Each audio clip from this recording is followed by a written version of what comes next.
Hello, everyone. It's good to be here again.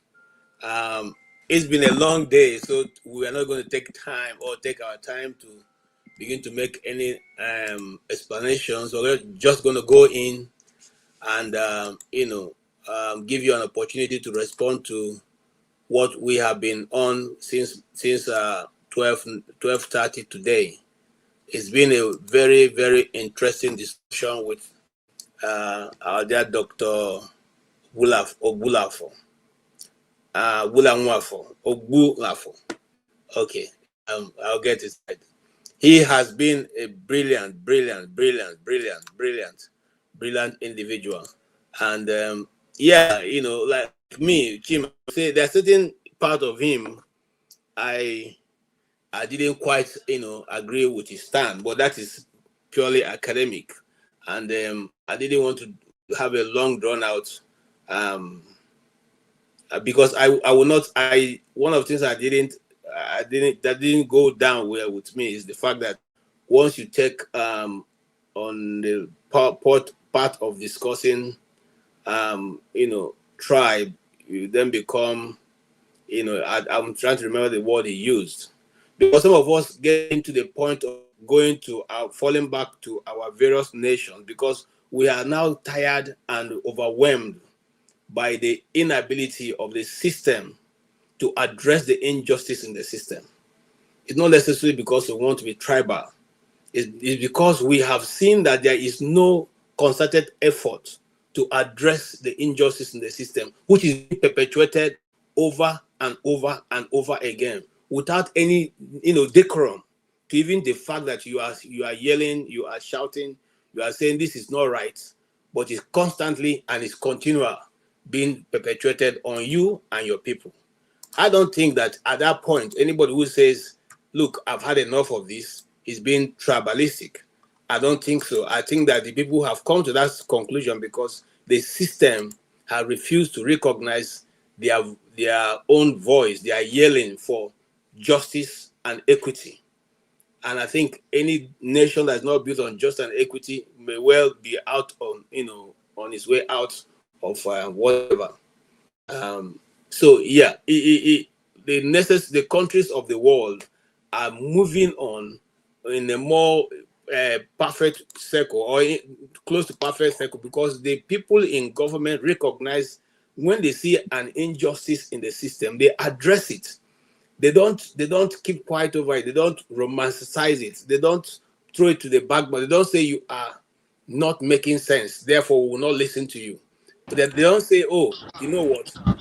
Those injustices are addressed almost immediately. So it does not give room for people to have to begin to, second guess what to do with it. An injustice has been that has been noticed in the fault line of Nigeria as a nation since the early 60s up to this moment have not been addressed. So if at this point people begin to fall back to their regional levels of government, are you going to blame them? If the people in the Middle Belt come and say we are being treated unfairly, and every now and then people in our regions are being killed, and nothing is being done, not by the government, not by the elders, not by the so-called North or Southern leaders, what are you going to now blame the thief man if he says he's falling back to his nation? Are you going to blame him for taking that position? No, you can't blame him because he has yelled, he has shouted, he has complained, he has brought to your notice so many evidences to show that he's being treated unjustly, that his people are being killed unjustly, his villages are being ransacked. This afternoon, I was just reading from a friend of mine who is in Benue that the governor has decided to give land for the resettling of the repentant Boko Haram in Benue. In Benue. What a shame. Now, you want to tell me that when the T person now begin to say, no, we don't want that to happen, then you say he's being tribal? I don't think so. It is now come to a survivor, fight for survival. And that's what Nigerians are struggling with now. As of today, I counted 10 Obas from Yoruba land that have been killed by this ravaging Fulani person. Well, no matter, I don't care what you call them. No matter what you call them, it can be masterminded by whoever. But my concern is that people are losing their life. So the whoever is masterminding, and now it's not my business. It's how to deal with it. If it's coming from outside sources, which I think it may be, we should come together as a people and say, let's deal with this thing once and for all. We cannot begin to say, okay, it's coming from outside, so we throw our hands to the air, okay? And then, before you even swallow that, look at what went on in FCT. And some people are telling me that 2027 is going to be possible. These are things we must interrogate. We can't push it over, okay? Atiku is there, Obi is there, David Mark, who is the general, is there. What's the other one? Kwankwaso is there. El-Rufai is there. And they just give people out. Amechi is there. They just read you people out. So, I'm not saying, look, the system is so bad that any person who thinks that you're going to get in a platter of gold or on the pages of the newspaper or shouting, you are wasting your time. Okay, you're wasting your time. So for me, I would always love to listen to, the doc, But again, that also does not mean that I don't hold my own opinion when it comes to those things. And on that basis, I will let you guys bring your comment or comment your bring to this platform so that we all can hear it. And I'm surprised that Oti didn't show up. Anyway, you are here now, so you tell us exactly. Maybe we should give Oti a chance because he didn't speak all this while. Please, Chim, if you don't mind, let Chim comment. Let Oti comment. Yes, comment. I normally last Sundays of every month I attend Anambra meeting. So so that's the reason why I was not here from the beginning. But I joined I think around maybe sometime after 8. So yeah, I think it's typical Ogbunwezeh, his brilliance. I think we are already well accustomed to it, and yes, I think. Well, of course, I mean, I would say there are 2 areas I would disagree with him. Of course, is a matter of personal opinion or a kind of experience. Now, for example, this I do understand this issue about Nigeria, our fate. The effort we're making to be united, to build a country. Well, I think now it must be a commonplace that Nigeria was never designed to succeed. Because those that put it together, they have their own reasons, their own agenda. But then the question becomes, the peoples of Nigeria, what do we have to do? Well, if you ask me, I don't think it is very. I mean, if it is something that is built on something that is erected on the wrong foundation, why must we carry on? And then hoping that somehow we're gonna succeed. Just to what point are we trying to prove? If we have tried and we see it's not working and it was not designed to work anyway, and what we can do is have a rethink. See, because I don't even, yes, this whole idea of if like greater Nigeria, okay, a great nation, a great African country, if like the center the center of African Renaissance civilization or emergence, that's well and good. I'm all for that. There are so many ways we can go about it, so it doesn't have to be we don't have to be kind of be together as the structure was put together, not by us by all means. So really it's and therefore it doesn't defeat the argument of those who are agitating for if like a kind of if like a separation or even a disunity, a conscious desegregation. So the vision, the view of if like a strong, powerful African country, a black nation, it does not that vision is not the idea or clamor, agitation for this, like uh, this disembowelment and or restructuring of Nigeria does not defeat that argument. But anyway, of course, I have to concede that he's not opposed to having a kind of a restructuring, because the moment he talks about in a national conference, so one can accept that he's alive to that that reality. We can have a redesign.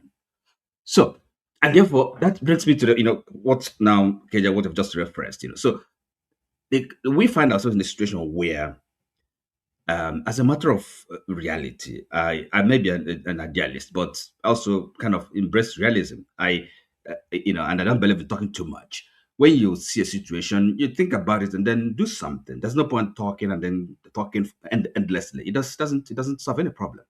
So, from what we have seen, now I think there are two options really left. Okay, to change the situation, to change the game we've been playing, and all of us are in this game, whether I like it or not, game of politics. So it's either because the what we've been practicing or trying to do to have a peaceful, democratic change of government, at least under the current dispensation, is not going to work. Okay, with this crop of politicians in power. So it's either that some election is, if it is possible, if it is practical, is supervised by a foreign agent, or that new dispensation has to come by some other means other than the ballot box, because they cannot allow themselves to be defeated, okay, by the ballot box. So that is the conclusion I've come to, and I think it's quite easy for everybody to see, really. So now the other thing, he talked about he used to be a Christian. So again, where it comes to that, well, that's his opinion, his experience. But when it comes to this religion thing and all that, so I wouldn't my being a Christian, my conviction. And remember, we're talking about faith here. There's no certainty about all of this. Faith, a reasonable faith. I don't think maybe whatever we think about the white man or white person or European imperialists, whatever they do or do not do, wouldn't so much affect my if like my kind of my openness, my receptivity to the Christian faith, because it's not a Christian, it's not an European, it's not invention, or it's not an importation from Europe, or white man. It's not a white man's religion. So you can again, theology. So you can study theology and see. So yes, it's a kind of it's a discipline. It's something you can study, and you can separate that from geopolitics or imperialism or capitalism. So because what is going on, if you ask me, at the bottom is economic. The whole thing, they really is economical. It's a capitalism. It's this drive for material.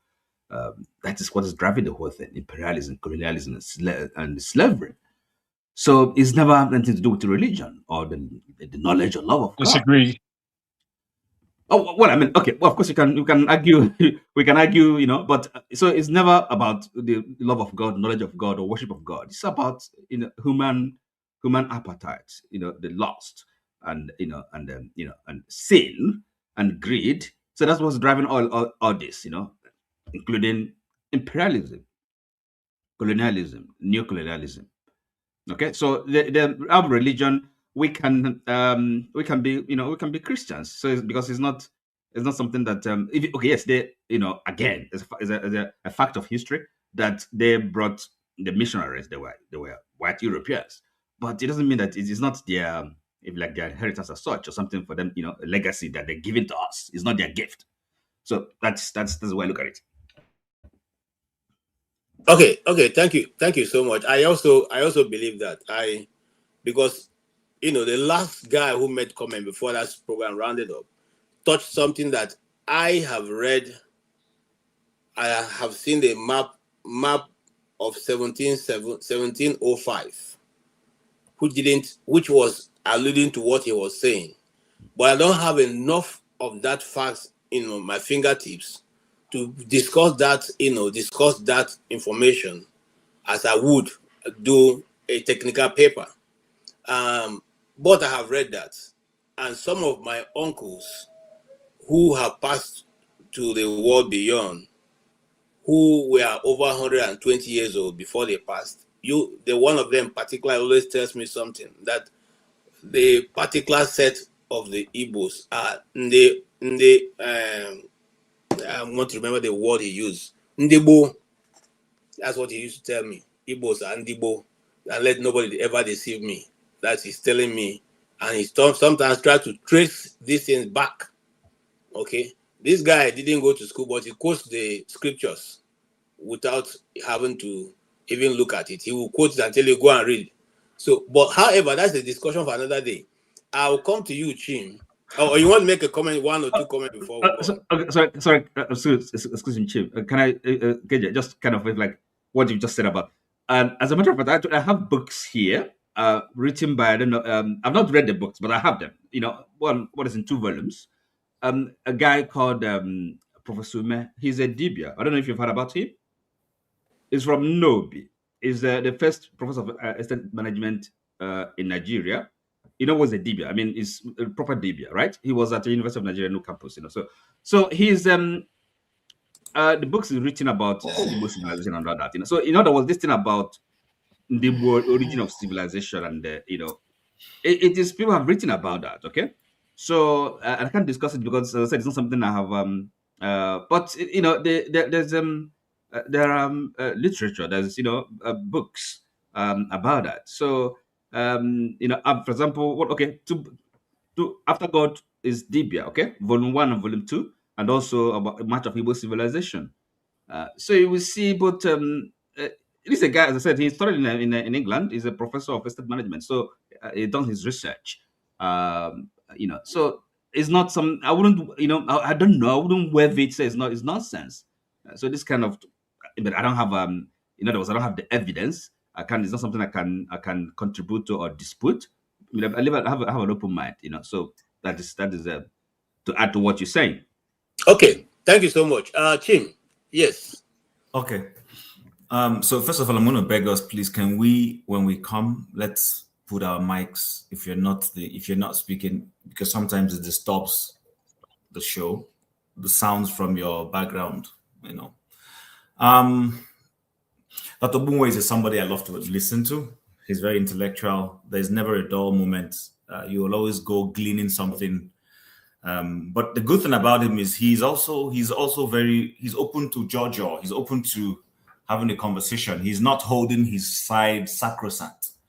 He only tells you this is what he has read, or he has researched into, or he has accurate facts. These are not conspiracies. People come here and pandy. He's not pandying conspiracies. He's telling you what he knows. But of course, I also disagree with him in a few areas, in a gentleman way. But because we were on a show and there are a lot of other people, and I'd love to push him a little bit, but I had to respect the fact that it's not a one-on-one I'm having with him. So it's a show, and being in a show, I like decorum. There's no need to come here and start just being a disruptor. It's not necessary. But a couple of things I disagreed with him is, first of all, I agree with him with China. China has made remarkable progress. Chinese vehicles, I say it all the time, if you let them easy access into your economy, they will shut everything, because everybody will move over to them. Everybody will buy their cars. Their cars are more functional, more fuel efficient, and everything you want to talk about, especially these new cars on electric cars. They will outdo Tesla. However, the good thing about them is they localized everything to their culture. That's why they're making progress. They went out, learned, came back with what they learned, dissected it, and began to apply it to their systems. And one thing that has helped them is the monoculturalism, am I correct? One language thing. They have multiple languages, but they have one central language that is unique to them, Mandarin. Everybody speaks it. And that is where most of we colonized societies that are a product of colonialism, perhaps excluding Canada, US, Australia, New Zealand. Every other product, and and anybody who is intelligent, I don't even need to tell you, mentioning those countries, you can know where those countries have succeeded. And the other ones that are colonial manufactured nations have not made any success. We can tell why. Many of these other societies are Caucasian-dominated societies. Australia, New Zealand, Canada. So they have this homogeneity of ancestry to them. But we don't have those things. And for me, when he says democracy has failed, I don't agree. Democracy hasn't failed, nor capitalism. It is the people who apply these systems in each of these countries that are the problem. Because tell me, using an example of, you can argue that there are imperial influences on things we do, and I'm not disputing that. But tell me, to what extent do we have imperial influence on something as basic and simple as an electoral act being enacted in the benefit of the people? Are you going to tell me that Brussels is the one responsible for telling city or national assembly you cannot put laws together? Exactly, very basic things. You understand? You're arguing. You see people in National Assembly arguing that why they are putting an inimical clause is because we don't have excellent telephony system. Internet is low.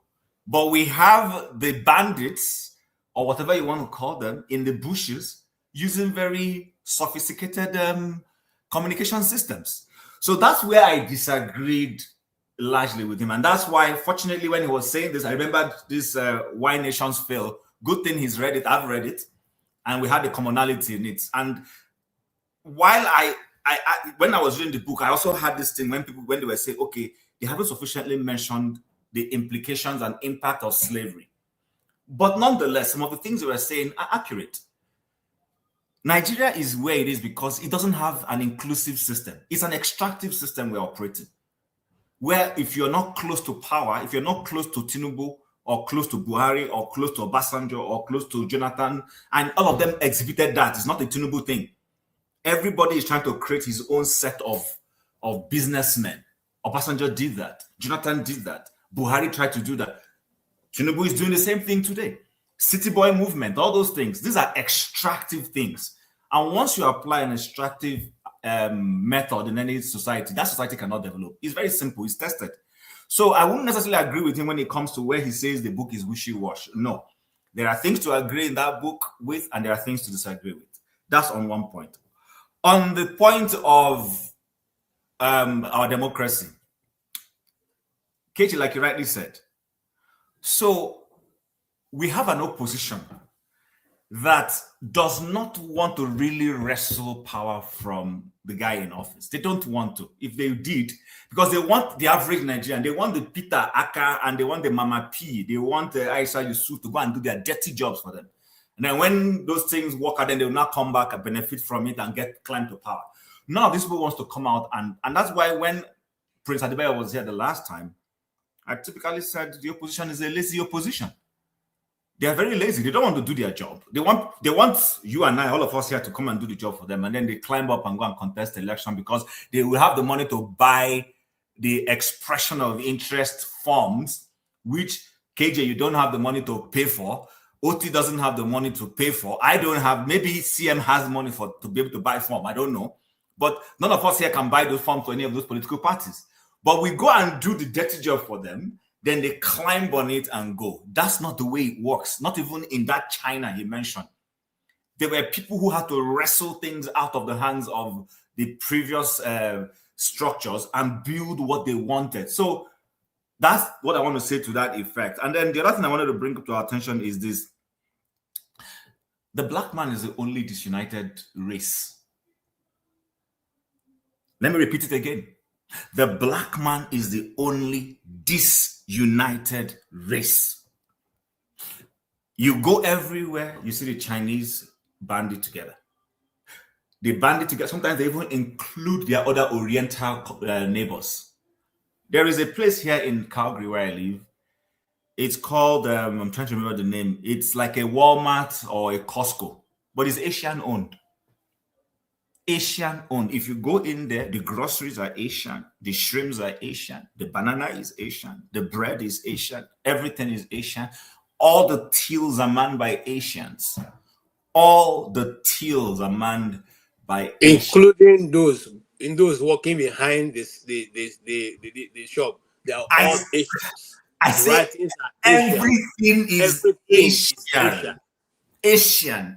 No apologies to it for you. Just the way you go into a Walmart, and some Walmart will be all Caucasian. Then if you depend on the neighborhood, there's some neighborhood you go to be a mix, some neighborhood you go to be all Indians. The African black man is the only one who is trying to please every other race to the detriment of his own people. I will repeat it here. The black man is the one. Go into an office, your fellow black man will prefer to go and sit at lunchtime with another Caucasian, or he will avoid you. He will avoid you. But you know what? These other people band it together, do things together, produce results. So that's why I asked him that question, that why is it that every force we get that will try to rear his head, imperial leaders, supposedly or unsupposedly, silence him? Why have they not been able to silence those same kind of caliber of people who rise up from Asia or all the other groups? Why is it always a black one that is always the one that is always silenced? Because we're complicit in all these things. We're very complicit in it. We empower these things to happen. You will go into a place, a Jamaican will see you, he's blaming you for his slavery. He doesn't want to see you. I once worked in an organization, let me repeat it again, and there were only two blacks, me and one guy. And this guy kept avoiding me. And I kept until the eve before he was laid off. That's when he started becoming friends with me. And I heard this thing they were going to lay him off. And I told him, I said, it's been painful that you've been here for 6 months. I've come to sit, you always avoiding me. He said, no. I said, but that's what you kept doing. It didn't take long, he was laid off. And I smiled. I said, well, yeah. Because he didn't understand how to play the politics. The only time the black man plays the politics well is when he is back in Africa. Then he breaks into Yoruba, Igbo, Swahili, Zulu versus Kosa. If you go to Congo, it would be the ones from those other guys from Kagama's country versus the real Congolese. That's when we start doing this thing. But when we're in a large, we don't know how to pull this thing together. Indians do it a lot. Indians, if an Indian enters a place, he will flood the place with his fellow Indians. When black man enter the place, he will start speaking Queen's English and start judging you based on Queen's English. He fails to realize that there is something about solidarity. I got your back. The day I will hear they want to assassinate you, I probably would want to come and tell you something is brewing here. But he doesn't know it. He leaves himself open. So sometimes I think we tend to want to overdo certain things. We're too righteous as a group of people. I'm starting to learn from you that over righteousness does not pay. I'm sorry to say it. It doesn't pay. Let me repeat it again so that those who said, did I hear? Over righteousness, it doesn't pay. It doesn't pay. Everybody is playing subdivisional politics. Trump is protecting his white people. Protect your own. Sorry, protect your own. If you think you want to be liberal and this, you will fail and they will bury you quickly, sharp. So those are some of the things where I kind of disagree. And then the last one I want to say is this. I think I've mentioned it. It's all about building from. So the one thing he didn't seem to understand is this, or maybe he knows it, but he holds it in a different perspective. When it comes to subgroup, I align with Awolowo heavily. Awolowo says what? He said, first of all, be a Yoruba man, good one, before you can be a Nigerian. If you have not become a good Igbo man, you can't become a good Nigerian. Anybody attempts, that is why Nigeria is the way it is. Because you have to come to that center with strength. When you're solidified in your subgroup, then you can negotiate from an angle of strength. And then when you come to then even the other person, you're able to respect him because you're already confident and satisfied in being an Igbo man. He is. Then you sit down and say, brother, okay, we want to sit down and work together as a group. So I don't want to disturb what people do in Ile-Ife. Don't disturb what happens in Owerri or Enugu. But you know what? Because we're black, we need to fight ourselves, protect ourselves against aliens. Let's do this commonality. Have this central, this thing that protects you and I. Why you go back and you do your own thing? But anytime there's a problem, we can come together and align. Because we don't do that, that's why somebody will call somebody like he mentioned or to U.S. Embassy, and that guy will give information out to Americans, snitching on his own people. This is why those things happen. But you know what? What do I know? I'm just a regular guy on the street. That's where I am. All right.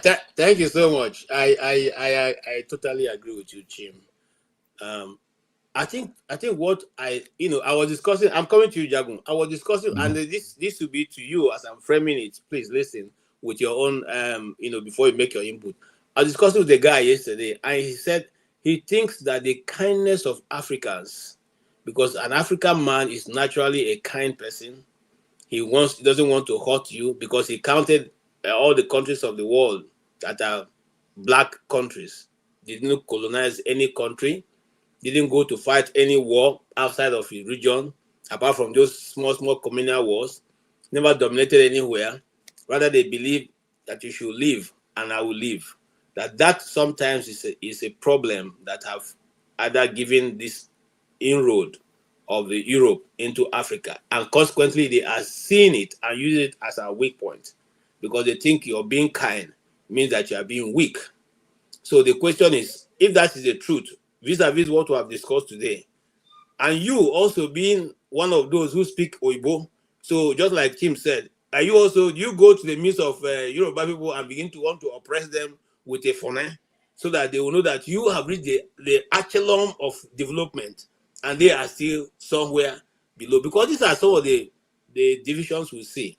I remember many years ago, I went to, I didn't grow up in the East, but I went to the village and they were having a student union. And my cousin told me, oh, they are having a student union, go and participate with them. And when I got there, in fact, there was a gang up against me. I mean, at my young age, you understand, a big gang up. They didn't want me to even make any contribution because they are the ones in the village. So who am I to come from somewhere and come and make any comment? Is that also part of the problem that we are facing? Are we not taking, sorry, 1 minute, are we not taking from what our people who are experts in this, their advice and working it around? Because the Igbos have a proverb: a person who travels has more understanding and knowledge than the one who is in the village. Okay, when I mean village, I mean in your locality. Sure. Why you are thinking about that, Kim? What do you want to say? Yeah, sorry, somebody's made a comment. He said Pakistanis and Indians are not united. That's a big lie. What you see in Palestinian, Pakistani Indian politics is different from what you see in the average Pakistani Indian on the streets. I work with them every day. I have two of them I have asked them this question. So, No. Can I land on this? See, I have two Pakistani Indian friends, and I asked them directly. I asked them, I said, so please tell me, how come two of you cooperate like this? Where did this politics? And they laughed and said I should forget those politicians. That's the national political issue. Do you know they speak one language? They speak more than one. They speak more than one. Hindi, okay. Urdu. They speak a couple of languages. Urdu. Exactly. Urdu. They speak this language. It's just when their political leaders are doing things, you make it look like India and Pakistan are each other's throat. That's a freaking lie. It's not happening. Well, the average it's not as easy as that, to be honest. It's not as easy as that. It's not as easy as that. What I can say, just to end on that, is that you see in the UK that they have a large community of Bangladeshi, Pakistani, Indian, and Sri Lankan, and they're all different, very different. You can tell when you're with them. However, in this country, as they have enemies all around them, they are one. It's when they're back home that they may have dispute. So, listen to ourselves in many ways. What I will say to what you are putting to me, KJ, and I have disagreement with what Oti and some of what Chim said. But in answer to your question, you see, again, I have to come from my own point of view. And in coming from my own point of view, I will speak for myself, as it were. In my upbringing, I'm quite well traveled. I've been all around the world. And I meet Nigerians everywhere. I've seen the power of Nigeria in this country. From the 60s to the 70s, there were very few Nigerians here. They used to come and go. In the 80s, when Nigeria began breaking down, there were floods of Nigerians coming in, all types, all different classes. So the class of Nigerians that used to come into England in the 60s and 70s were the educated class, the elite, if you like. And then in the 80s, we were getting all kinds of people in this country doing hard stuff, making money, getting sent back home, getting returned home for bad behavior, filling up the prisons because of levels of skillful 419ers and all these things that were going on at the time. By the 90s and into the 2000s, things had settled down. But more and more Nigerians went in and doing what they needed to do just to escape Nigeria. What I will say to what you are putting to me, KJ, is that there is oppression within our society. There's oppression. And the oppression comes in all kinds of different ways. It comes from snobbery. I used to think when I was growing up that Yorubas were very snobbish. Very snobbish when I was growing up. It's now that I understand them more that we're quite a balanced people. Then I used to find the Igbos extremely boastful. Extremely. I think, what are you boasting about? But then again, by the time I'm making friends with my Igbo brothers, they're not boastful. They just have a different way of operating. All these things have to be understood. And you don't understand it unless you are engaging. You have to be able to engage. That's why many times I come across rough. I come across rough because I'm not taking all the nonsense that we believe in. We believe in too much nonsense in Nigeria. Too much. In Nigeria, there are two things that influence us greatly. And they are Eastern and Western. The Eastern Islam and the education that Islam gives, and what we may think is wrong or right, ignorant or mindful, is similar in the West. That we who are more Western educated in the South, we have a belief, as you say, that if we're speaking English, now we get brain pass or more. So we who are sensible, we know the difference. We know what's going on, but we don't always act on it because we are traumatized. These are words that I've used many times. Trauma. We are traumatized and we don't know it. Sometimes I just listen to people and I can tell their trauma. I can tell what their trauma is. Chin was just talking about his Jamaican. I understand exactly what he's saying. But what Kim has understood is the trauma that those run through. 400 years of hardcore trauma. When they express themselves, you can't always hear the trauma. You can't always hear or understand the trauma, but the deep trauma there. I understand that these people have lived it. And as our professor said earlier, that we don't know how we're handing down trauma. We're handing it down all the time to our children. And our children. Okay, Jagun, your audio, I don't know. We have been trying to manage really? It was, yes. Sorry, man. Yeah, I don't know. Are you wearing an earpiece? No, you can see I never wear earpiece because of that very reason. But I do know that my phone, whilst I'm still charging it, it may be giving me problems. Yes. So once I can take it out of the charge. It's actually I think it'll cutting be what smoother. you're saying, so we're not being able to It's a hear you. great shame. I do Yeah. apologize. Well, if I can continue, because I'm a bit passionate, I'll try to slow it down if I may. Are you good? Thank you. You know, there's a link that was on. There's something I wanted to say.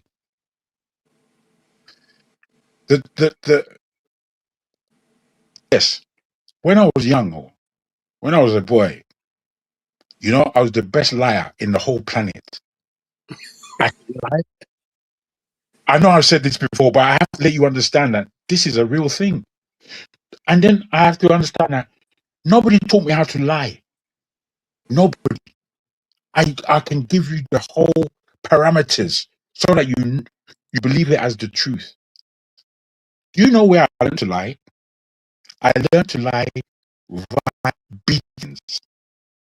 The way that they used to beat me, man, I used to have to fabricate real shit so that I can avoid more beatings. And the thing used to work, oh, by the time I lied, finished, or I was set free. The other thing is that this thing continued. It continued until I was about 6 different people. And I didn't like myself. I didn't like myself. So I got myself out of that nonsense, or I'm speaks to myself a lot. You know, this language that we speak. Do you know that we don't understand half of what we're saying? In the 1940s, they took out.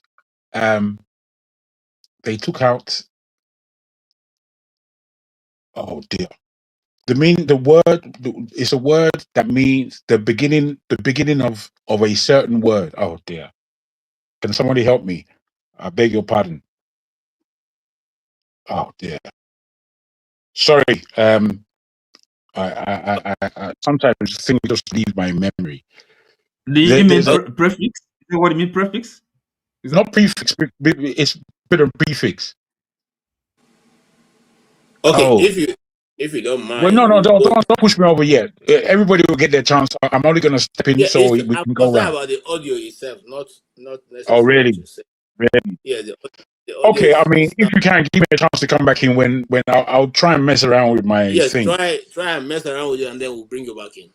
Thank you. Thank you. All right, Jefferson. Yeah, Jefferson, we're waiting for you. Can you all hear me?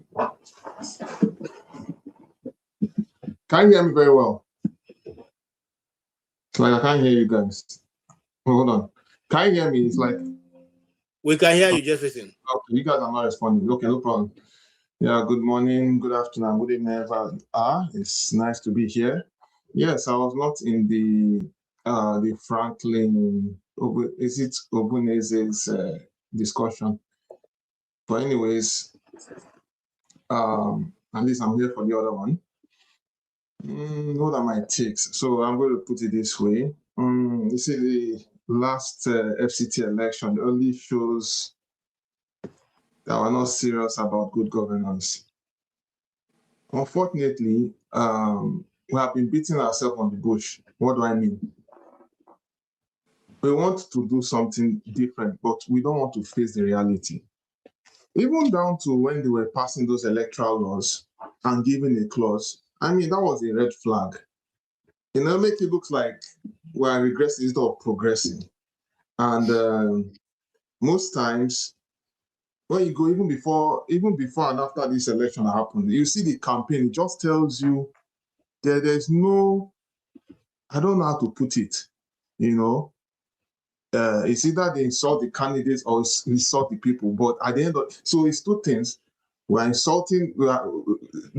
electorate are insulting the candidates, and of course, not just the candidates, and insulting fellow electorates, while the national issue still remains unresolved. And that's where we are right now. As it is now, there's no sense of direction. And any depending on the system of government, I mean, we are privileged to even have what they call it. We are privileged to have democracy. in some sort of form. But at the end of the day, we're not really, there's no proper governance. Let me put it that way. You know, we have been going through historical tales, talking about what the black man did, you know. I mean, as far as we are human beings, we can do things differently. We have the ability to think and reason. You see, I want to agree with some other people who spoke about how the Indians cooperate, the Asians cooperate. That is very, very true. You know, most of our people have been in Africa for years. Have been in developed society for years. And I must say this, within a span of 50 years, I can't even boast of any strong African presence, like in terms of business, apart from intellectual achievements, like strong business, like billion-dollar conglomerate companies. Apart from in their home country or in other parts of the world, you can't see that. You might see maybe one or few, but it's not as much as when you compare it to the Indians or the Chinese. And that's because they got it right. They think for themselves. They know that, yes, the British came to colonize them. But they have a rethink. You know, they still held to their culture. Of course, and again, I want to make this clear: religion is a thing of is individual. It depends on you, what you want to stand. For the fact that most people are developed, you are in UK, America, and everything, don't mean everything is entirely perfect, right? Fine, they decide to allow the good human instinct of them to have good governance, but don't make them the best of who they are. If you look at it, they are not as good. Most of them are not God-fearing anyway, but at least some of them have conscience. As compared to our own case whereby we claim to be God-fearing, but we are not God-fearing. We don't have conscience. Our heart is far. We are in our lips. We claim to be religious, but I see we have a very, very black heart. Black conscience. Yeah, that's the reason why we are not where we are today. Right? We are not going where we go because, I mean, some people, they make this joke. They say, if we're holding on to our African traditional culture, where they say you have to swear by the traditional this thing gods that used to follow in the past, that many people will sit up. Sometimes I want to believe it's true. Because it's like people fear that are actually fearing God, who will even give you the opportunity to tell the truth. But but we keep on playing with the grace of God, which is another subject which we are not going to discuss right now here. Let us face on the major topic that we want to talk since we want to go that direction. So as it is now, we are just like deceiving ourselves. And when someone, they also made mention of, we have trauma. How would we have trauma? First of all, we have not gone off the civil war situation. That line of thought follow from our fathers down to the children, and it's also gradually passing to the children's children, which is to say, we are not being cautious about what we portray out there, right? We just had a crisis in LMA, in Rivers State, right? And Abuki stabbed somebody. The other people, the indigenous there, went and retaliated. Asari is saying the Igbos caused it, and then some northerners in what they call it, in another part of Nigeria is saying, oh, the Igbos, if they don't do the needful, we're going to kill all the Igbos in the north. And of course, when all these things are being discussed, our leaders don't pay attention to all these things.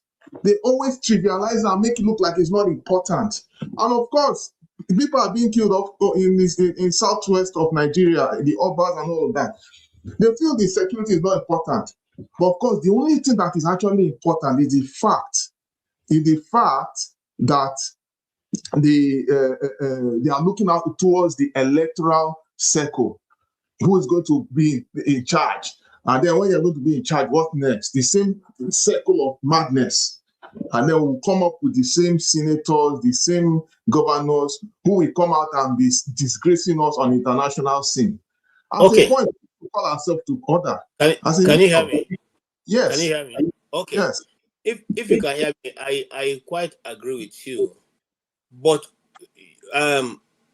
from the point of the discourse of Dr. Ogbunwezeh, what is your own view in just 1 minute? You have not given us that. You are rather, going away from that. What did you take away, or what is it that you are in alignment with what he discussed? I didn't watch that particular video. I came in late, like I said. Okay, all right, no problem then. No problem. Thank you. Thank you. I'll come back. Yes. Okay. No problem. Yes. Femi, go ahead, sir. And then the question, Bonaventure asks, which is very important. Why do we believe that leadership in Africa, it has to be somebody with a good heart, a good man? The man has a good heart. Can't you read his body language? Why are other nations, their leaders, the people, the constitution, and the mode of oppression is not based on body language? You see, and why do black men, me and you, always look for a form to coin evil going on instead of calling it evil is evil? The president's body language, the minister's body language. The man has a good heart. He's doing it for all of us. Do you hear that kind of language when they are having debates in the Capitol building in America or any other place or part of the world where you are, or where you may have an information about? Yeah, so you took me in a different direction than I wanted to, but oh no, go ahead. You can answer that. You can keep it aside and then come back to it. Go ahead. Yeah, I'll start with that. I mean, Okay. It's still a good pivot of sorts. So, right. In a way, I would have. I don't mean this to be rude in any way. I'm just trying to answer the question. I think you're asking the wrong person. The reason being that even as much as I try to stray away from ethnicity as possible as I can, I can't disavow the fact that I'm potentially someone that some people might necessarily want to come for, being that currently we have someone that's from my ethnic stock. I mean, that this is the way we think. So let's not even pretend like that's not the way it comes across sometimes. So, but that said, for those who know me, I don't care that Tinubu is the president. Again, I often come across as looking at things from the point of view of, look, these people are all equal opportunity offenders, period. Now, with that out of the way, I feel a lot of things are basically down to emotions, and it could easily have been from any of the ethnic stocks, at least the major ethnic stocks in Nigeria, or even Africa as a whole. It's just something that seems to be ingrained within us, whether we like it or not. It's a sentimental thing for the most part. So that's part of the problem. The fact that he's from my ethnic group or is from my religion or even both. And of course, there's also that posturing of, okay, maybe people are benefiting because a lot of times it's all also down to what's it called? Lack of civility. Just this ability not to be able to discern the fact that, look, after all, when he, for example, came into power, it didn't take long before you started hearing some people when they visited Lagos shouting the Bimpami. And of course, it's just a narrative for what would happen again, like I said. Doesn't matter where it's from. It's just something that seems to have come from maybe the remnants of our what's it called, colonialism, if you will, because I didn't live in the 18th century or prior to know what may have happened before the colonialists came. And that's not to say that it doesn't happen in other parts of the world as well, because whether one likes it or not, you see what's happening in America, whether one agrees or disagrees. And just to put it out there, I am neither a Democrat or Republican. I don't believe in all this, what's it called? Because I've often educated myself to the point where I realize that a lot of these things are just connotations that we're not born with. They're just leanings that we put ourselves in, and that's what we met. You know, nobody knew you were Igbo or Yoruba until it became a fashion to discriminate against each other as a whole. Now, the part I was gonna drive at, I just wanted to get out of the way. The part I was gonna drive at really was taken from something that Chaim mentioned, because it's something I've also alluded to in the past, when some people will come and be like, hey, you're a conspiracy theorist and all that. See, there are things that are out there in the open that if we want, whether you want to believe it or not, a lot of these things are out there in the open when it comes to China. And I'm glad Dr. Ogbunwezeh mentioned that. Again, me, I like the man die. I don't care where he's from or whatever. I don't play those kind of games. Now, I in the past I'd mentioned the fact that the Chinese had done a very good job, at least from my own readings and my own research and from listening to people and re-educating myself, because there's nothing as good as re-educating yourself and getting rid of whatever leanings or potential leanings you might have had in the past. I have my own sentiments. There were things I used to believe that I heard from CNN, VOA, even Fox or whatever. I don't even listen to all these people anymore. So, and that's why I said I don't play all this liberal, conservative. I do not, because again, going back to the reason why I mentioned China, I looked at them from the standpoint of how they got to where they got to. A lot of which I don't want to rehash. It's things that he has mentioned, and again, I've found out from my own fact finding that even this democracy, which democracy itself are we talking about? That we had our own ways. We had our own okay, fine, call it democracy, but at least we had our things that worked for us prior to when these people came and disrupted whatever they disrupted. Fine.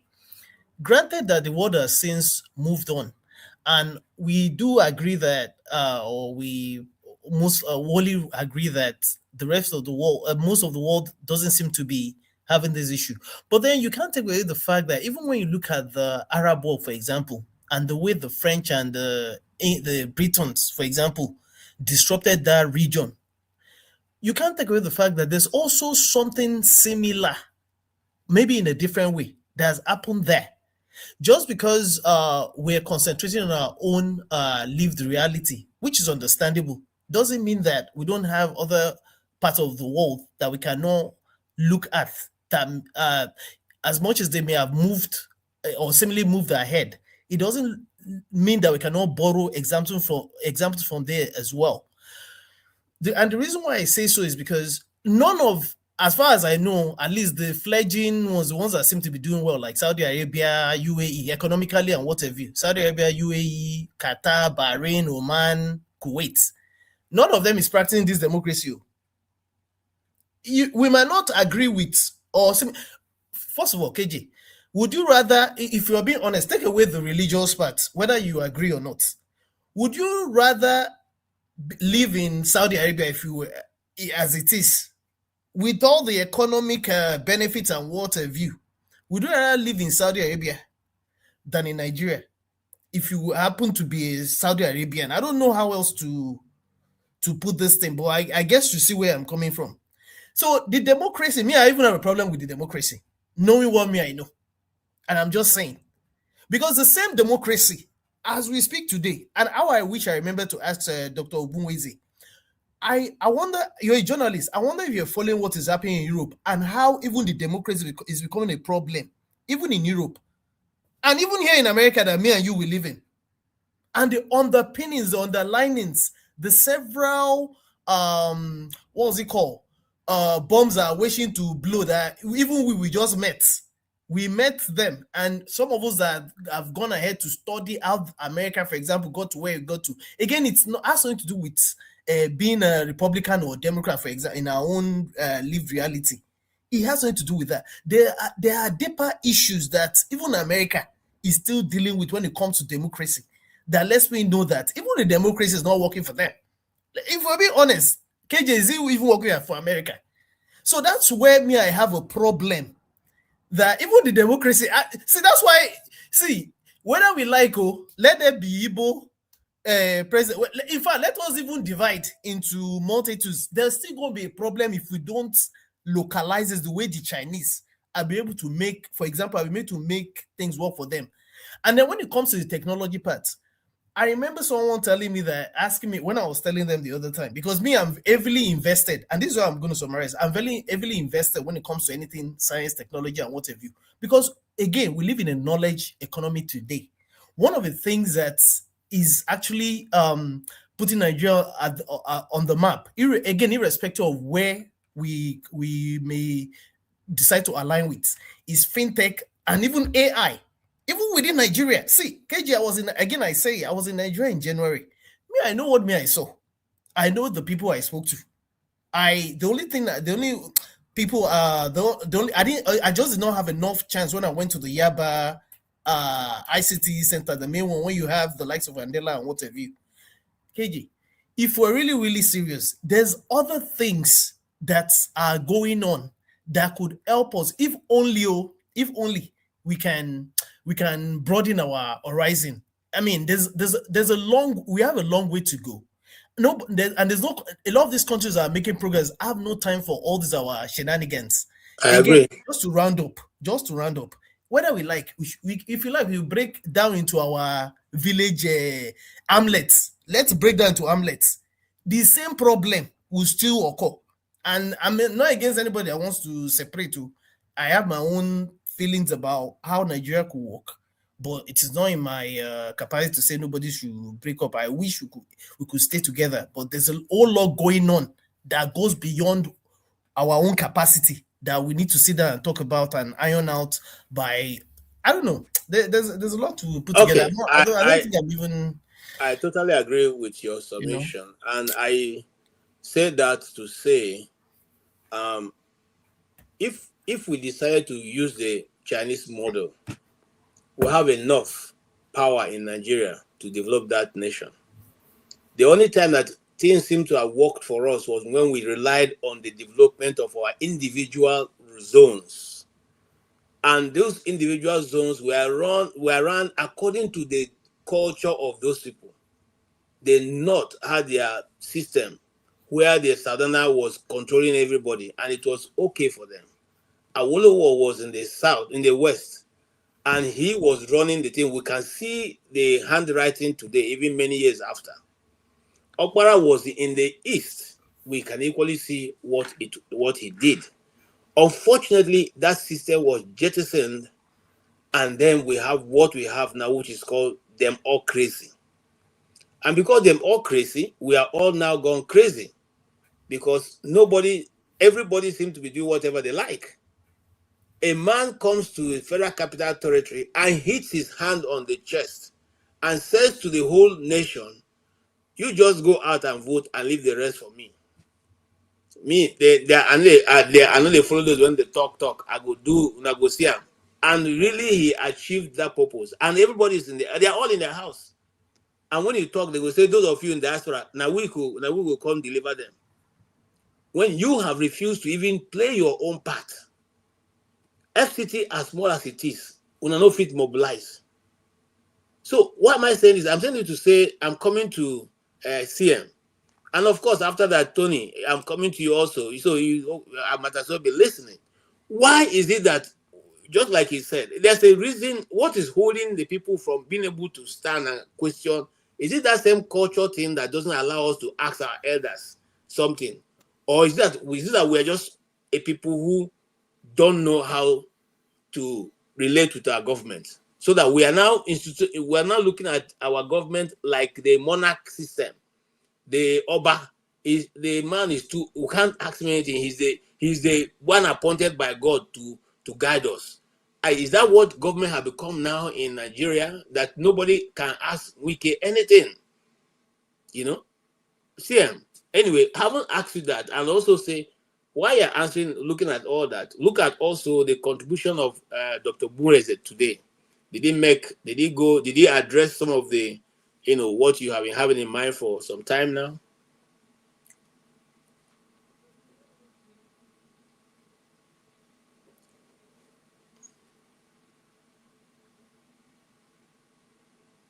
CM, you are muted. Unmute your mic. We can't hear you, CM.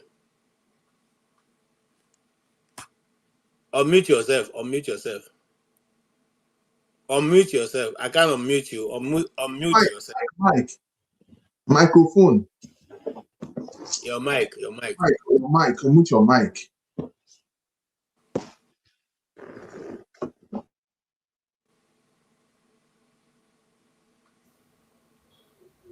Is it okay. Okay. Yeah.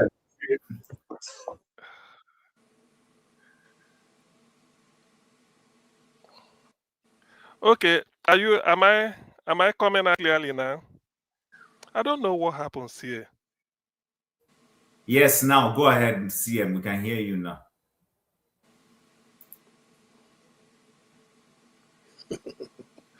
Okay. Since you can hear me, thank you very much, everybody. Good evening so far. Actually, I couldn't join Dr.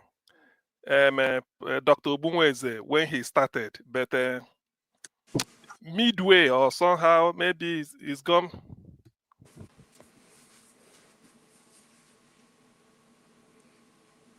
Okay, CM, if you can hear me, if you can go out and come back in, yeah, that will help. Okay, so Tony, please go ahead.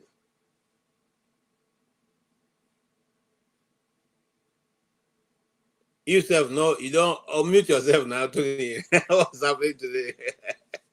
Sorry about that. Yeah, good evening, everyone. I think I'm not sure we have seen for a long time a guest who took so much time to be with us and to answer questions. I think it was very, very detailed. What he said was very instructive.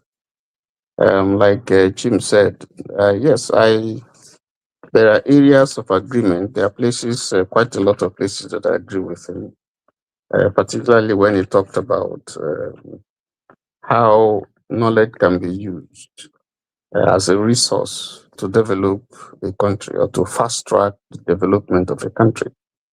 It's a major resource, a critical resource. I agree, with him, but I disagree with his view about democracy and his dismissal of the book written by Asamoglu and his partner, and even Professor Ayite, who is dead. Now, the reason why I said that, he recommended the Chinese model, even though he didn't go into details, telling us what the Chinese model is. He just gave snippets of, but what is the Chinese model? What do we know as the Chinese model? And which China is he talking about? China, communist country, or China that has that now has allowed some measure of capitalism? But I want to take I want to look at the fact that democracy has failed does not mean or seem to have failed in Nigeria. Does not it's for me not a reason to actually condemn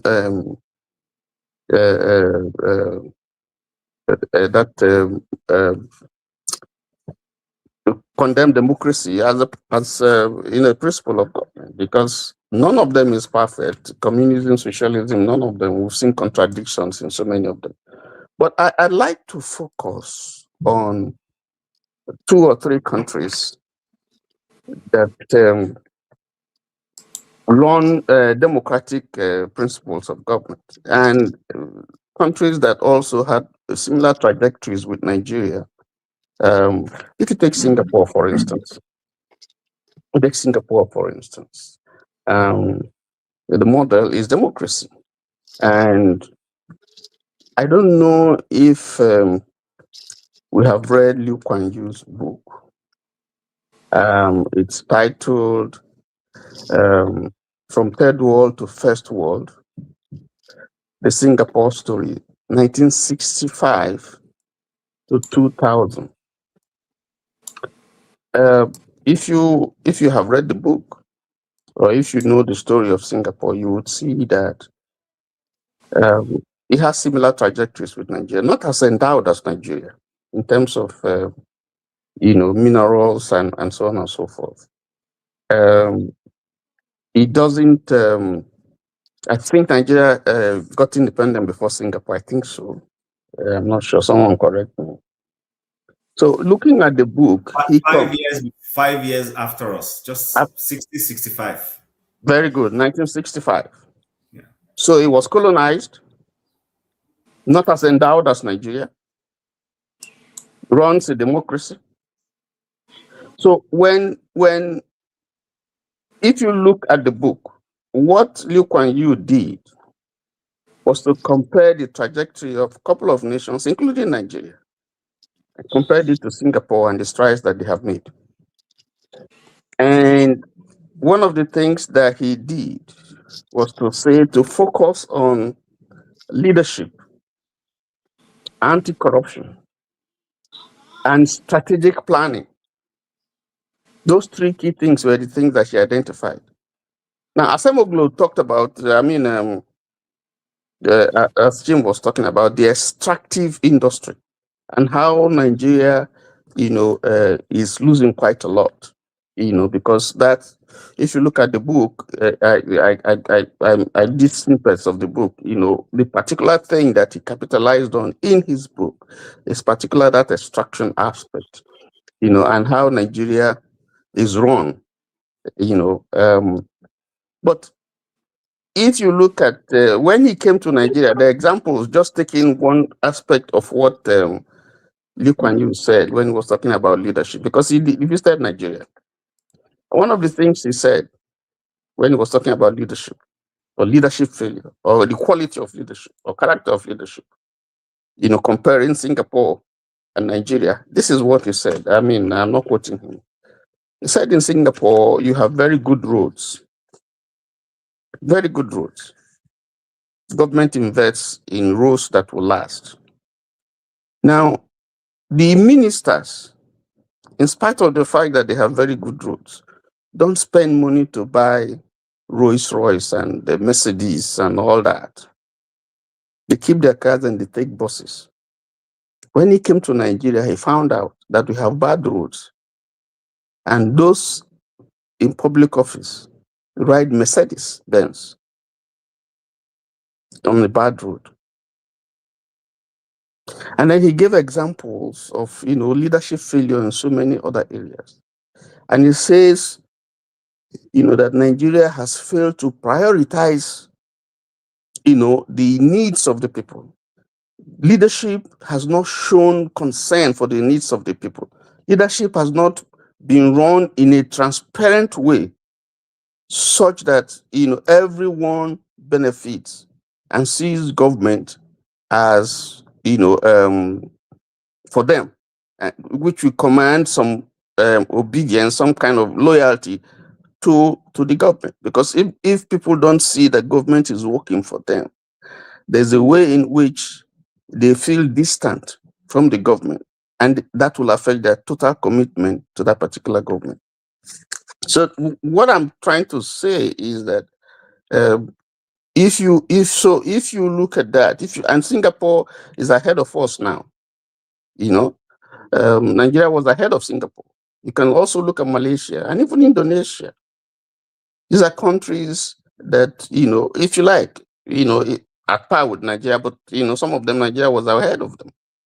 So, and the difference, because we have the same similar trajectories, the difference, according to him, is, saying that Nigeria has not done what it's supposed to do to advance the interests of the country. In fact, he called Nigeria, a shame.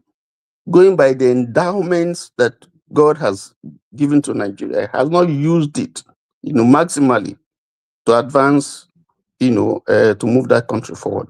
And that's the same thing that the former American ambassador to Nigeria, Campbell, also said in his book. The same things. These were the things that he identified. So what am I saying?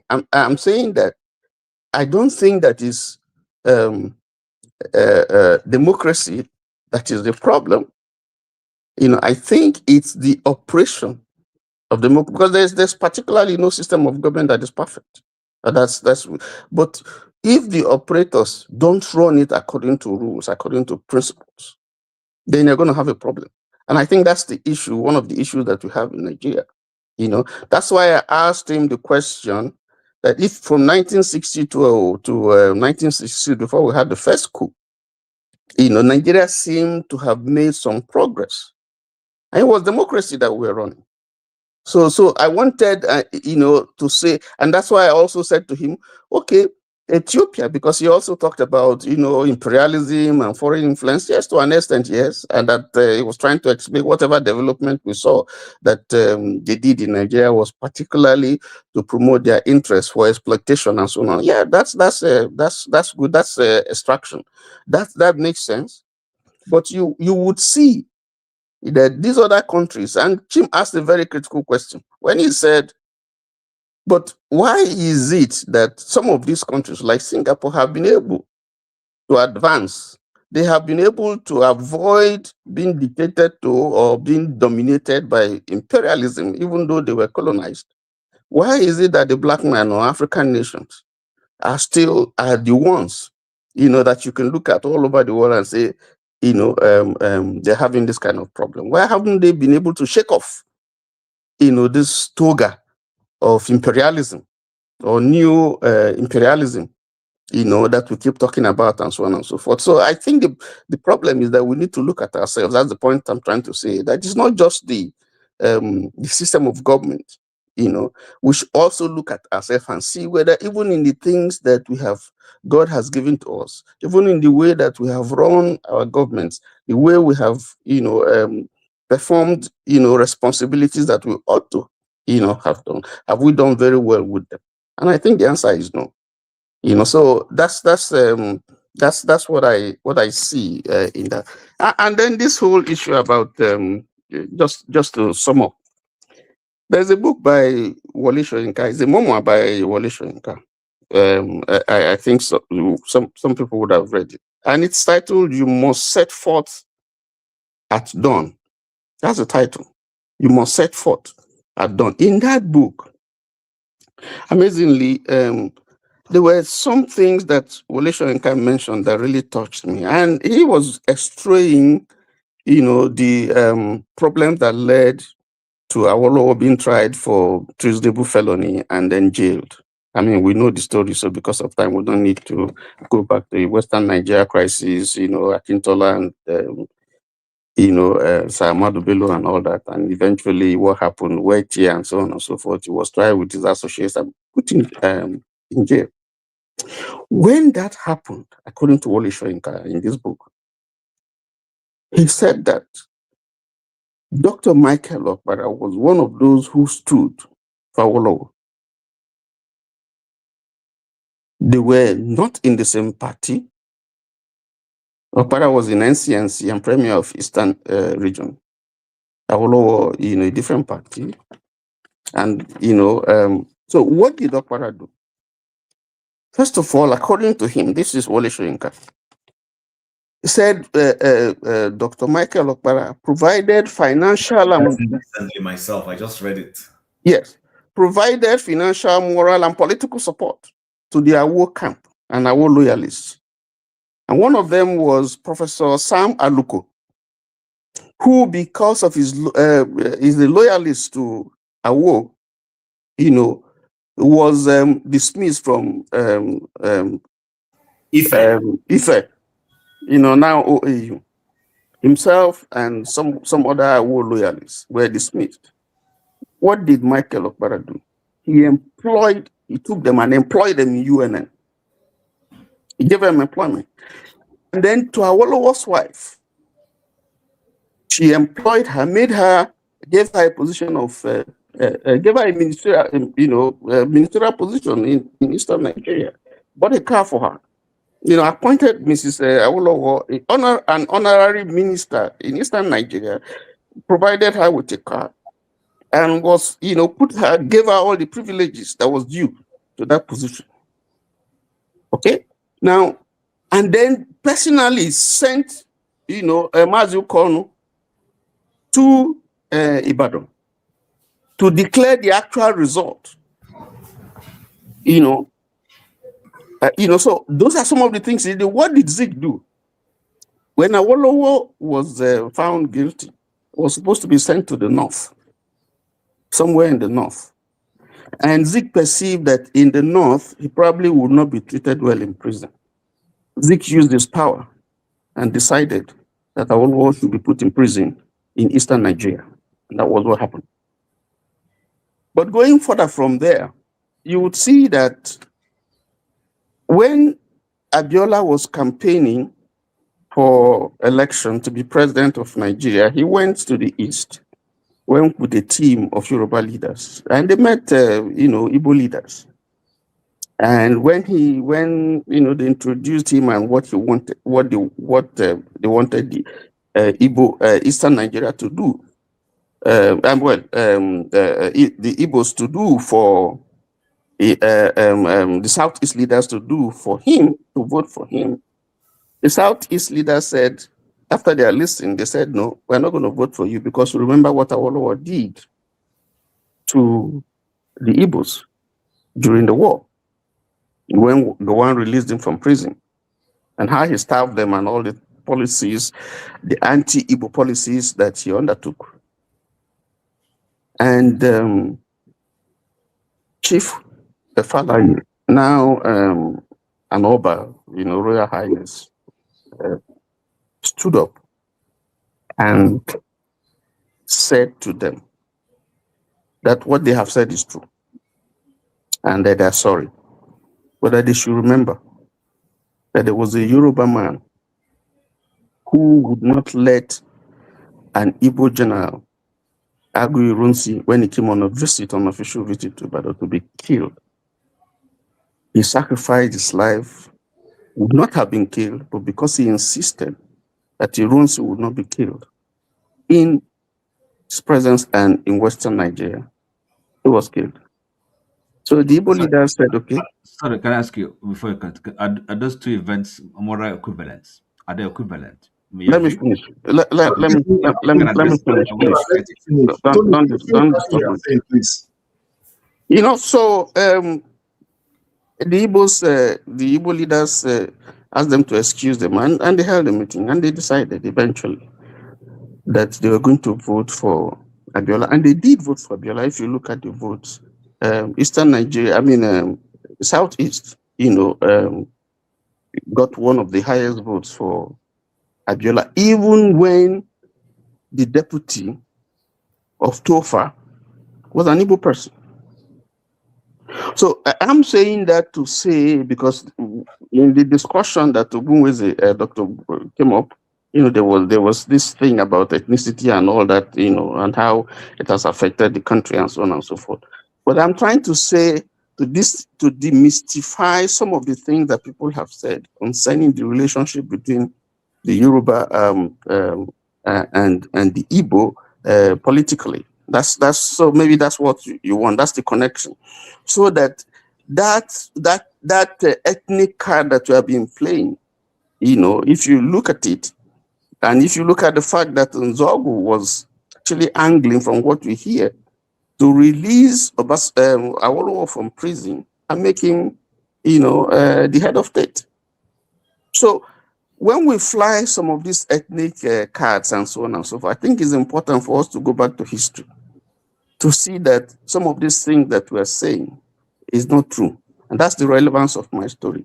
But all put together, that is part of the things that is actually affecting our development.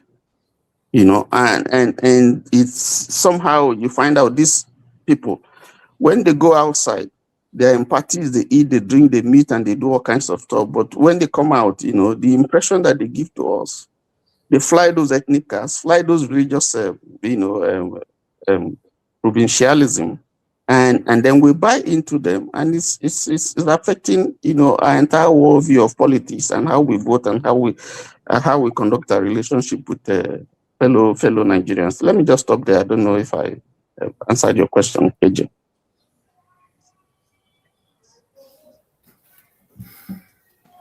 Yeah, you did. Thank you so much. Oti, I'm not coming Agent, to can you ask him you. to answer my question as well? My simple Uh, question, no, let's. just for clarity. I have plenty people behind this behind the backstage, so I want to give everybody a fair opportunity. If you don't mind, sir, let's go to John Abba, who was originally supposed to speak before. I don't know who is controlling from behind, but it's okay. Yeah, John Abba, please go ahead. Sorry, Jonaba. Sorry, I just want to know if my voice is any better. Yes. Very good. Thank you. Okay, sir. KJ, it's nice to be here with brothers and a sister. Good evening from here. I watch doctors um, interview by you guys or his chat with everybody. Uh, I have much love for his deep insight, the kind of person he is. I don't have so much disagreement with whatever he has said so far. I believe religion play a part in where we Sorry, are. John Abba, is there any reason why your picture will not stay at the middle? I want to know. Because it keep moving itself out. I'm not the one moving it. Is anybody behind helping me to operate? Leave John Abba at the center, please. Thank you. All right, go ahead, sir. Uh, Maybe my, Nigerian issue is like CM internet. Is you can hear him, you cannot hear him. So, so going back to the issue, it's deep. Uh, I don't blame people who say religion have part or doesn't have part, but for sure it does have part in our belief. Um, Recently, I'll give you an example. In my family, there was a young man and a young couples in the family. They have their disputes and they're trying to reconcile. And after we have talked and said they should come back together, she was asked to go and see the most elderly man before, just part of the traditions. Everything was settled. And when she went there, she changed her mind because the issue is that for her, she denied that she had never had any relationship with anybody since they separated because they're still married legally. And he knows the consequences. That's what I'm trying to tell you. And she later said no, she will not continue with the marriage again. Why am I saying that? It's also play part in our politics. The politics that they have during Sagari and the rest, vote was counted correctly. Then, when you become a president, before you become a stooge to the West, because people choose you. That time, Nigerians still fear, uh, they still fear the consequences of their actions. If it's today, Awolowo will not go to any prison like it was in those days. So it was that effect that democracy in Africa now, once you are voted, before you get voted in, they decide, the West decide it now. Before then, even if your people vote you, then they start manipulating you.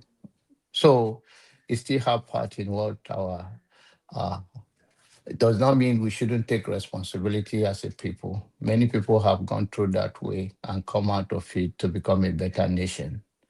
But then those things play part in what you are afraid of. There is no democracy in Africa. It's a dictatorship picked by by the Western world. That's the reality.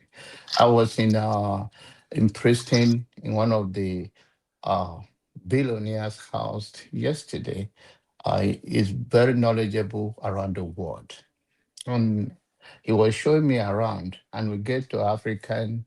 He have all those share where he display uh, um, literature, uh, American Revolution, Indian history. African history. And when we got there, of course, I'm a black guy, I'm interested. And he brought a book. The book is titled, it's written by Martin Luther King. And the title of the book is, let me be sure so that my story can add up on why, because this guy is 77 years old and he know it's a world class. And I asked him that why this? I think this is the What's the name of book. the book? I'm coming. Okay. Strength, Strength to Love by Martin Okay. Luther King. But it's not that one. He said the most expensive collection is African history. Said they are the most expensive because some of those things they are signed by the owner, and he said he bought some of them in millions, some, and they are African history.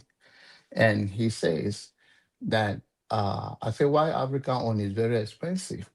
He said because not many Africans are interested in knowledge of all of those things, so they do not give it out. Another book was written by a slave owner. I don't have time to go through all of that with you, but the point I'm trying to make is that if we accept, we never open up, and we never understand the influence of the manipulation we are going through as an Africa, thinking we go to election, we choose our election. And by the way, I don't know what you guys know about what you guys are saying, transmitting of result. There's no transmitting of any result they are asking for in a real life term. What meant in a simple term of English that I can put it is that when you come after the voting from every polling unit, whatever the number that you guys have agreed, then you write it down and then they send it to the collation center. So I don't understand when we say live transmission, which means is John, sorry, can I ask you a question, please? How do they send it to that collision center? yeah, it can be a test, it can be anything, can be sent. That is it. There's no No. live. Listen to me. I Listen to think No, me. no, no, no, Jefferson, no, Jefferson, no. Let him finish. Let me There is finish. no live transmission like you are voting and your vote is counting right there. There's nothing like that. Well That said. is nothing. And you can go and ask. Well, So sorry, in that case, the point I'm trying to make is that it does not mean if people are, what I'm trying to say is that as citizens, we, the Nigerian people, we have work to work on ourselves and how we believe in the system that we build for ourselves in honesty. And you think about your children, that if I'm doing this out of a good conscience, that I will not sell myself out. The point I'm making is that, which means if you go to the coalition center and APC come, APC observers, the INEC, you can say the medium people, and all of them come and they sign that this is the result that we have here. That's what you are saying. Anybody that's telling you anything, he doesn't understand it. You are sorry. just being carried away by electronic thing, and they say, "Oh, I'm No. happy. There's going to be a live transmission." There is I nothing like that. remember during COVID, sorry, with due respect, during Can COVID, you allow him to finish? and Just were allow taking John to data, finish, please. those data was transmitted electronically.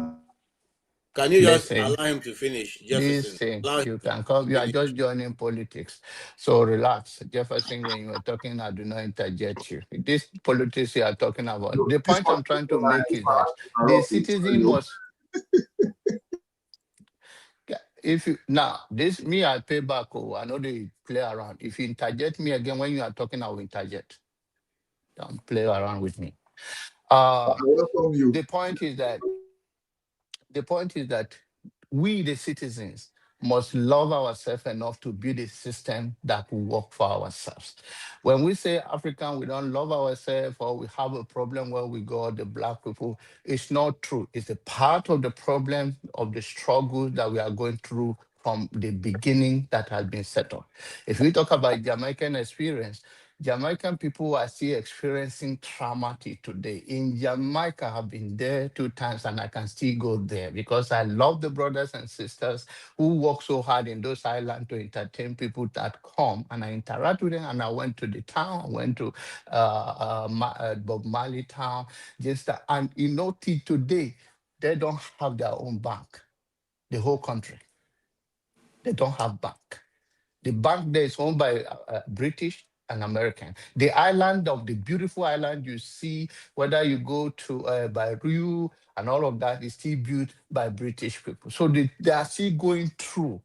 In fact, to have a decent house there, you must be connected. So they are still using them the way they use us. In fact, I was asking my friend, I say, because they have a good road, their car is like a London car is on the driver's side is on the right side. So I asked myself several times, I said, okay, are they better off? They have a better road and all of those. Are they better off than us? The African, they say we have independence and we are still struggling, or the way of their life now that they have light 24/7 and all of that, and they push them. The Jamestown where Bob Marley is the downtown, they even warn you don't to go there, that it's a high risk area.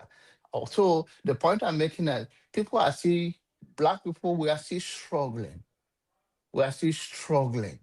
And the reality is that we need to come together to chart our path. I don't believe in democracy that we have matured for it. I think the 4 years of this decay system that somebody will get it built in 4 years. You can't even lay a foundation of Nigeria decay system to make anything meaningful out of it in 4 years. I believe that this selling of democracy to Nigeria and many African countries should be stopped. Let African chart their path to success. When it comes to example of Nigeria, if we say we should go and let the power be in the system, in the center. By the way, the democracy that are practicing Nigeria say the federation, that the system of federation all from they come to the center. If we want to build Nigeria, that's not what is stopping Nigeria from developing.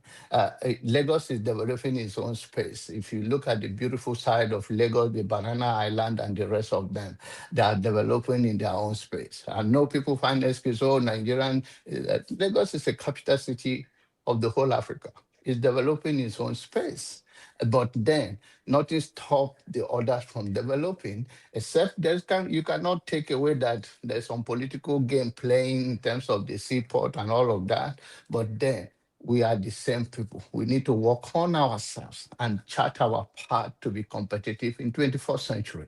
One thing he mentioned that we always said, I'm talking about Dr. Franklin, he says that until we make ourselves relevant, I'm using my own term, that when we have the power, and I think he's talking about like a nuclear power, then the world will come to the table and talk to us. But for now, we don't have that leverage. We don't have leverage to negotiate for that much. So what we need to do is that you talk about Zimbabwe, when this President Mugabe was suffered so much from sanction upon sanction upon sanction because of his stand for his people, even when they painted him a different thing to us. We easily buy to how we are being, how to treat our brothers and sisters, how to pull one down and bring one up. All of those things, if you talk about, oh, the Indian United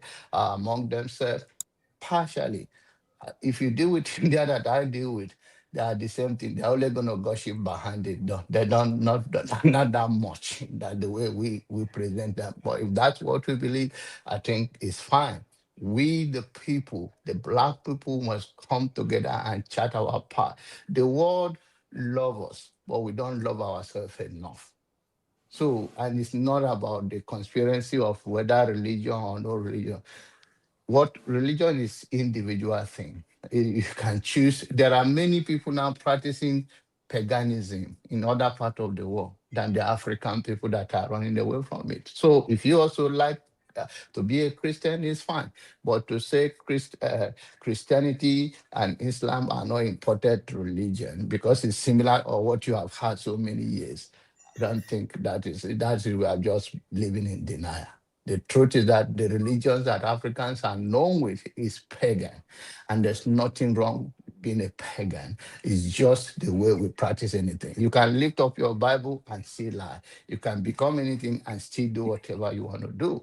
But the issue is that which one your conscience will hold you more accountable is the one you are known with, is the one that you are connected and enshrined, which is your tradition and your value enshrined around it. But having said that, everybody have the right. But Dr. Franklin is my man any day, any time. He's very deep. I love him just like I love KJ sometimes. When KJ is scratching his back, you have this belief you, but it's fine, I'm blunt. So, but you are a good guy, especially on Sunday. Okay. Thank you, Johaba. I have nothing to say. I will just try and be a good guy. Yes, one question for you from Chim. I'm coming to you. I can see you, Jagun. Yes, Chim, go ahead. Okay, mine is not a question. Chim, you are disturbing people, though. Brother Jago, what did I do, please? Come true, brother. All right. So my comment is not a question, is to correct something that Jonaba said, which is false, clear false. And I don't want us to run around with falsehood. So I want to premise my response on what he just said, which I agree with. Jonaba said, even though I may not have written it exactly the way he said it, he says, when the people says we must love ourselves and design the system that improves our life. And that's correct. He said so. I agree with him. So when he says there is nothing like real-time transmission of results, that's false. Exactly. Actually, I have deleted the video. I would have given it to you now to play. You would see that every society that wants to be transparent with the elections, they have what they call a collation center. And you will see a board, electronic scoreboard. Yes. Now, what does that do? When you transmit from Oshobo with that device, it goes to a central. I worked in a telecom company, so please, I can't be bullshitted about this. Exactly. These are things that I've been involved in. When you send a result, it is received in a server, and those collecting it will take it. You can't manipulate it and add it. So if Jonaba is candidate A and KJ is candidate B and Jago is candidate C, as the result is coming, it gets sieved into all of them. It keeps telling you, it keeps tallying. As it's updating, you'll be seeing it. The results are coming in. I have worked as a collation officer here in Canada, so I know what we're talking about. As people are punching and putting it, there are people who are counting it, and they're sending it electronically, and it's going off. That way, that's why I asked him the question. Send it how?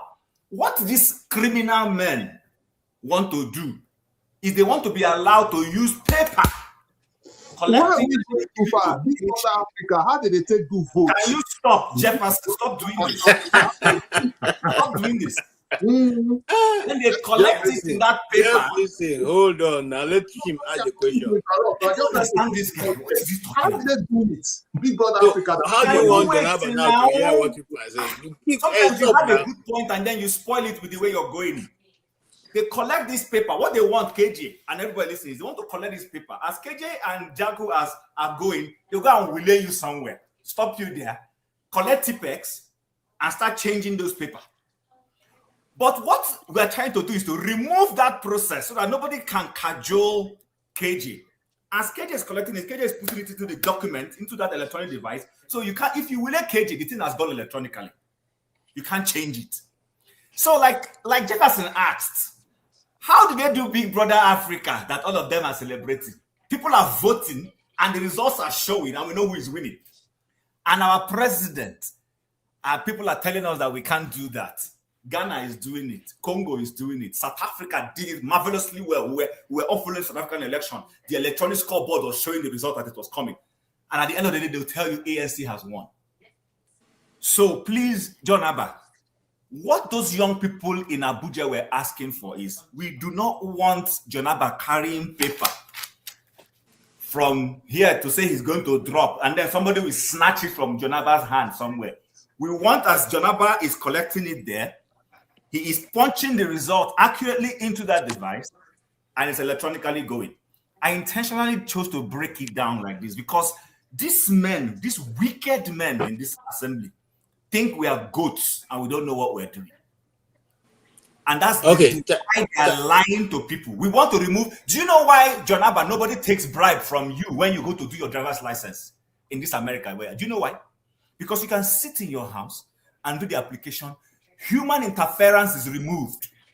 You do it without having to meet anybody telling you, this thing will take 10 years before you get. You know why you're able to get your money when you do your tax and nobody's telling you, come back tomorrow and collect your check? Because when you do it electronically, it goes. When they process it, they send you an email. It removes human interaction, which is culpable for corruption. It has nothing to do with your race. Every society knows that once you keep human interaction consistently, it will mutilate things. So they remove it. Don't come and meet anybody. Just sit in your house and do your passport and get it. That's what we're asking for. And it's not too much. Nigeria is old enough to do it. So when those people sit there and tell you there is nothing like electronic, it's a big lie from Satan's living room, directly from Satan's living room. That's where they manufacture that lie. And that's what I wanted to address, please. Okay. Well addressed. Thank you so much. Well addressed, Thank you Tim. so much. Janaba, do you have any? I beg, make you not take. I'm pregnant with a lot of things to say. No, don't worry. Don't take time. I'm happy that I'm audible now. Okay, just give us another minute. KJ. Sir. KJ. Sir. Do your finding diligently, right? Now, what I am saying, I'm not saying. Bro, we're going to repeat ourselves. Though. I don't think it's. I'm not responding to you, Kajago. You are delaying the whole process. No, I know you're not, but you're time.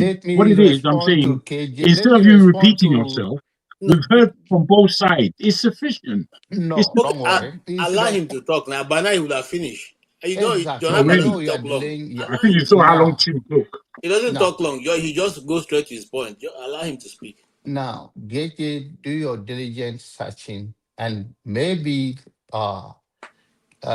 Jim is eloquent in making presentation that look more polite as an orator, but the fact remains that at the coalition center is what they send, and it's not. They put it in the system. The point I'm trying to make is that the officers, whether from the INEC officials, the party's officials, and the medias, they will come and agree on the number that they vote there and send it to the coalition center. There's nothing like a real life voting that if A vote, it shows there. C vote, it shows there. John Abba vote in this local government and this area, and it shows in Abuja. That is not. So I don't know the difference between what you are saying and what I'm saying.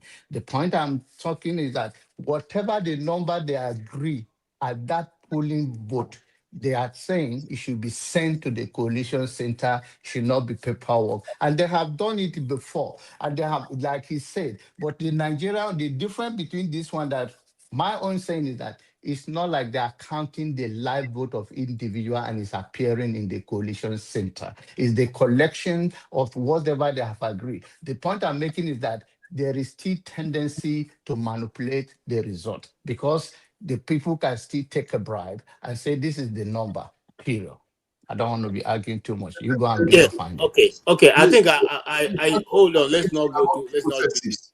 We're all saying when I'm talking, you better be quiet. What John Abba is saying is that, yes, if you have bad officials on ground, they can still decide what number to allocate to any candidate, and that will solve. So that's what he's trying to say, and I think we're all talking about this. All right, let's go ahead.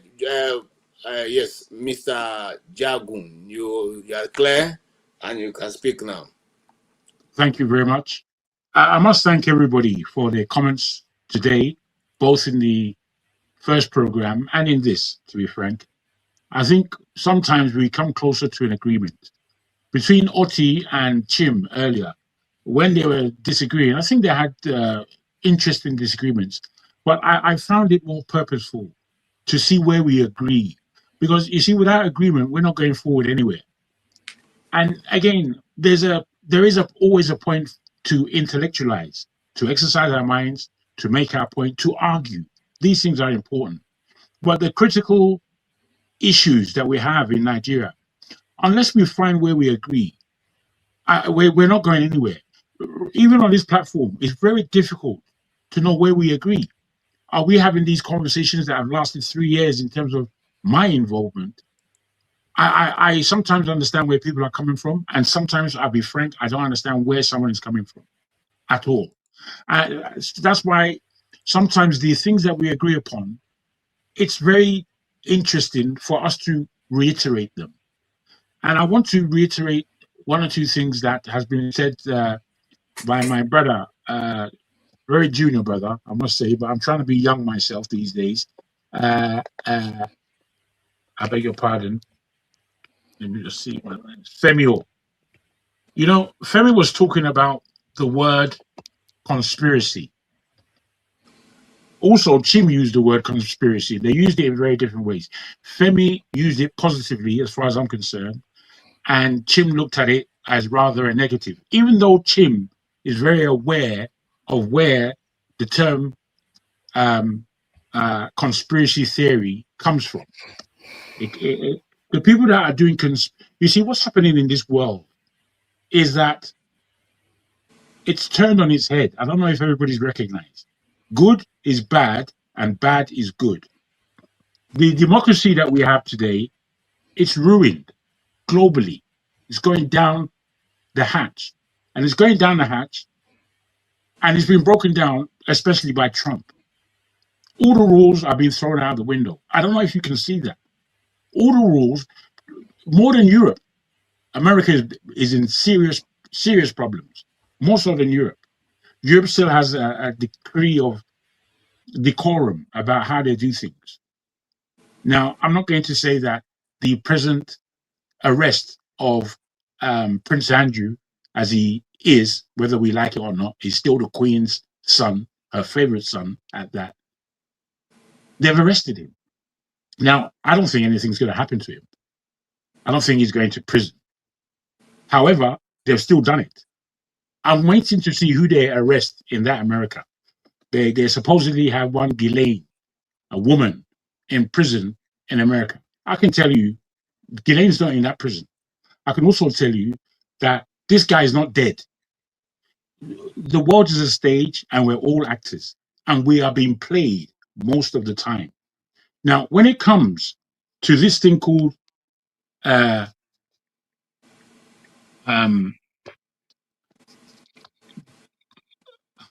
me try and fix my mind as far as the things I want to say. Oti, I disagree with you in your understanding of Christianity. I myself, I don't call myself a Christian. I have a strong belief in Christ. And I have that strong belief because there's no one like him. And I feel that let's just take it as a story.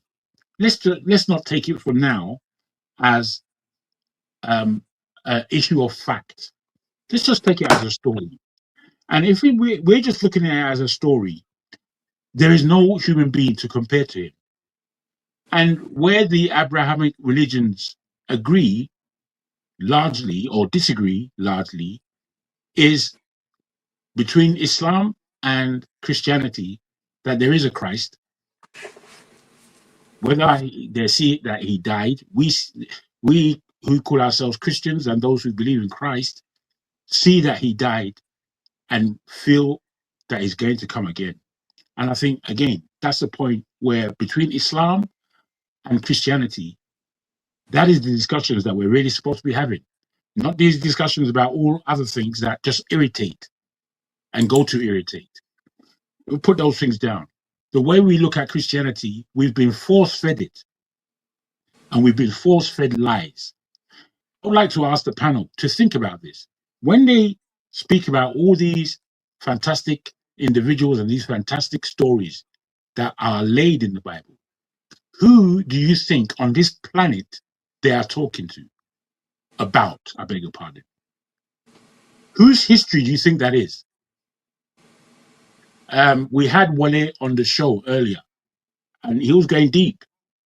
Sometimes maybe I think he goes too deep for a panel or a show like this. And maybe one needs to invite him as a guest so he has enough time to stretch his findings out. I can tell you for free that if you look at the story of Christ, he can only be a Black African. He can't be anyone else on the planet. He just can't. Who in this world gets lynched? Who gets hung from a tree? Who has that happened to in our history? Which is why we have to pay attention to our history and who we are. Which is why we can't keep finding fault with ourselves without finding where we agree. It's too easy for us to drag each other down. And when we look at our politics and we look at our world, all we do is betray each other. And when we betray each other, it's not to our benefit. It's the benefit of those who are running this world. And who's running the world in terms of those people who are of faith? Because I don't believe you understand your book very well. Largely Christians, I don't follow you people. You've got nothing to tell me. You're talking rubbish from the point of view of Oyunbo. You don't even know you're speaking from the point of view of Oyunbo, but that's what you're doing. I only began to understand the Bible when I was reading it as though every character in there was an African and Black. And as though those who were underlined as not being African, they're underlined as not being African. They'll tell you that this is a Roman, this is a whatever names they use outside of talking about us as Black people, as Jews, or as Israelites, or as Hebrews. All these are our names. Whether you know it or you like it or not, you people who are in a stupor because you like white man and you go enter in Yash to talk nonsense amongst yourself, you're always going to get it wrong, I'm afraid. You're not going to come to the point of truth. The point of truth is obvious. I tell you for why. Because nothing has changed in this world. Since its beginning to now, nothing has changed. The only thing that has changed, really, is that once we sat on top of the world, and because of our nature, which is the question that KJ was asking me earlier, because of our very kind nature, because of our open souls, because of our open mentalities, we welcome anybody. The people who were in America that welcomed the Oyimbos into America initially were Africans or were Black people. Whether you understand it or not, half of the history, we don't know it. We pretend we know. I've heard many people come in here and speak in their own level of history. If we want to sit down and speak history, I don't mean to boast, but I'll trounce all of you. You can talk about the First World War, Second World War. That's not history. That's the other day. That's around the corner. When we're speaking about history, we're speaking about the missing history, the history that's untold. John Abba just underlined that he's read a couple of books whereby they speak about us. They know us better than we know ourselves, I'm afraid. That's where we are. Now, the thing I was going to say in terms of the English language that we speak, there was something called etymology. That was the word I was looking for and I couldn't find it. It's just come back to me as I'm speaking now. Etymology is a study of words and where they came from. It was prevalent up to the year 1942. Then they conveniently scribbled it away from the English course. So we don't study it anymore in English. It's only for those of us who know what it is we're supposed to be reading that can search these books out and understand the etymology of words. Because I speak Spanish, which is a Latin language, I don't speak Latin. We didn't do Latin in us. Well, we did for a while, and it was taken out again. But I speak Spanish, and within the Spanish language, there's a lot of Latin. And from the Spanish and English language, which when you speak about European languages, you're speaking about Germanic languages and you're speaking about Latin. These are really the two main languages you need to understand to understand what it is that you're actually saying. The other day, I think Ovier was telling us that language is a weapon. Yes, it's a weapon, okay, but that weapon is being used against us. We're not using it as a weapon in any means or whatever. We're just using it as a second language that we think we understand and speaking as though we know what we're talking about. But largely we don't. The word mortgage, for example, the word mortgage, because again I speak Spanish, morte is death, which is where you get the mort from. Mort, M-O-R-T. Morte, M-U-E-R-T-E. That means death, to die. And engage means to hold. Your a death gauge, a death trap. That's the meaning of the word mortgage, which is why it takes your whole life. If you have a mortgage, you can't leave the country or your job unless you're going directly into another job. You can't leave. You're there until death do you part. But again, because we think, oh, I'm going to get a mortgage, which means I could get £250,000 in order to help me pay for my house. No, mate, that's not the game. The game is to trap you where you are, make you stay there, and work as a slave for the rest of your life. That's what it actually means. We think we know what we're speaking about. You think that you know what you're speaking about when you're speaking English. You haven't got a clue. You haven't got a clue. You haven't. Yeah, Jagun. So, in the view of what Dr. Ogbunwezeh discussed, what then will be your take on what he has been able to expand this afternoon? The man, I too, like John Haber said, I love the man. I love that man. He's the only one who has come on this show for all of the guests that we've had that really, he touches all my parts, my intellect, my spirit, my physiology. He touches it because he's just speaking the truth based on his knowledge, which is all we have to offer each other. Otherwise, we're liars. When we get into hold on. That's why I asked the question to him. If we have people of our own color from the same nation who are but everywhere with this impact of understanding of the geopolitics, understanding of the geoeconomics, understanding of human relation, and all the backgrounds in history, why are we still performing badly? Well, you see, we have to be honest with ourselves. Again, we have to be honest with ourselves. A great chunk of it, you know me, I stopped blaming Oyimbos when I was about 25. It took me a long time to stop blaming them for everything because I used to do that a lot. And all what I have to say, all what anybody would have to say that will put the blame squarely in your Oyinbo's lap, I would agree with them. However, doing that all day long is getting us nowhere. We have to understand the game we have played and how we have played it badly. We haven't played it correctly. And we are still to this day not playing it correctly. We're not playing it correctly. What is it that doesn't allow somebody like Tinubu, be left or right, good or bad, not to recognize what's going on in this West Africa, that he can dare invite foreign nationals with boots on the ground in our country? Both the French and the Americans are in our country. Is that how to play this game? Is that how to play the game? All you have to do is look at China, look at Russia, and it gives you a clear understanding of how to play the game. A clear understanding. Which is to say, we are supposed to be playing from an African point of view. We're supposed to be not looking to the east, not looking to the west, but developing our Afrocentralism. That's what we're supposed to be doing. We're supposed to be bringing out what is in our nature, what it is that we have. Look at what we offer the world, for goodness sake.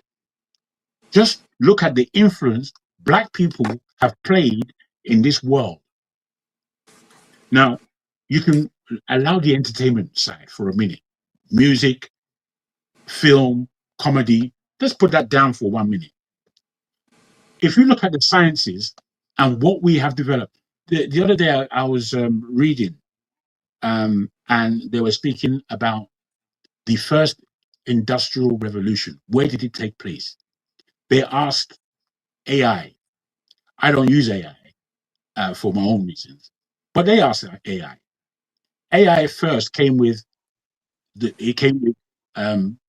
British, and it spoke about the 1800s and what the British were able to develop through mass production, mills, factories, and such like. They spoke about all these things, but then they said that there's a problem here because there are empires older than Britain that had metals. Do you know where they said the first slag metallurgy was in the planet? When they asked AI again, it was in eastern Nigeria. It was in eastern Nigeria. That's the first in the world as far as AI is. That's correct. That's the AI telling us. To be precise, later. It depends on how you ask questions. That the answer you get would now be prefixed. So what did AI say? So that we'll get it clearly. What did AI say? AI basically said that it came from us. And then it spoke about the empires. It spoke about the Nok and how they were using. It spoke about the Igbos and how they were using. It spoke about the Yorubas. It spoke about Benin and how that was using.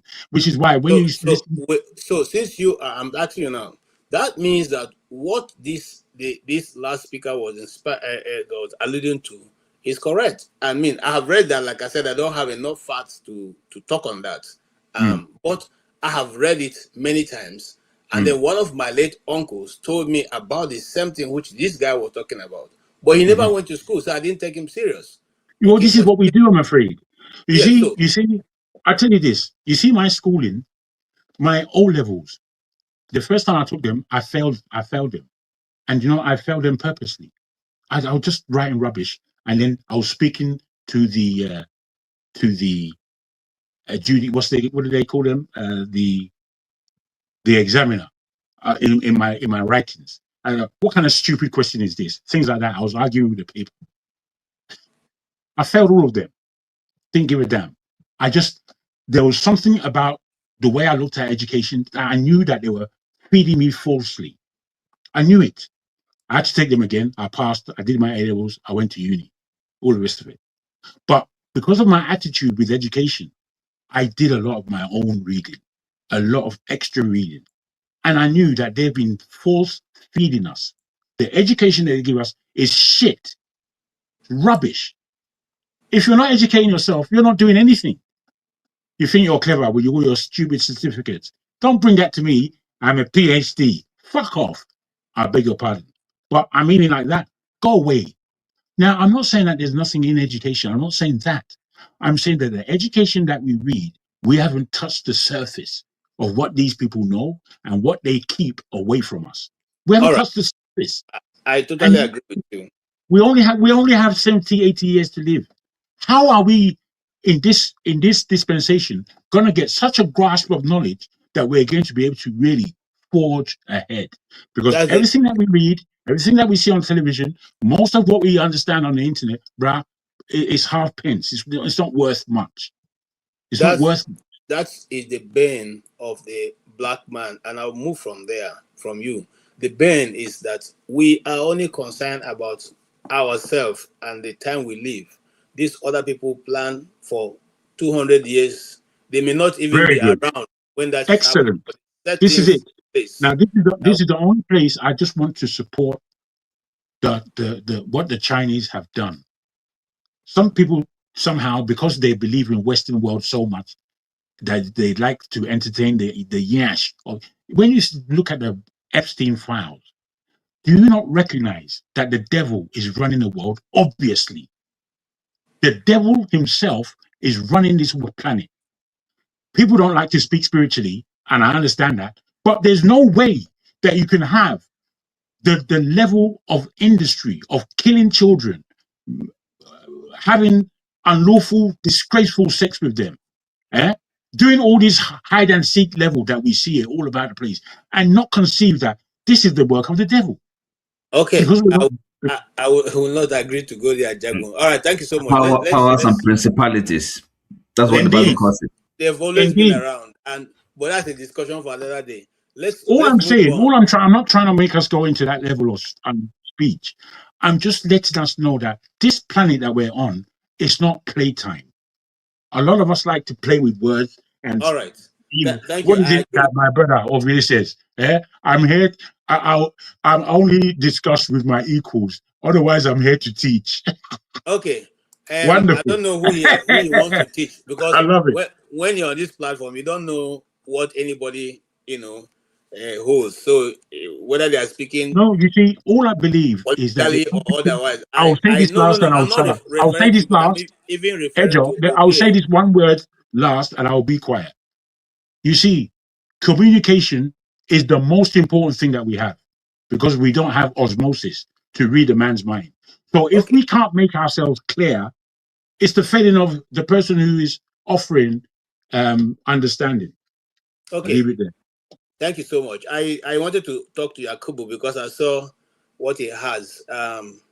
Critical thinking save Nigeria. Actually, that's one of the course I wanted to do was critical thinking, and I couldn't get that in the Nigerian universities. Anyway, having said that, Ovie, I want to also dispute and quarrel with you that when you're not talking to this, you're talking to. I don't know what you mean by that, because every other person sitting here, you don't know what thing they carry. It's just like now you know what you carry. You don't know what the other people carry.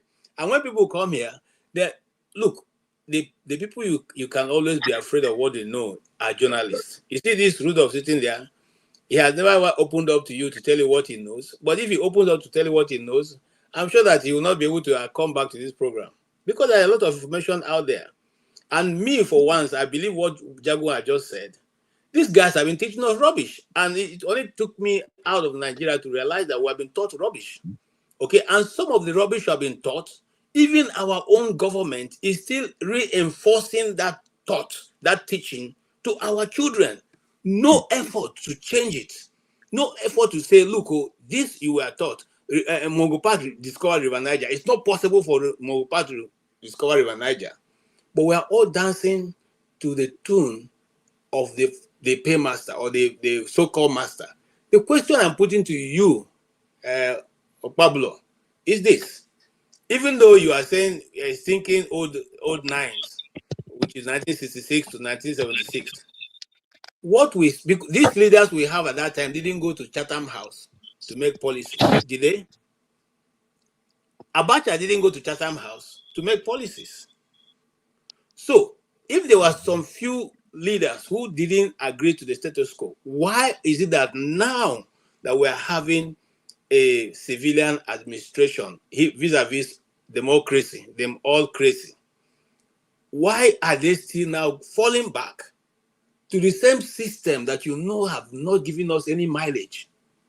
Why are we still not able to tell you see, okay, let's even assume that they have no choice but to go to Chatham House.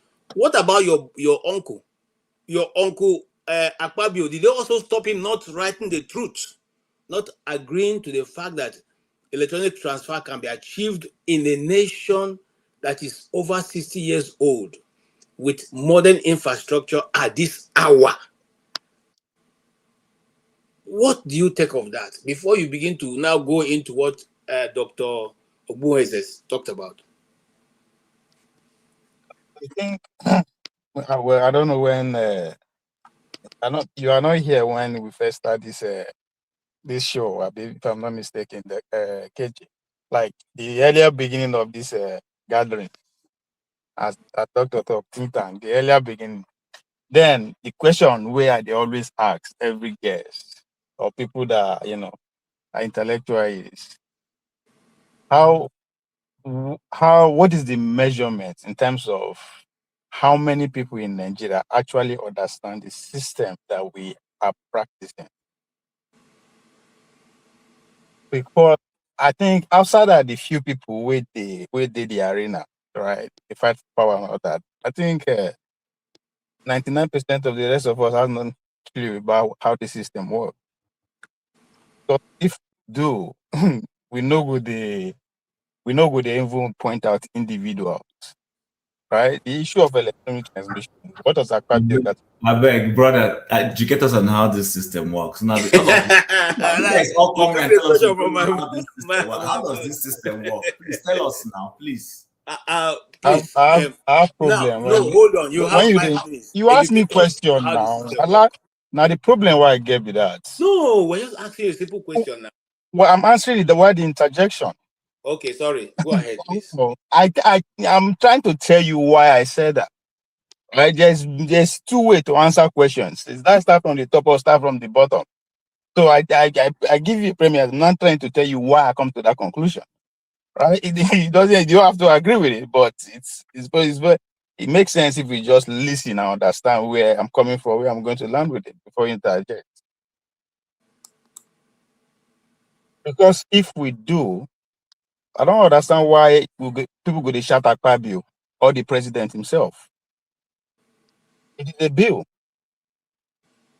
I talk on here many times. What is the goal of funding a political party? Political parties are owned by private individuals, but they operate in the corporation space. What is the goal? There are only two goals: to get power and to make law and to deny laws. So it's beyond one person. So if you really want them to do what they ought to do, go to their constituencies. Now then go pressure them now. So that is the whole point. There's no point does it what's Akpabio want to do? Akpabio doesn't have the power to change anything, to pass anything. The president doesn't have the power. So it's a process. Attack your legislative, that's where your power lies. So that is what I mean. How many people actually understand? Because Jim, as you did so, right? If you know say the only way to go to Nigeria is to fly, why you go there shout for embassy, say you need car to buy fuel to drive? Whom are you deceiving? That's exactly the point I was making. This, especially the opposition, they know this. If people will shout Akpabio from now till Kingdom Come, that is not going to change anything. Which also boils down to the idea of insulting them. What does that have to do with anything? So that's what I mean by saying how many people actually understand the system. If we do understand this is how the system works, then we are deceiving ourselves.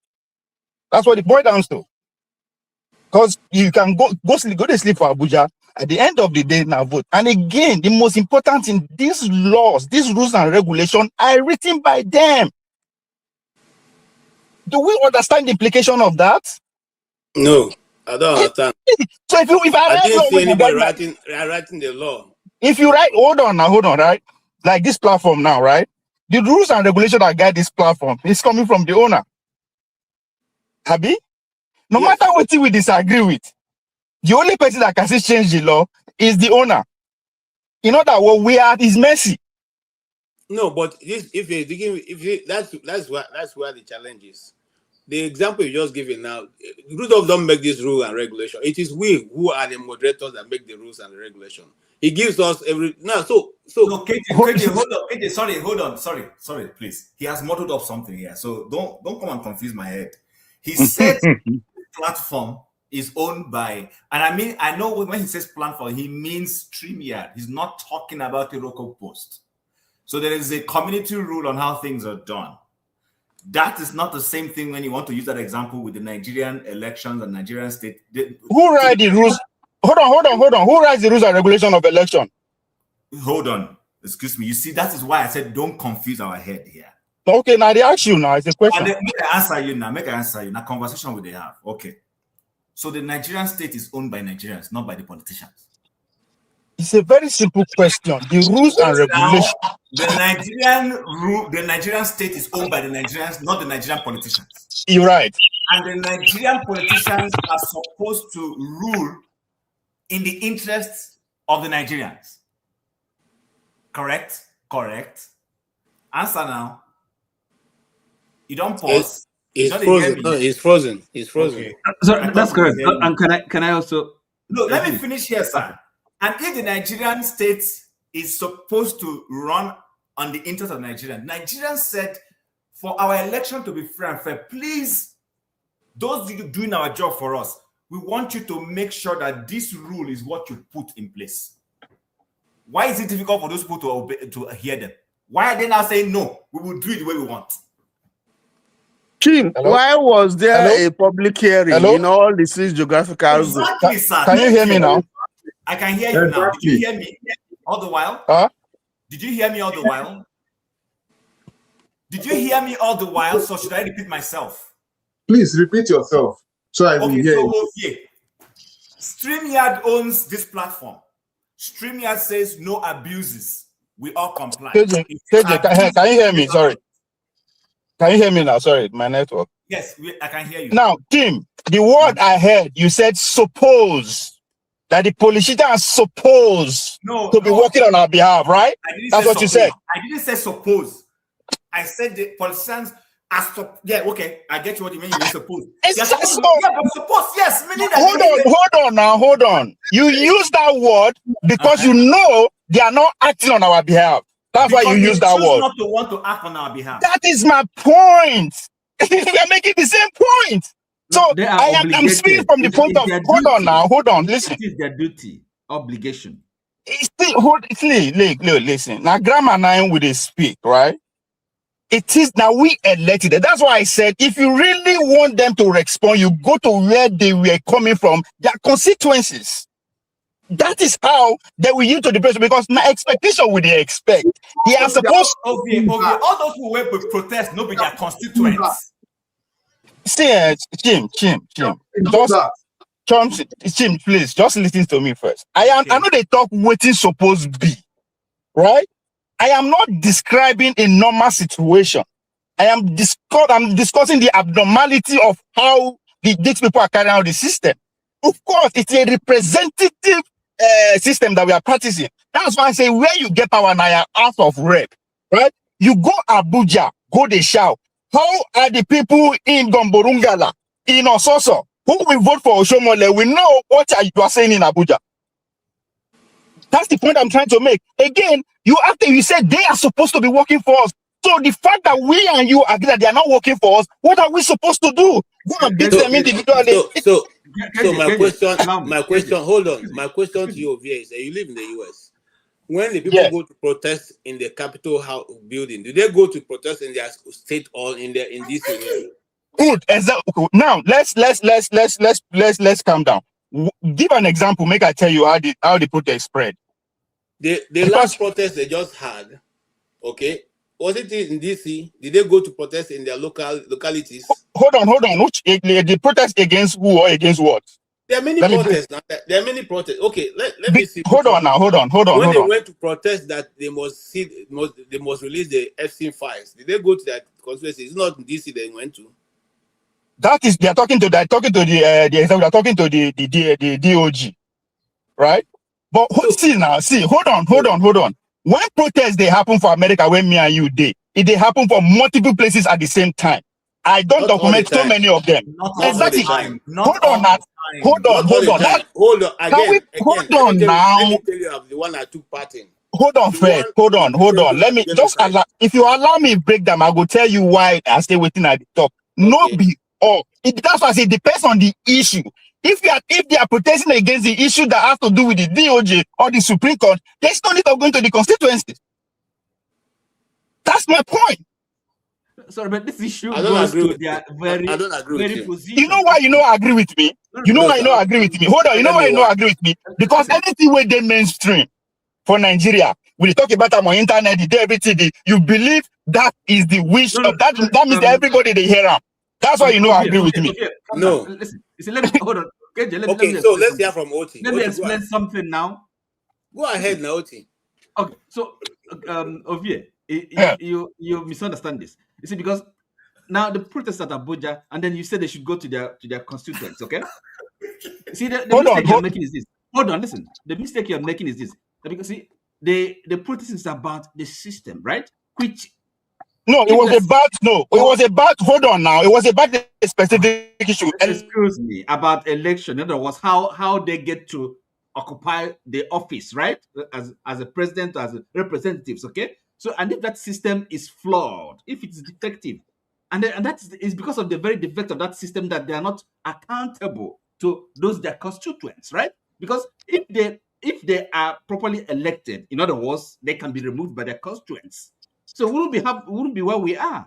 So the protest to fix the system comes first. Are you with me? Before even that accountability to people that elect them. But if they can override them, if they can ride roughshod over them, and then really, I mean, the constituents have no power. So where should the protesters go to their constituents to protest? It doesn't make sense. Oti, you are right. Oti, you are Hold on right. first. Okay, That's what I'm saying. So, hold on. Ovie, you hold on. because the system Wait, is now flawed. let me claim my time now. Not my time. No, I will give you back your time. Okay. And every person who have question for you will speak. They will give you your time. Because you're trying to put us under the box. People are not. Okay. All right. Oti, go ahead. So what I'm saying is, all right. Look, who else have question for him? The answer to your question for him. No. The answer to the question you asked of V is this, okay? My answer to it is simple.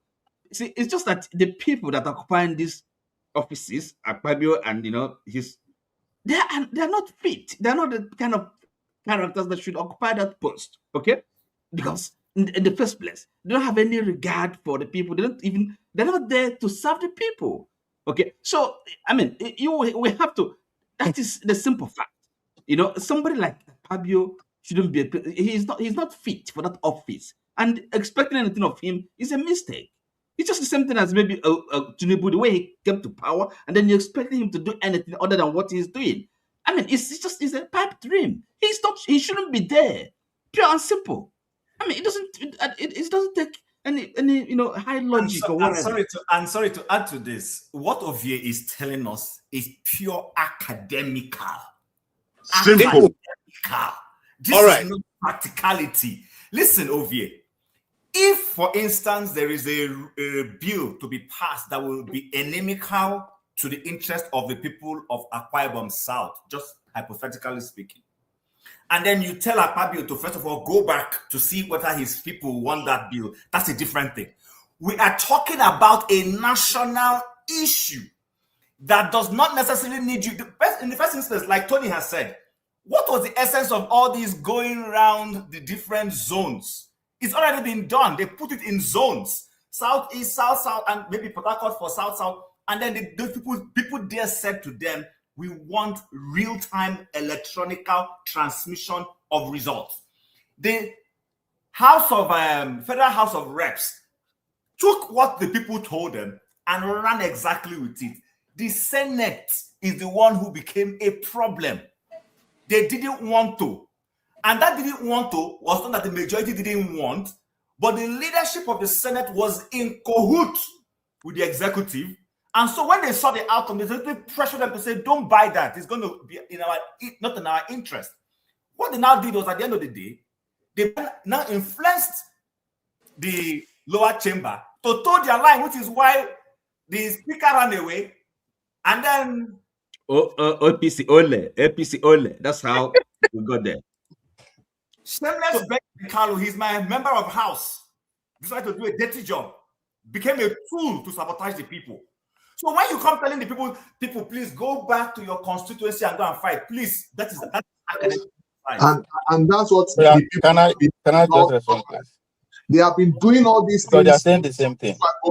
As usual, the upper chamber and the lower chamber will pretend as if they are not making any efforts to contribute and move the country forward. All those protests didn't happen overnight. And speaking of Peter and Mama P and these other people, they have been engaging the senators. So in their own little way with other think tanks. We keep on forgetting all these things, but when everything goes down to the gutter, we make it look like they have not been doing due diligence to go back to the people, which I feel is not fair. Well, we are not silly. Actually, we are not. We are making our voice heard, but unfortunately, the kind of leadership we have in Nigeria, they are so autocratic, and that's what we need to dismantle in due time. And the question becomes, and then what happens? Where do we go from here? Practical, because to me, there's no point complaining about this. What needs to be done? I mean, I know what the answer is. Can Really, I respond to it? Why it's not a the lot of reason talk. why the Nigerian leadership is getting Okay, away with Ovie, hold on. You get your time. Don't of the worry. armed I have your back. forces. The armed forces is giving them that sort of security to feel that since the armed forces is on my side, I can decide to oppress the people. Forget armed forces. That's not a solution. That's part of the system. All right. What do we do? All What right. happens next? Look at everything that is going on. All right. Don't you know that because the armed forces on the side of the government, that is why they're also bought. They're also benefiting from the system. They are bought also. Okay. I'm telling you. Right. Gentlemen, let's not bypass that fear of the armed forces. No, that's the beginning of where we can resolve all these issues. No, let's not push away from the topic. They rely on their bonds. They rely on their bullets. The highest office in any nation is the office people the way they like. Okay, the highest office in any nation is the office of a citizen.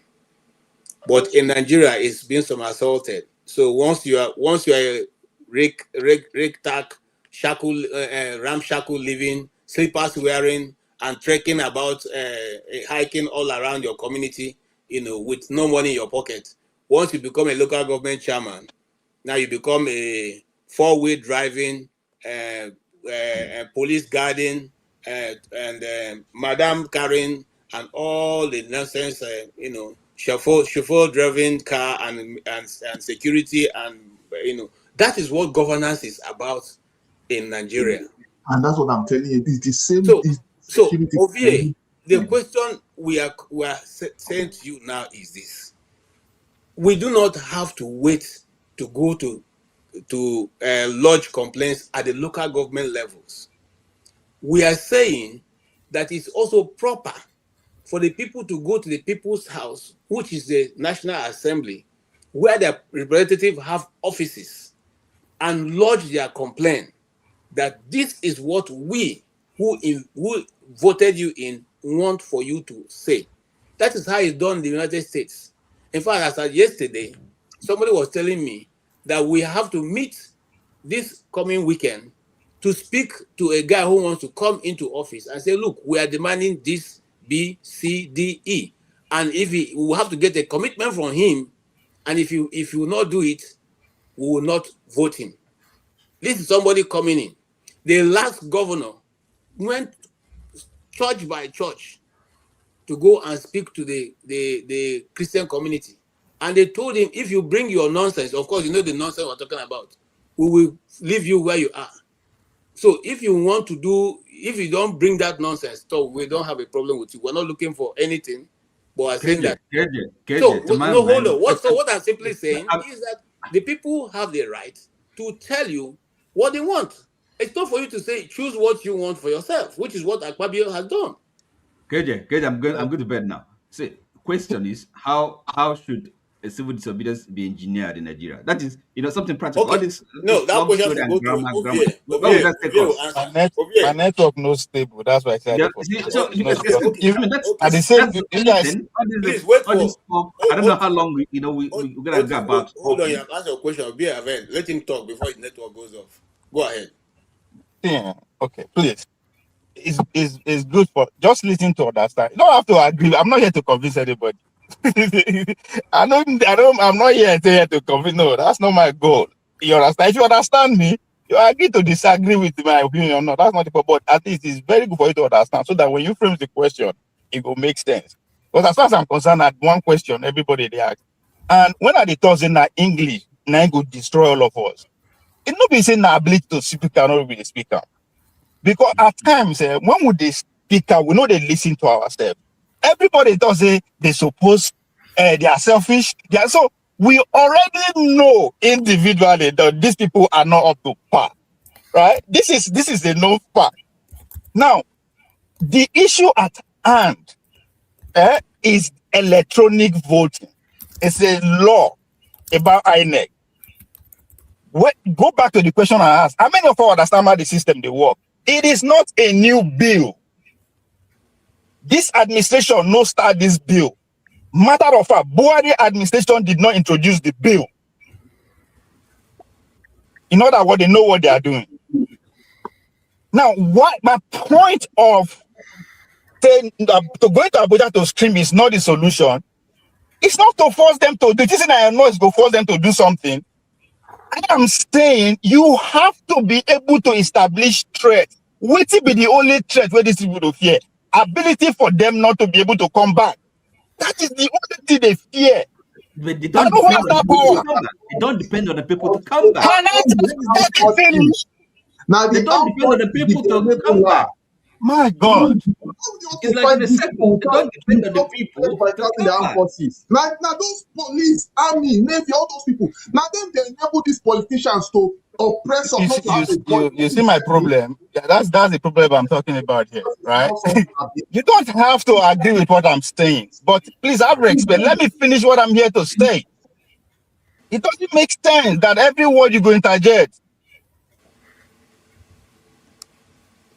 The people who have the power, KJ, you finished by using your constituency as an example. That you guys go into a deal, telling the person where they come, that if you not do so and so, una no go vote for them. Now una be that, not get the power. Imagine the person where they live for New York, go they shout for Abuja on your behalf. You just say the man go fear? What I'm trying to say, this bill, they get easy why then they postpone now, why did they do it, why did they implement and small. Because all of us they gather for Abuja. Politics is local. The only way to make sure Akpabio don't come back, because that's the only thing you can do right now. You don't go for impeach him. There's nothing you can do. He will finish his tenure. If you feel that he is the problem, if you start for Abuja from now till tomorrow, it's not going to affect him. Go and actually stage that protest in this constitution. Not to say it's not feasible, it's not feasible. Do you it's not feasible? If Akpabio won't look for vote, where in they go? Not be in village. Did he vote for him in the first place? Was he voted in the first Okay, place? that is the point. Hold on now.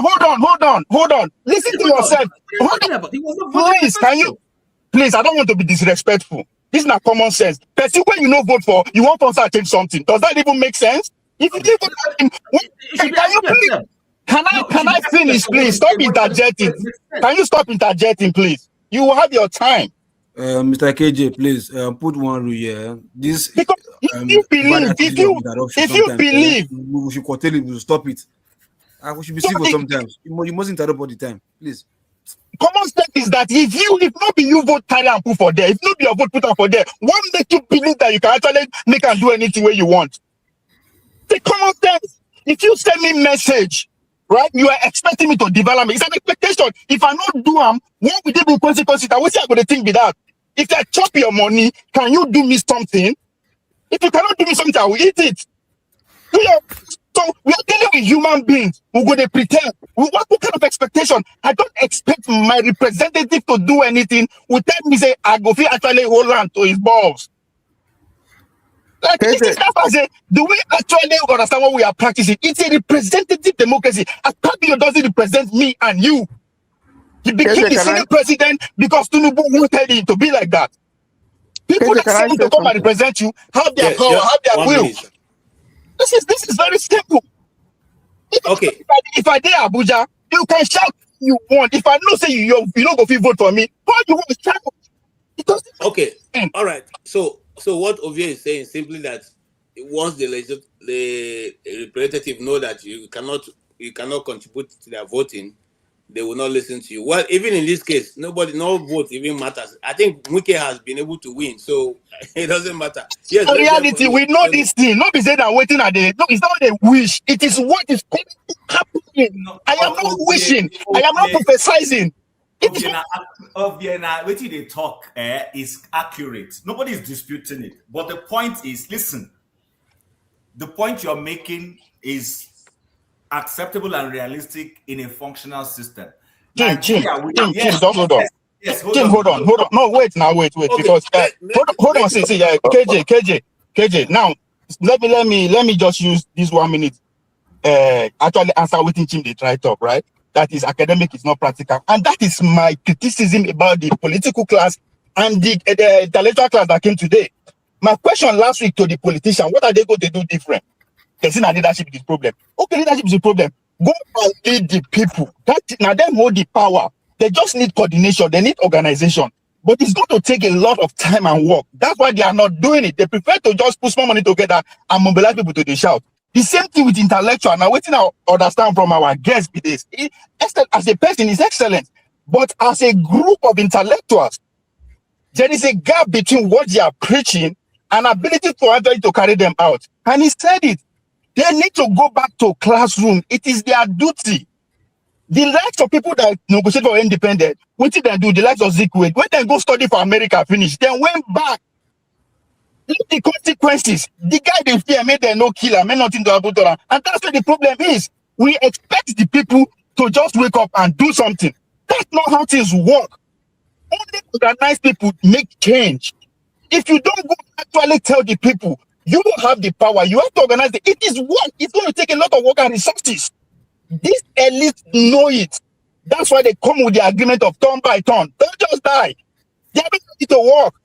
So that's why I asked the question. How many of us, because us here, because we actually understand ourselves, we believe that is the average every Nigerian. No, there are about 130 million people that don't understand a clue of how the Nigerian system works.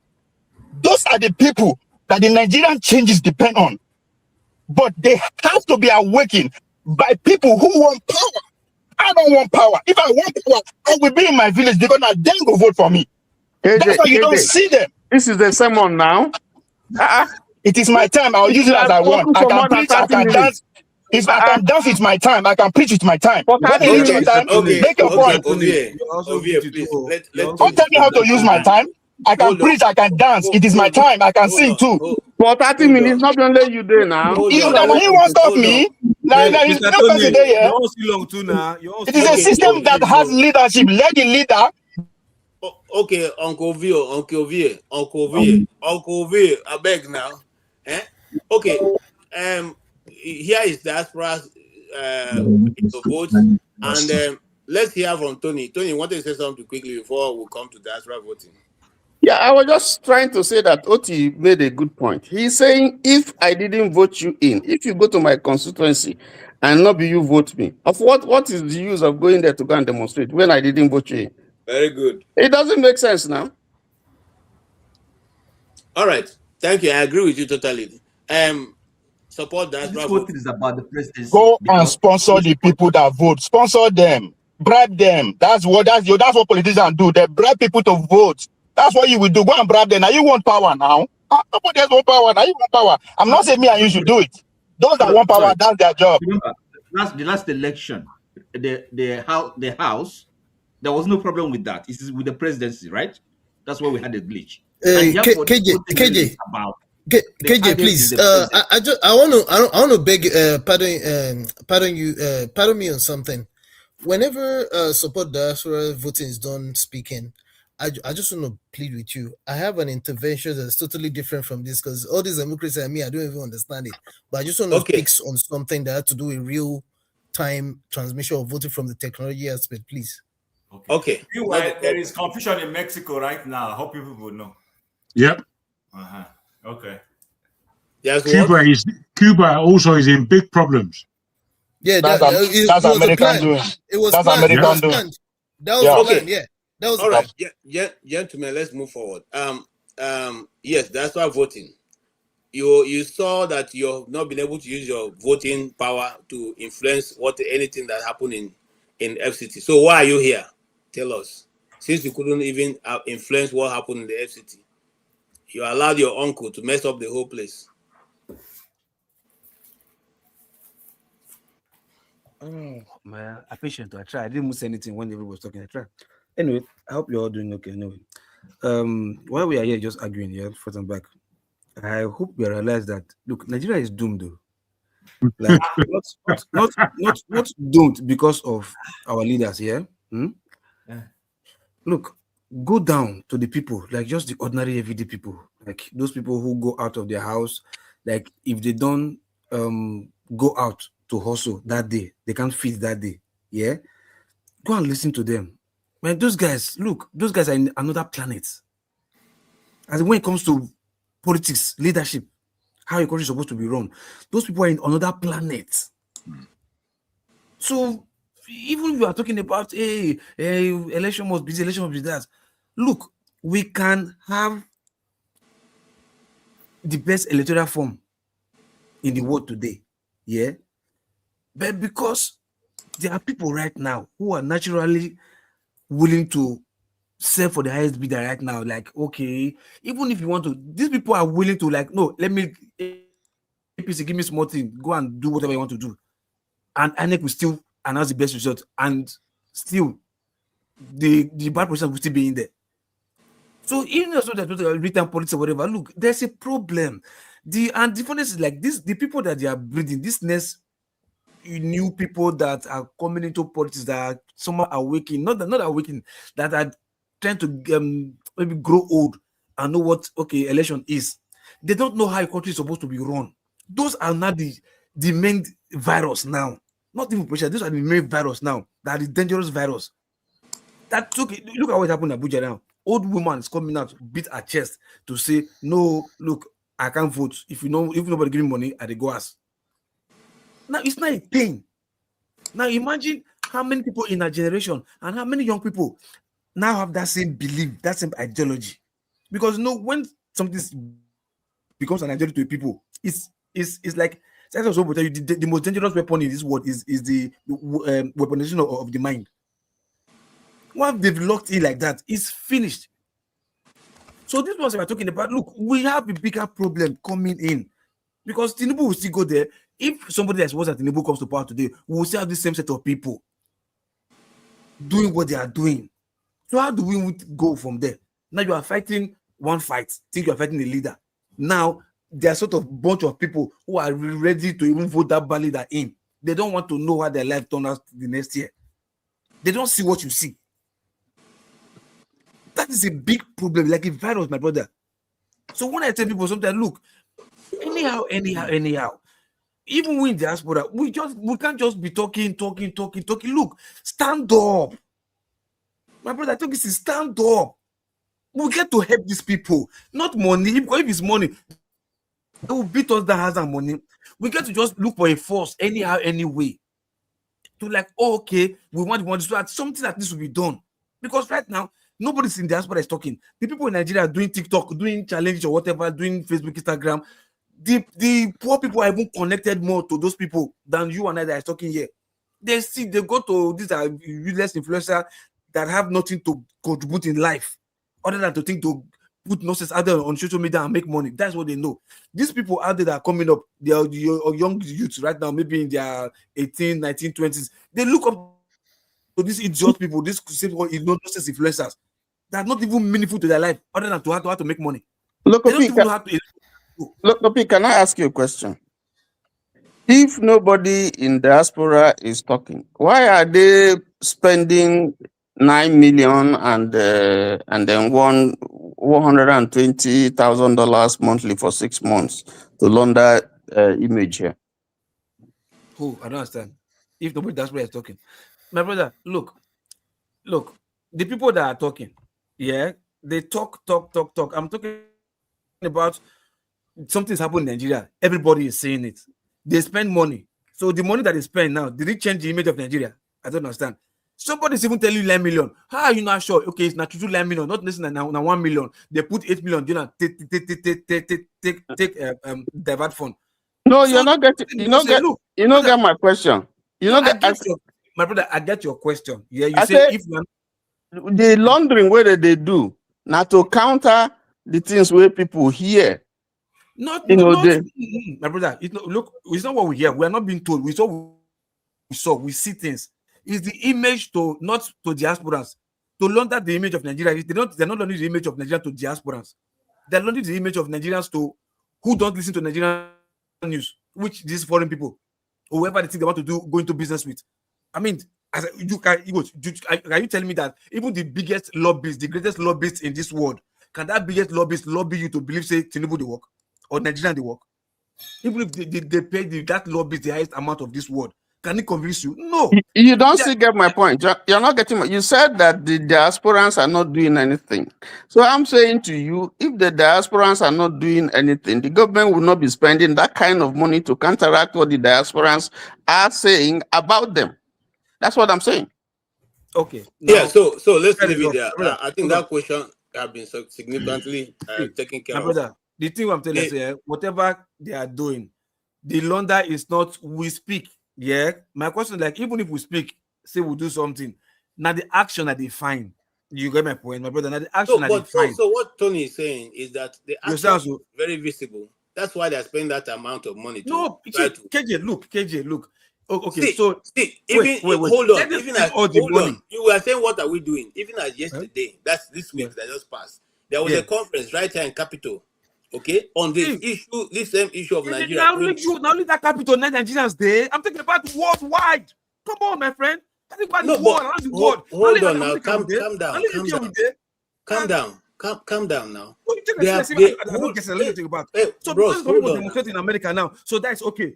Hold on. Do you know, Lokopi? Do you know that there are people? Do you know that there are people all around the world? Do you know there are people who are mobilizing and writing to the king in the UK that they should that this state visit that is coming, that they should. Mr. Tony, please get me right, yeah? I'm not going to tell you, Mr. Tony, hold on. I'm not going to tell you, no, but like my own, I they move around. They talk, they go forums, they go meetings for years, where this, so talk to people. Whatever. I don't to say nobody they do, like say one person or that. But I'm talking like visible stuff, like if we move, if not embassy, whatever, news go see, I'm so these people are agree, whatever. That's what I'm saying. Not they do lobby work, underground work, like okay, we are moving, we'll hold meeting, let's go and write petition and go and submit. Not those kind of stuff I'm doing, not be paperwork. Okay. I'm people go move, news go carry them. News go see say these people. Okay, not be your house now. You say Mexico, do some Mexico over that. News go carry them. International news go carry them. All right. That's whatever. That's what I'm talking about. I get you. I get you. I understand. No. Let me even say this. That's right. Voting. When we finish now, those people who have made a point that you like, you can actually edit it and repost them and keep reposting them. That's also part of the same, dissemination of information. So there's nothing that is lost in this world. You don't know those ones you post, which organization will pick it and then boost it. Mr. KJ, just listen to me. All right, no, let's move on because I'm going to tell you say the little whatever effort anybody is doing, that no, I'm not appreciating it. You understand? So I'm talking about something that is explosive. That's what I'm talking about. You understand? It starts from somewhere. I agree. Yeah, but like the way Nigeria is right now. You understand? So now the movements, like as in, you know what I mean? Look, all right. I don't understand. People don't know how Nigeria be right now. Nigeria is like if like disease right now, like virus, they spread. If care is not taken, nothing will happen. Nigeria will not be a place for anybody right now. You'll be owned by foreigners. I will find it difficult to accept what you're saying because I've been sitting here since 12:30. You and many other people, both those on the screen and those on the keyboard, have been sitting here for the past 6 hours. I think that's enough contribution. And almost every Saturday we come to do. That is part of our life that we'll never recover. Okay? So having said that, I think we should move on. We do what we can right now. It's our life and our that we're expanding. Femi, can I hear from you, sir? Anyways, for the electronic transmission you talk about anyway, yeah. I'm just to send for them because I'll get something to do. The truth for me, yeah. Look, and Janaba and Chim, they were going back and forth. I didn't hear properly. I don't know if Janaba was talking about Nigerian real time, whatever, or if it's possible because I think Chim was explaining something that happened in Canada, whatever. Electronically, it can be done, but in Nigeria, I think what the law asks them to do or what they are trying to do, or like the Beavers machine that they have accreditation, yeah. Once they succeed in voting their clinical on the feed there, you understand? That machine, it has a camera that can just snap, you understand, that sheet, and you are stopped then upload, put in the system, and it's uploaded from them to the IRF. That system has a link, you understand, has what's called web link there. After you snap there, it goes into the saving the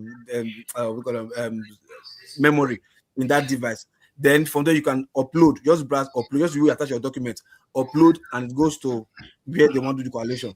You understand? And then they can total the result.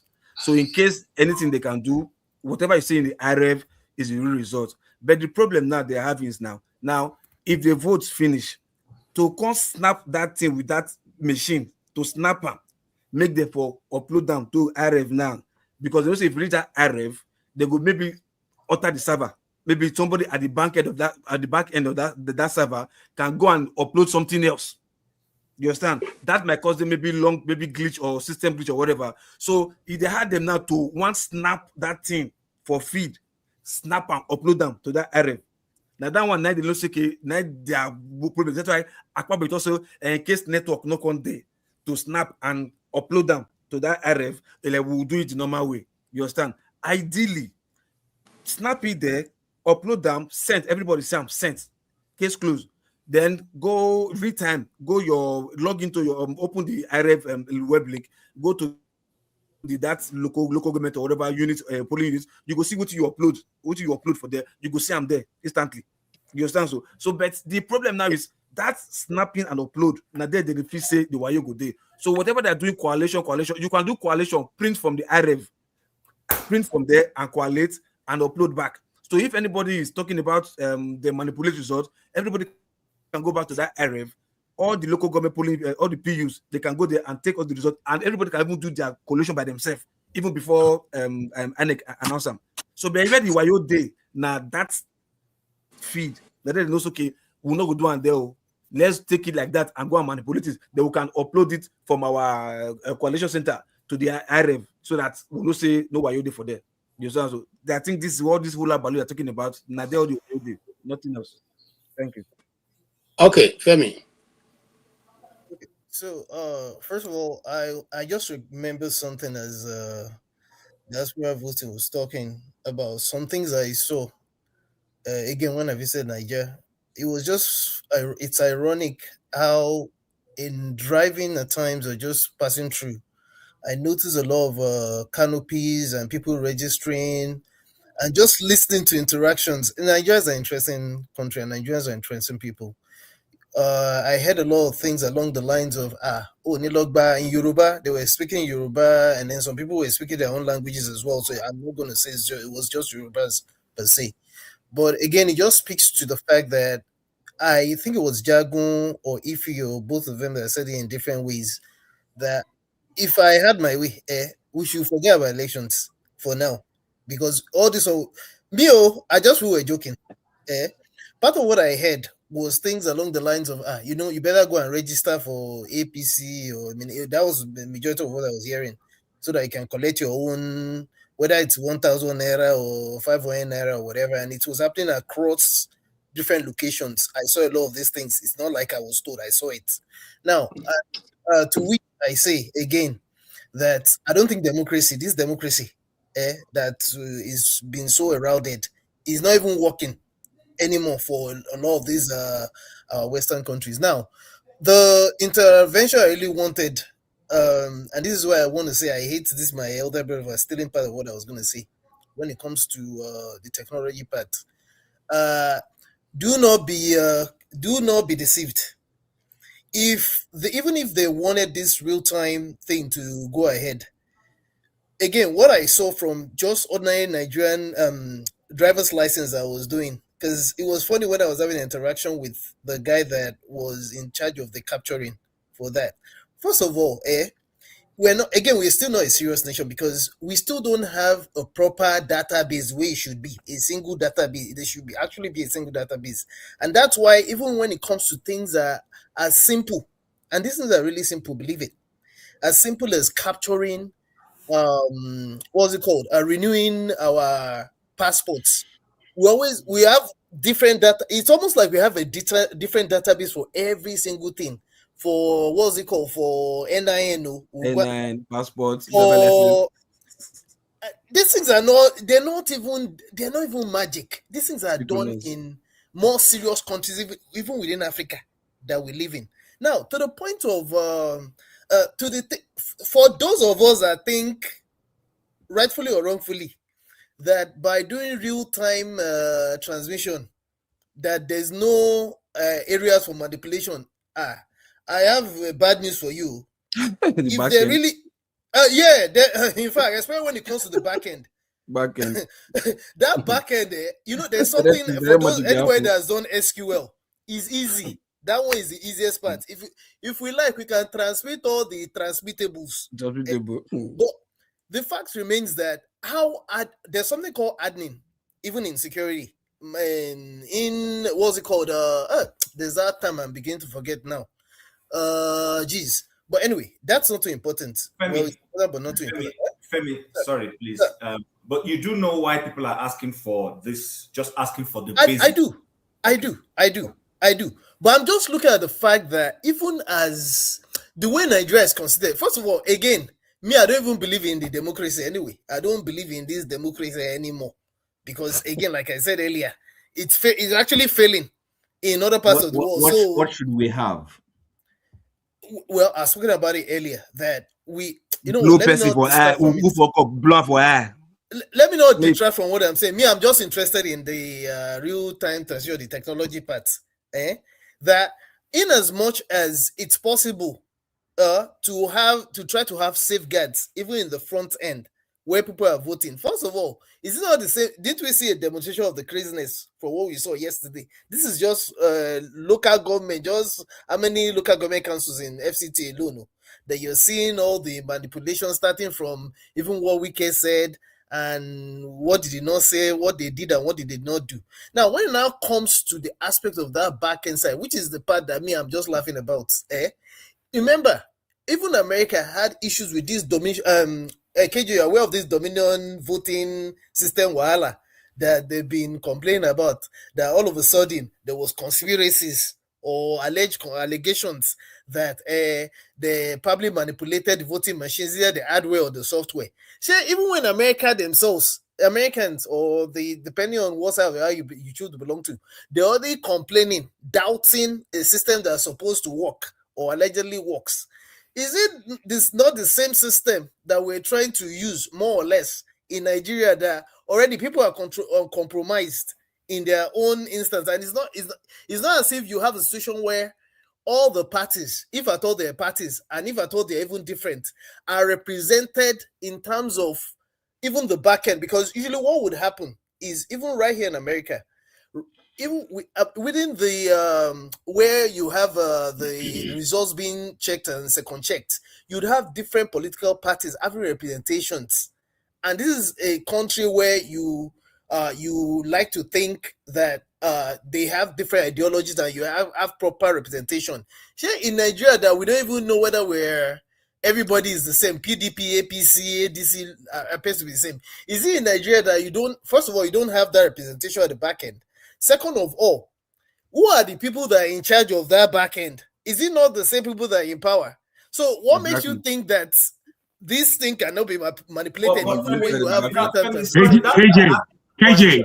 KJ, before you ask the question, sorry, I beg your pardon. KJ, can you send a link, please? There are people requesting the link. Okay. Thank you. All right, so Femi, so here's the point. Voting has finished. That from ACA, whatever that they're going to capture and send to whatever cloud or whatever. I agree that what we have written in it is correct. You agree for your party. He agrees. Everybody signs. And I get a copy. You get a copy. We all walk away. Then the collating person sends it up. If tomorrow when they are counting, I suddenly my party says, no, this is not what was shared. I have my evidence. You have your evidence. Then when we go to the court, then it becomes easy to prove. In the last election, that was where we had a problem. INEC up till today that you and I are sitting here, there are parts of the presidential election that has still not been uploaded to that IREC because they have done wuru-wuru to the answer. And we have mutilated from CA form. You will see where APC 0. Blood result. Chief, sorry, you have a valid point. My problem is I don't even think we should have election. Let's move. No, that's a different conversation. That's a different conversation. No. So people are saying life presidency. Yeah. So people are saying, Femi, please, if tomorrow we go to court, you cannot come and tell me otherwise and get away with it like you got away with it last time. That's the point. And these guys know they can't dare do it, which is why they are insisting they won't do it that way. Okay. So for people who are they're telling us, we know what we're saying. Do the right thing so that tomorrow, if I feel aggrieved, then we cannot contest it properly because it's in the law. but they don't want to commit themselves because they know it is a life. It's like somebody cutting his face to spite. How do you say it? They're afraid. They don't want to do that. They don't want to commit. Your nose to spike your Cutting face. your think nose to people spite should your just face. stand up and revolt. All right. They should just revolt when they're ready. If When we're you serious. guys don't mind, I No, want to I'm break. sorry, MKJ, sorry, MKJ, please, just 2 minutes. 20 seconds, sorry, No. please. In the journey, what Femi was saying, there was like Nigeria not serious. Look, now what is even this fucking opposition they call yourself ADC? What are they doing? Have they done the primaries? You understand? Because like they've not done primaries, but they're all about campaign as if they're campaigning for different party. You also the whatever they're like. Come on, why not just go and do your in-house primaries first? You understand? By the time you have a consensus candidate, then you can go ask and do your stuff. Because I don't know if they're going to do their primaries, if they're going to do direct primaries or indirect primaries. Okay, Because what the party thank you, do, Loco. it's even shit.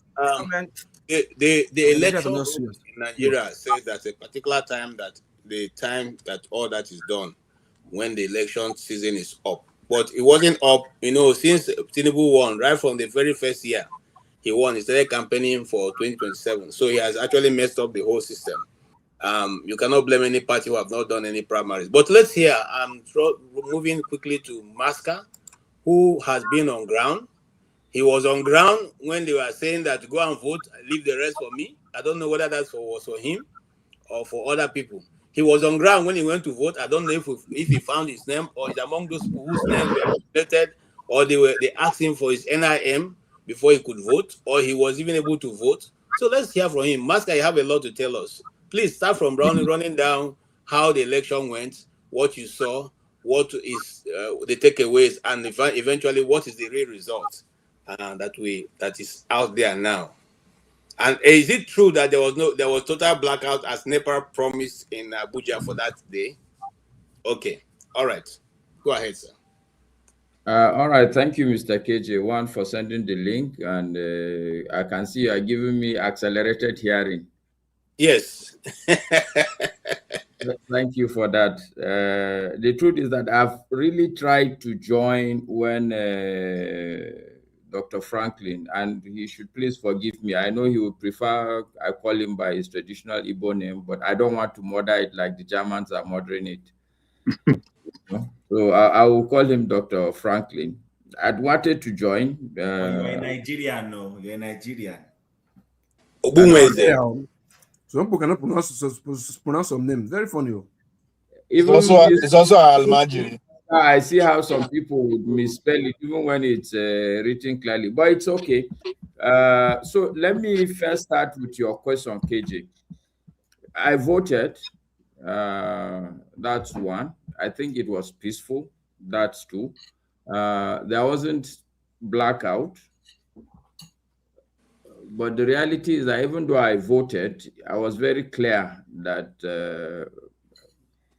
my voting will not really count like that, in the sense that we are not yet at that space where things are done according to the way it's supposed to be done. But the truth also is that some of us believe that there are certain things, even if it's just going through the motions, you should go through the motion. Because one of my beliefs is that things happen not simply because everything is lined up. Sometimes they simply happen, or okay, let me put it this way. One of my problems with we Black people is that we always want to start from the answer.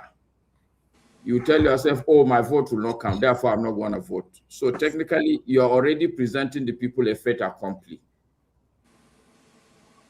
And I also believe in what is called spanner in the work. So if the people are assuming that people will not go and vote, it's important that people go and vote, so that you just simply put spanner in the work. Even if in your mind, you believe that there is something that would happen, but at least everything is step by step. I am a very logical person. I believe in step by step. You should at least vote. Then you can have the basis to say, okay, it was not fair. If you don't come out of your house, then you've lost that locus standi to even say that the election was not fair when you haven't even voted. So that's that for the voting. I have no problem with the result. The reason is simply because I am convinced that at this present stage in Nigeria, even, I keep saying it, if you vote me as the president, I know I'm not going to perform. I'm going to do certain things, but the system fundamentally is not a functional system. Okay, so if you vote UKJ now, we vote you into power, you suddenly wake up and realize that people are just going to hinder you from performance. You know, that is not to suggest that if people say I should contest, I would not contest simply because I think I would not be able to work. But I'm saying that I won't kill myself because of this candidate or that candidate, because in the end, most likely, as far as AMAC is concerned, the minister would prevail. People would do all sorts of shenanigans. So that I don't know if I've answered your question, KJ. Yes, please go ahead. I know you won't like my answer because I won't come with some dramatic responses, unfortunately. No, I'm not expecting. I follow the election. You know, I have friends who covered it who are journalists, so I have first-hand information. So I'm not expecting. I'm asking from your own view what you witness and all that, and you have been clear on that.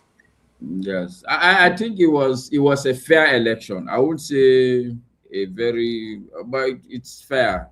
I mean, I saw the campaigns. I was curious, but I was also very clear who I think will win. You know, because I do understand the dynamics of politics in this country. It's beyond. Did their candidate win? Did their candidate win? I won't tell you, Mr. Oti. Is the outcome fair?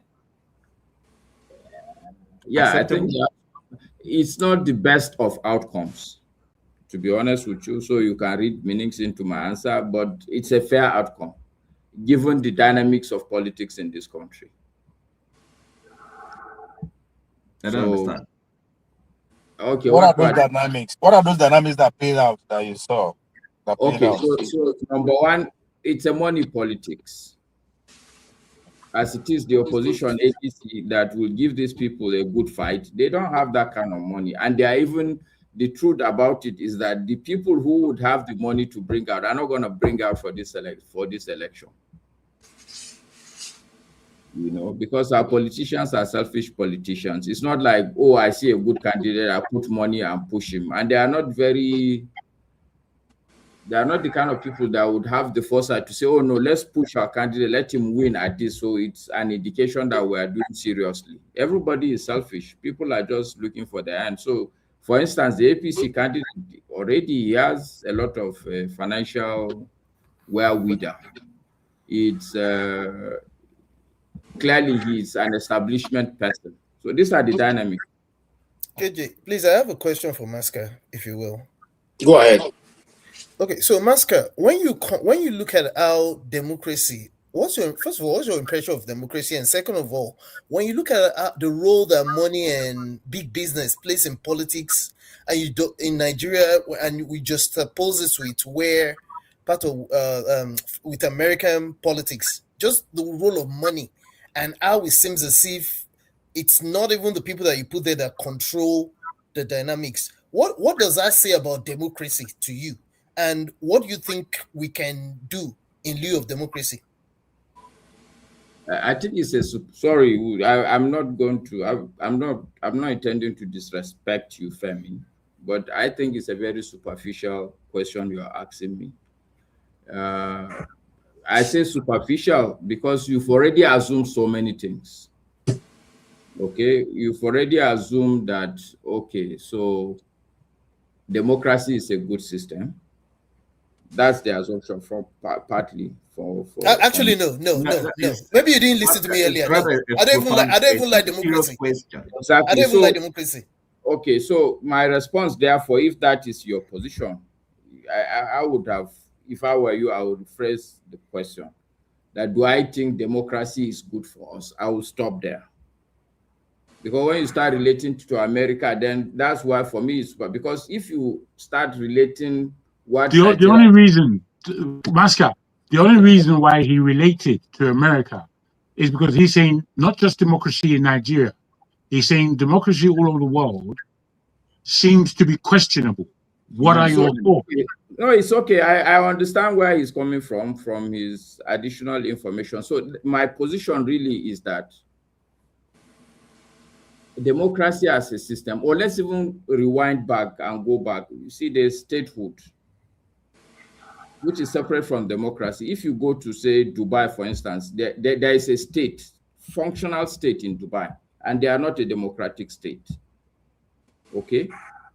So democracy is not that fundamental, if you ask me. What we should be dealing with is, even my conviction is that, well, I'm not 100% convinced, but I'm beginning to incline in a direction where perhaps maybe a country needs to first develop to a certain level before it starts thinking of democracy. I'm asking whether democracy it's even very sophisticated for us. Very friendly with developmental states. Okay, and I will tell you one of the reasons why I'm thinking like that. If you look at China today, I can put it to anybody without fear of being contradicted that China could not have grown at the pace it's growing today if it's a democratic state. Of course not. It could not have grown with this speed. And all you have to do is look at China, look at India. You can see the difference. The elements are all there. Yes, but if you look at China, the speed with which they go is fast. And I'm beginning to think that the only reason is because there is not too much argument. What of Singapore, sir? No, I don't like the Singapore argument because Singapore is not up to AMAC. I don't like. We're talking about the system now, not the numbers, but the system. But even Singapore, I don't know the story of Singapore, but I can tell you that it didn't start with like a democracy. I know when it did. Singapore. Can you say something? Okay. What they have today. But anyway, so I don't know. Femi was the person who asked the question. Gentlemen. Sorry, KJ. I joined for a reason. But yes, go ahead. Of course, out of respect. So, Femi, have I answered your question? My position, if you want it in black and white, my position is that certainly this democracy is not working. It's not working. The system in Nigeria is not working. Okay, and I'm convinced that it's not working because as a people, even as the institutions are not there. Because for you to start talking democracy, you need to have the legal institutions. We don't even have the institutions upon which you drop this democratic system. I don't know if that is. I ask Masker a question because I like the conversation we're having. If you don't mind, please. So I want to because I want to challenge him a little bit, not out of. Okay. He also came for intellectual stimulation. KJ, I have something to say about it if you don't mind. When they finish. So, Masker, I hear you. When you say this democracy is not working, I was about asking. Then you quickly went there, but you didn't finish it. You said it's not working because I was waiting to hear the because, and the because is not, in my own view, is not the because. Okay. You're making it look like democracy is not working because democracy does not fit Nigeria. No, democracy is not working because the people chose to sabotage democracy. Okay. It's like going to a classroom, sir. My pushback to you. Let me just land it, then you can go ahead. So it's like you went to study medicine. There is a code, there is a process, there's a class. I'm not a medical doctor. There's a class where you study cadaver and all those things that you go and write the exam. And then they've told you the process that this thing is supposed to take. But you now went into the medical practice and you want to go and do it your own way. And you now say, oh, medicine is not working because medicine is not good for Nigeria. No, you decided to sabotage the process. Simple. No. You are not understanding the issue. Okay, please help me, sir. Okay. And I heard you when you were talking about why nations fail. Yes. And you were very supportive of these people and their children. The books, the people that wrote, 2 people wrote the book. No, there were areas I knocked them and there were areas I agreed with them. No, I was saying that what I had was you were supporting them. Okay. Now, if it is true that nations fail because you even said it, because of extractive institutions. It simply means that nobody would want to, how do I put it now? If people are at the helm of an extractive institutional setup, don't use the word sabotage. It's not sabotage. When you are on top of that pyramid, you're not going to commit a class suicide. You're going to make sure that you are the people that remain there. Do you understand what I'm saying? And I think it's Dr. Franklyne. He was responding to Mr. Rudolph. He brought in Maslow's hierarchy of needs. In my perspective, I think it was an excellent response to Rudolph's question. I would have even gone beyond the fact that, oh, it's because you're hungry. No, because you need somebody is, and that's why Whose Jim phone is that? puts their stuff on. It's you, Jago. Okay. All right. So he was talking about Maslow's hierarchy. It wasn't mine.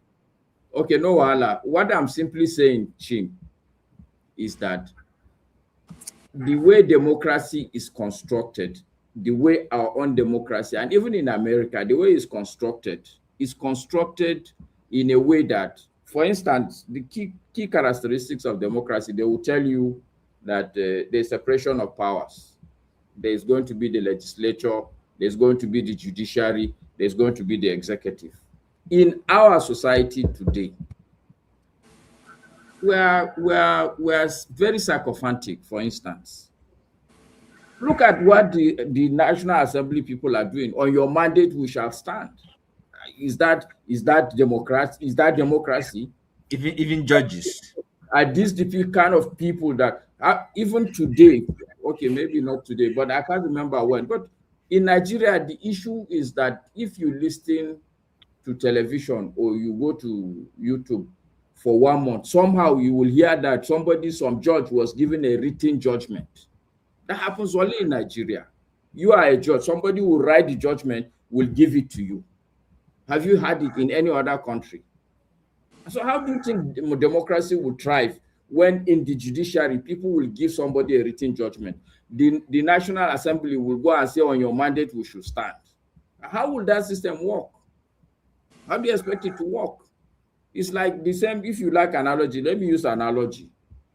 Okay, a car is supposed to have engine, is supposed to have tire. Okay, you remove all the tires or you puncture all the tires. You go and remove the engine and you say, yes, you too, you have a car. Where is that car going to go? So, Masker, what is that called? Is that not sabotage? That's what I'm talking about. But that's sabotage now.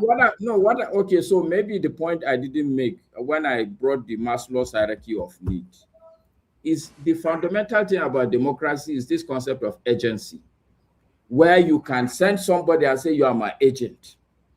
If I send you as my agent, that means I have some control over you. Do you understand what I'm saying?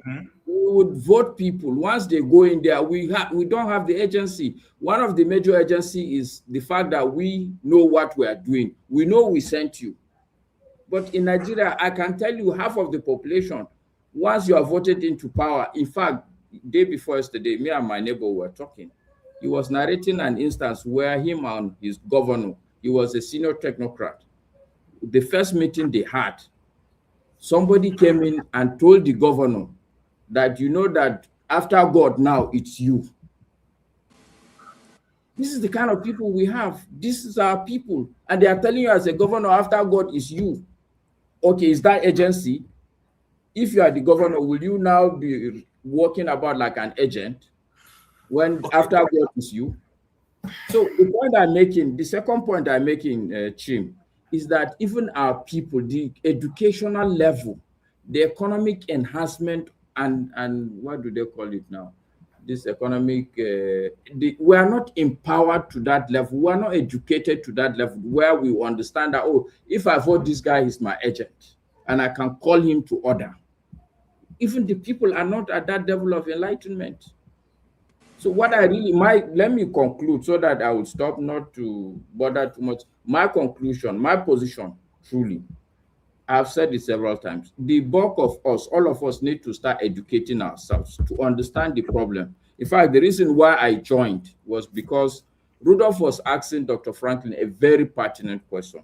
That gap, we have intellectuals, but still we've not been able to articulate, even on paper, a way that we think is the way out. Even on paper, we have not yet, there's no paper agreement or process we believe we should follow to emancipate ourselves. That gap is still there. So I think that that's where we should focus on. Forget about even the elections. We should go and do the elections. But the truth is that they are not going to count as much because we haven't even figured the problem, not to talk of the way out of the problem. And I think it's the intellectuals among us that need to really be honest with each other. I think Franklin didn't answer the question honestly. Okay, he made a good attempt, but I should have acknowledged that there is that failure. Yes, it's true that they are killing Walter Rodney, they are killing everybody. When I was in the university, in my faculty, the number of intellectuals, Patrick Wilmot was there, Dr. Bala Usman was there, Okelo Okoli was there. These are credible intellectuals. But today, you don't even find this level of intellectuals. They are all going. I acknowledge that there is a problem there. But that notwithstanding, when you listen to Dr. Franklin, you know that this is a veritable intellectual. What we need is to articulate the ideas, debate honestly among ourselves, and agree that, okay, this is the way out. Even today, we don't even have that. I raise my case. Thank you. What about okay? All right. Thank you. Can I say something about that? No, hold on, guys. Thank you. Question so of statehood. Do we even have that? Hold on now. I've not said anything. Hold on, no. Yakubu have been coming out and going in. I want to say something. Hold on. Thank you so much. But the state is not really functional because it needs institutions to function. Police, because if you are a state, you need to have the coercion of force. We don't even have it today. Thank you. Masker, the biggest and you know that's why I asked the follow-up question. We have all these people, and yet we're not able to articulate. But the biggest challenge of the Nigerian system is the fact that once you're an executive, all the powers belong to you. You control the police, you control the judiciary, even though you're supposed to be independent. And now, even though the House National Assembly was crying for first charge in budgeting, they have it now. Yet we still have that problem. So there's something fundamentally wrong with the system, or which we have refused to correct, which is this part of saying that somebody is a big man. Is it the system or the operators? There's both the operators. Both operator and the system. I'll give you an example why I say that.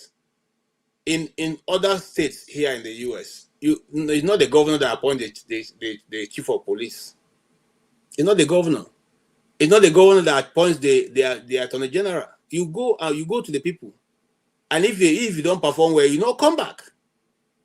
You not come back. After that, your term is finished. They won't vote you back. You are out. It's not. They need to buy them for money. Okay, so you are constantly doing what the people want, irrespective of which party you belong to. You know, unfortunately, in our own, the governor, the president, or whoever appoints the chief judge, chief justice. We have many times debated that the chief justice and the attorney general's office should be divided. They refuse to do that, so that the other person can be totally doing justice work while the other person is doing government work. You know, but they refuse to do that. And so, as long as these things are lumped together, and it is Rankadede all the way, as if they are monarchs, it will be Eze of this person. Nothing is not going to change. But let us move forward. And I think I want to allow Yakubu to say something. I've been coming out and going in. I don't want him to disappear again before he says something. And then, Masker, if you still have something that, which you wanted to discuss, which you have not discussed, we'll give you that opportunity. But we are already started to round up now. All right, go ahead, Mr. Yakubu. Thank you. And then, sorry, you've been coming in. Before I bring you in, you are out, and then all that. You're right. You're right, KJ. I've been not feeling well. That's why you see once in a while I kind of go off, come back. I'm so sorry. Yeah. Um, today's discourse has really been enlightening, but it's not new. You see, that's just the truth. It's not new. This discourse has been as old as time, as far as the history of Nigeria is concerned. Since before the 1960s, when we got our independence, the founding fathers of Nigeria, had long discussions about, the direction Nigeria should take, and at that time they felt the best thing was a regional system with the parliament, in Lagos, and it worked for the time being because it allowed the different regions to kind of work independent, but at the same time support the center. That's devolution. You see, that concept of devolution is critical. Why am I saying this? It's critical because if you want to emancipate people, you give them the opportunity to make a choice from the color of their city room. In other words, it has to be made personal.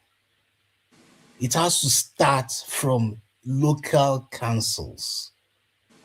You see, the refusal of the state governors to allow local government autonomy to actually function the way it's been envisaged to function is really a big clog to how Nigeria is going to advance. Because already there is what we call a chasm. And that divide will continue to allow what is happening currently to continue to happen. That was why I said critical thinking saved Nigeria. In other words, I'm being futuristic now in this head notes. Because if you look at what critical thinking is, it simply is the ability to think clearly. Most Nigerians don't have the ability to think clearly because all the factors in front of them is there to ensure that they follow a certain conditioning. They have no choice. And that was why when the gentleman Masker said that, wasn't Masker, I can't remember who amongst them said, or is it Femi, that said that people were registering for is it APC by the roadside. What came to my head was, why wouldn't they? When that is the only choice you've given them. What do you want them to do? Because the option, the alternative to that is tear gas. Nobody wants to be tear gassed. Nobody wants to be shot and left by the roadside to die and bleed. Nobody wants that. Nobody wakes up in the morning and decides that I want to go to National Assembly and start screaming. We are not mad people. But because of the choice given to us, you discover that a lot of people cannot think clearly in Nigeria.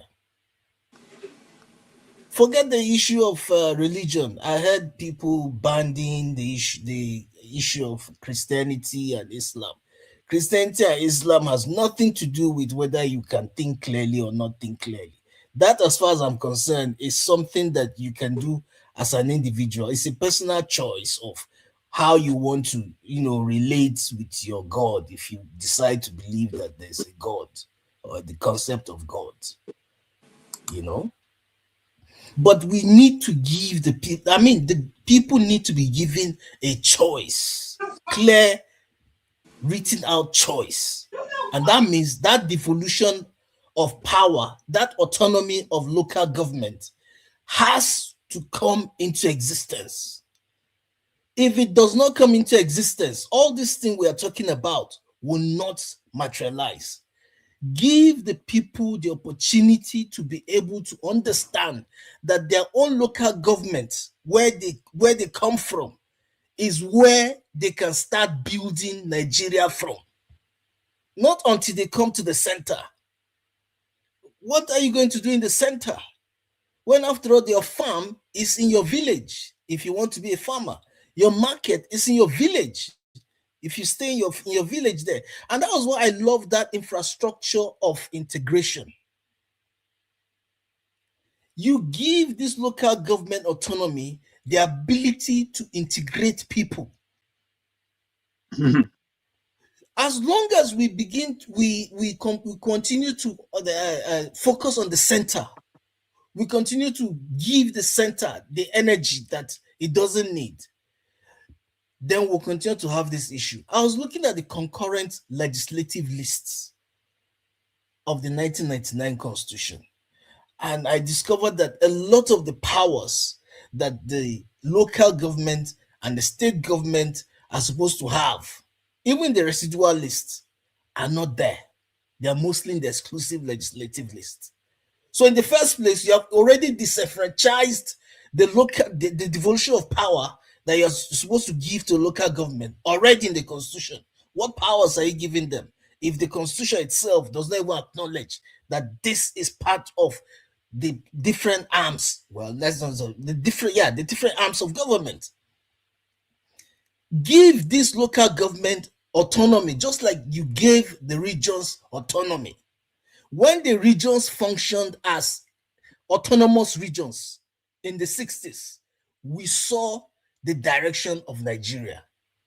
Today, with nostalgia, we mention the kind of achievements without oil that happened in the different regions of Nigeria when the regions had autonomy. We still mention it till today. Then why are we not implementing it? Why just mention it? Why not implement it? Because you gave power to the people. That was what happened. So why are you not doing it now? Why are you not giving the local government the power? The local government should be the most powerful arm of government, not the federal government. The local government should have the chunk of the revenue that Nigeria is making. Because that is where it starts from. That is where you give people a choice. Because you involve them. You include them. People will not fancy coming to the center. So all this mismanagement can be questioned because they're next door to you. Your councillor is next door to you. You cannot challenge the senator because it's far away from you. If he likes, that's where he comes to the village. This House of Rep, if he likes, that's where he comes to the village. Some of them don't even come around when it comes to campaigning. They don't, but they still win election. I have heard of some that won election even when they were in prison. You understand what I'm saying? But you can never win local councillor and not go door to door. You can never win local government chairman and not go door to door. Call a spade a spade.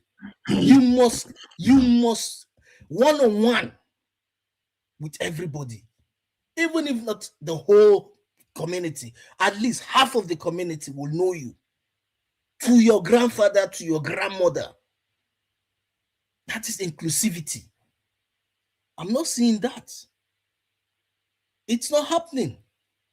So if we really want development, if we really want advancement, if we really want to save Nigeria, then we have to make governance personal. And that means the devolution shouldn't just stop at paperwork.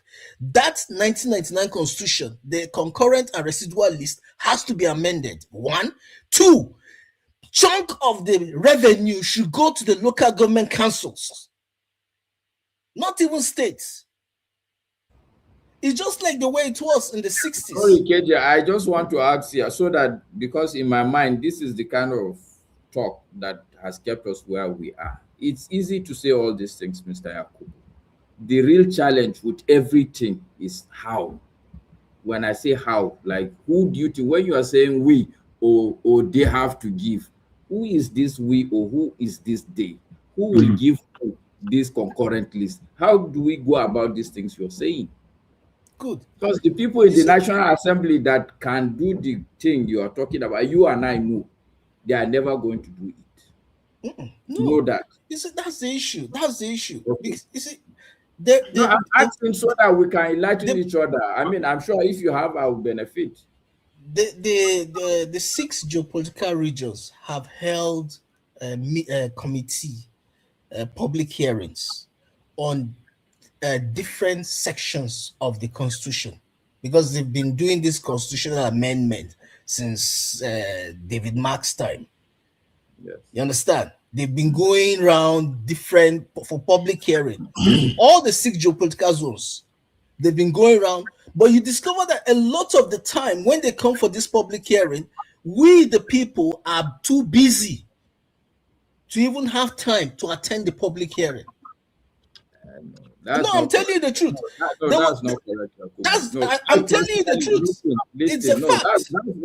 It cannot be the truth. I have done more than 10 papers. I have gone for public hearing more than 20 times. Oh, so you've attended public hearing? Yes. Now, but you see, I can tell you even what these people will tell you. For instance, one of the ones that I was very passionate about was Land Act reform. The Land Use Act. People, all these people, they are looking for what they will benefit individually, personally. So don't assume that the people in Nigeria are illiterate and they don't know all these things you're saying. The challenge is that the people in Nigeria are not illiterates. The people in Nigeria know what is happening. But the people in Nigeria, just like I said earlier on, a lot of the time are too busy to attend these public hearings. And the few ones that attend these public hearings do not have the capacity to push some of these amendments through. Because at the end of the day, it is still the same Senate committee on those aspects of the Constitution that will still sit down and decide eventually what to include in the final document. That is exactly what is happening. Yakubu, in conclusion, you're saying that these people in the National Assembly are open to possible and positive changes. If the pressure comes from the people, they are open to do it. So where will that pressure come from? How will that pressure come All right, from? let's go back to the 1989 Constituent Assembly. How do we generate the pressure? Yeah, thank you, Oti. How do we generate that? This is for me. That's the let's go back to the 1989 Constituent Assembly. That's the job of the educated class, the job of all the adults to do. It is our responsibility as adults of the society to make that happen. It's our job. Let's stop shying away from our responsibility. That's why we know one or two things. Go back and actually teach the people. Stop pushing your responsibility for others to do. Okay, gentlemen, I think we have had a good debate. And KJ, sorry, I have a different thing from democracy if you don't mind. Just a minute. If you take 1 minute, I'll not have problem. If you go beyond 1 minute, I'll pay. Okay. Right. I think our problem with democracy is definition. I said that because let's go back to the British people, right? The British, what they are practicing democracy up to today. And many of us know that they also have a constitution that spans centuries. And many of us know that more than 1/4 of the members of their parliament are not elected. They are coming straight from the royal home and from heritage families. And many of us know that. When the American gets, you know that when the American, we're ignorant. Oh, hold on now. Let me. You say you give me 1 minute. Let me finish. It's a rhetorical question, not the. No, I'm just answering everybody because see. That's what I said. Okay. When people come, don't assume that people don't know what you know. They know and just keeping quiet. Yeah, but what I'm saying is, I'm not in terms of general conversation here. Okay. Now, when the American gets their independence, in order for them to be totally free from that of the British people, they have to define. They have to treat their own democracy, define it. And what do they do different? they take the power away from the royal institutions and from church. That's why they tell us it's a presidential democracy. They say the law has to go for the people. Why the Senate is still the state? Before 1912, the Senate were direct donation from the state, not just like the college voter. So the state will donate Senate to Washington D.C. So when the Chinese are actually economically of age, they are trying to also be free from the stronghold of external force. They also treat their own democracy. After all, the center of democracy is every system should benefit the majority of the people, which is what China has actually achieved. So in the recent, China is also practicing democracy. It's just that it doesn't fit into our own definition. That's what we do. And for us to also be free from the external stronghold, we also have to be able to articulate our own democracy and tailor it, which also boils down to the question Maska was trying to ask. Our intellectual fail were unable to actually articulate a way forward or a way out of our situation. The same thing with our political class. They are not able to define the kind of democracy that we should be practicing that will tailor to our own way of life. That's the only way we can wiggle our way. But if we keep practicing directly the way they give it to us, they will continue to remote us from outside and invisible. After all, it's really time. All right. Thank you so much. I agree with you. And then Boom Boom Ray, made a correction, gave me a correction. Some states in the US are not, they are chief of police appointed by the mayor, and the minister the secretary of justice or thereabout is also not elected, appointed by the governor. So even at that, they still have a lot of checks and balances within the system that regulates. Unfortunately, ours is such a way that once you are appointed, you are automatically assumed that you are the wisest man in the city. Even if you are a non-entity, somebody who couldn't add up, you become the wisest, and your idea become the perfect one. Everybody who sees you just tells you, Oga, that is Eze, Odogu, you are the one who know everything. So that is what we must see as an artist. Many years ago, one of the reasons why I stopped performing, before dignitaries was because I've started to perform, and I noticed that people sitting before me are people who I've known, and they are not, non-entities in my university level. So, but now they've become highly respected, members of the house, and so they will see me, you this boy, I see here, that is the person that you are in. So this is the Nigerian situation, and until we get this mentality, and you see, let me tell you, the system knows what we give the people with liberation. They refuse to do it. They refuse to do it. If you remember, back in the days, there used to be an organization called MAMSA, where we get that. If you are a governor, govern well. If you are a president well. They know that if that MAMSA continued, by now there'll be system education, and everybody will know. Now, in these places where they develop all that, don't they teach their people how their government run? They teach them everything. My son knows everything. He will tell you, do all this, how this, how this. They teach them so that by tomorrow they're not learning afresh, and you cannot deceive them. But these people do not want to do this, so that they can KG, you know Professor Jerry Gana, who was DG MAMSA then. Yes. He later on headed a political party in Nigeria. Yes. PDP. And they ended up not taking Nigeria to El Dorado. Yes, I know, because listen, again, you see that's the problem. Jerry Gana, I don't want to say it because we are friends with him and his son. I went to the same school with him. But you see, after a while, it's like some of them. Is it Joshua you're talking about, the one in the House of Rep? Yes, Joe Gana, yes. But the truth is this. Our Nigerian people, whether they are from the south or the east or the west, when they are younger, they see a national vision. When they get to a particular age, their national vision now turn around.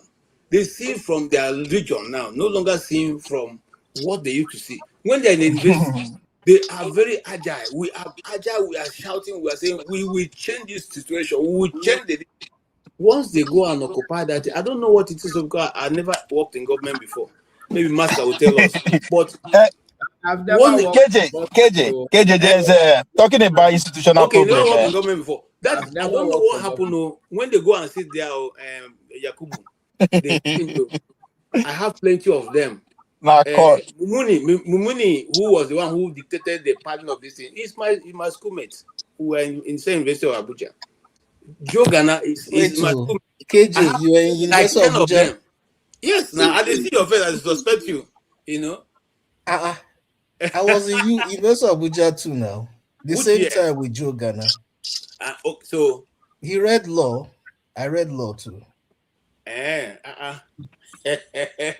it Joe Ghana that read political science? Because I'm yes, thinking Joe of Ghana read someone political else. science, and you are talking about his younger brother, who is Joe Ghana, who is sorry, now I'm talking about Joe. What's his name now? They now who is now in the House of Rep. Okay. Yes, he's not in the House of Rep. Joe Yeah. Ghana. Yeah. So you were part of. I was in theater art department. It's Joey before. Okay. So Dandara was a lecturer. Dandara was me and Dandara. And Professor Bilika was a lecturer. Yeah, then they confess. They are our problem. Oh. They are our problem. Friends of the mighty. Yeah, then they explain themselves. No, you see, to be fair to those guys at the time, to be fair, and I'm being fair. When I was in University of Abuja, our VC was Issa Mohammed. I think it's also Professor Issa Mohammed. Very fair man. I mean, when I say very fair man.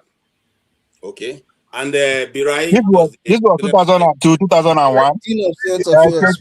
Will not tell you. Birai is also late now, you know that. Very fair man. It was Birai who told me, you are doing elective in political science because you want to be a politician. What about those who are reading political science? What are they going to be? They'll be master. Okay. Now, KJ, make I ask you this question. Currently, the British institution is going through problem, right? The threat, the prime minister say make it resign, and the guy the threat is made them call call a snap election, and all is boiled down to the fact that they want to replace those people with the royal institution that donates to the common House of Common, and those one where they come from heritage, they want abolish that one, made them the stand election.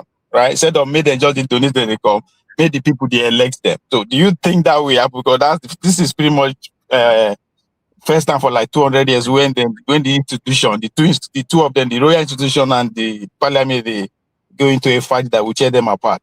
You see, both the royal institution in England right now and the political House of Commons, not yes, House of Commons.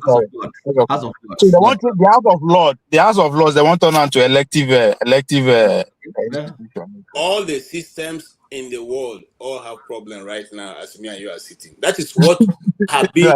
Yeah, I'm serious. That is what have been argument here since for saying if this is the situation now all around the world. What is our own? Are we going to sit like sitting dogs so that they can come and capture us again? You see, this is where our problem. Yes, that's what we are doing.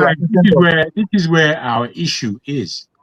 Our issue as Africans, as Nigerians particularly, is that there's a big chasm opening regarding power and the restructuring of the world.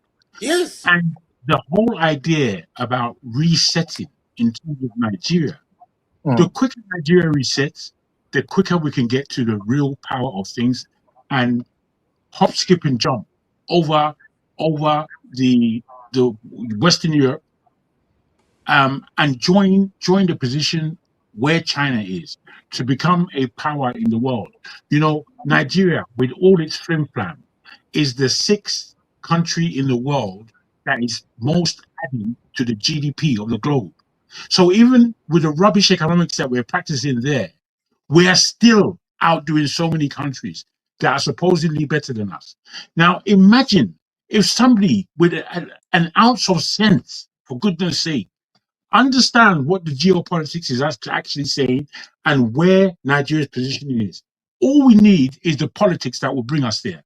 But the way Nigerians behave, I scratch my head. I think, can't we see what's going on? You see all the politics that we're speaking about right now, it's pointless. To me, it's pointless. The only thing that we need to talk about is how we restructure that country. Because as Masker clearly said, even if me, you, people that think they are sensible, because you don't have to be the cleverest man in the world to care for your people and to run a country correctly. You do not. What you have to do is to know how to protect and defend your nation. Once you understand that, everyone in Nigeria will follow. But because nobody knows where they're going, everybody's getting round and round, intellectualizing bullshit. We're not thinking.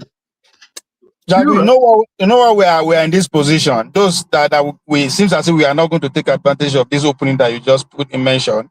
The people who are supposed to negotiate or fight for us are all compromised. So they're not even look at the Chinese way at all, they're compromised. Most sort of compromise, just as we've all said already, they shouldn't even be there, but they are. So it is up to us. You see, this is our last chance. So I don't think we understand. Wait, I don't think we understand the magnitude of urgency that we need to be portraying. I mean, this is why I'm largely frustrated. I'm largely frustrated with the way we do things in our country. Because the fact is, we have the people, we have the intellect, we have the manpower, we have the resources. God has given us everything. Yet still, we're pouring the eba on the floor. Plus the egusi as well. So we need to be from the floor now and taking away all the dignity that we're supposed to have. You see, we do too much intellectualizing. 1 and 1 is 2. If we can start from that level, we will get where we're supposed to be. But we're not doing that. We're doing some crazy arithmetic that's ending us nowhere. It's ending us into the Atlantic Ocean. I'm rather frustrated and disappointed.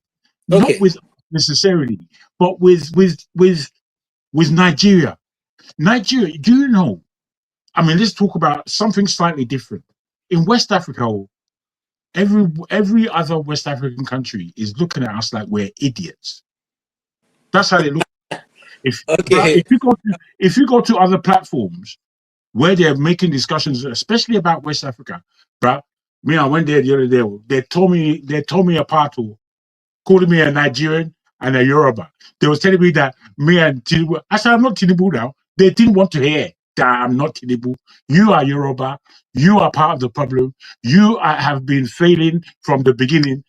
Bruh, if you see the pressure that we're under, and the thing is, I've got little defense. I don't really, apart from to tell them that I'm not Tinubu, I've got little defense.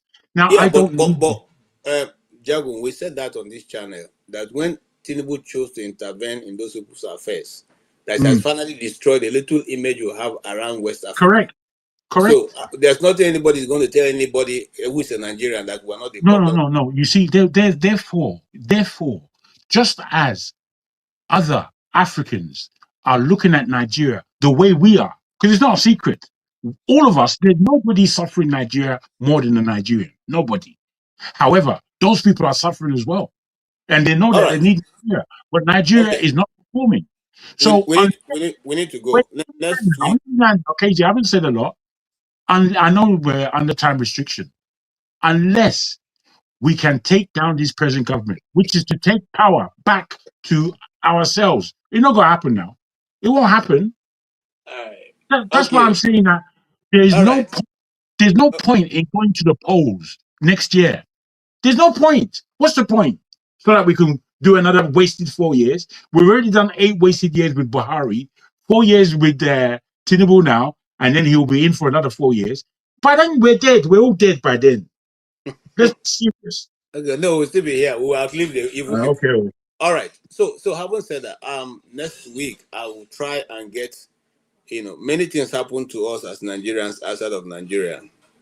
My friend's son was murdered in South Africa. Up to now, my God, Nigeria have not shown much interest, but I'll get an update next week concerning Isaac Satellites, a young 22 years old boy who was supposed to be leaving university next month in Southern Africa, and was murdered in his own Uber by 2 people, a man and a woman. You see, you know that guy.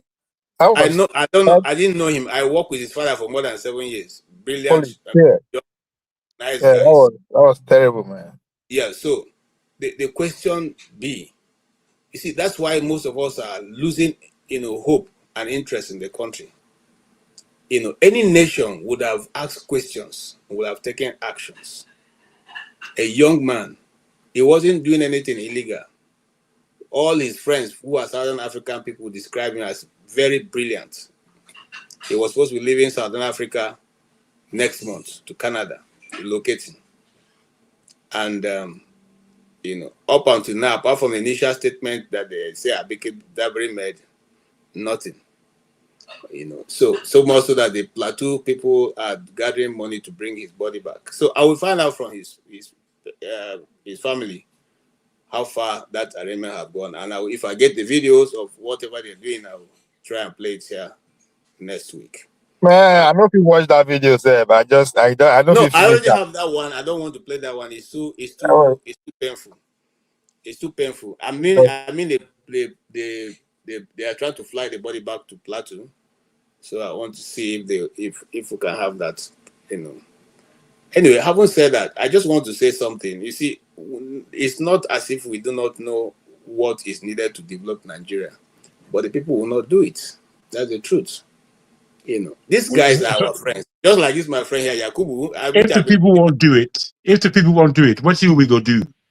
When in the places where we were growing up, we didn't have much division.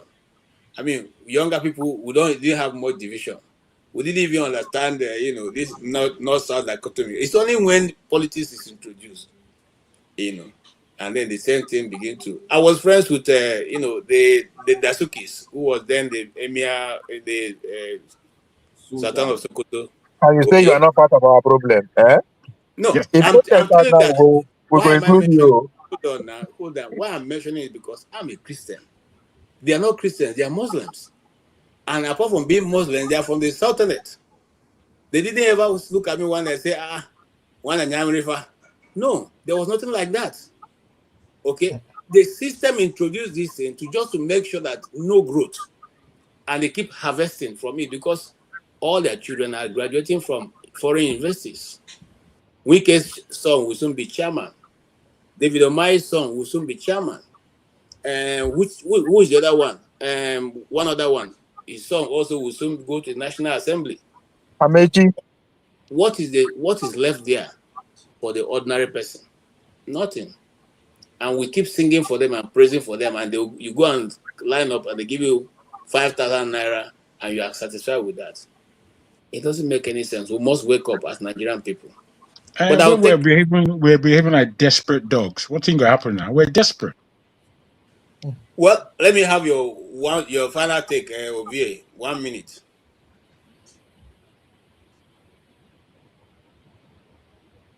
Ovie, your mic no go talk now. I'm referring to a message on my other phone. Please. Let somebody else go first. Okay, Master, go ahead. Master, you have 2 minutes because you've just not spoken too long. So, Well, but I will take 1 minute because you guys were gracious. You listened to my monologue for a while.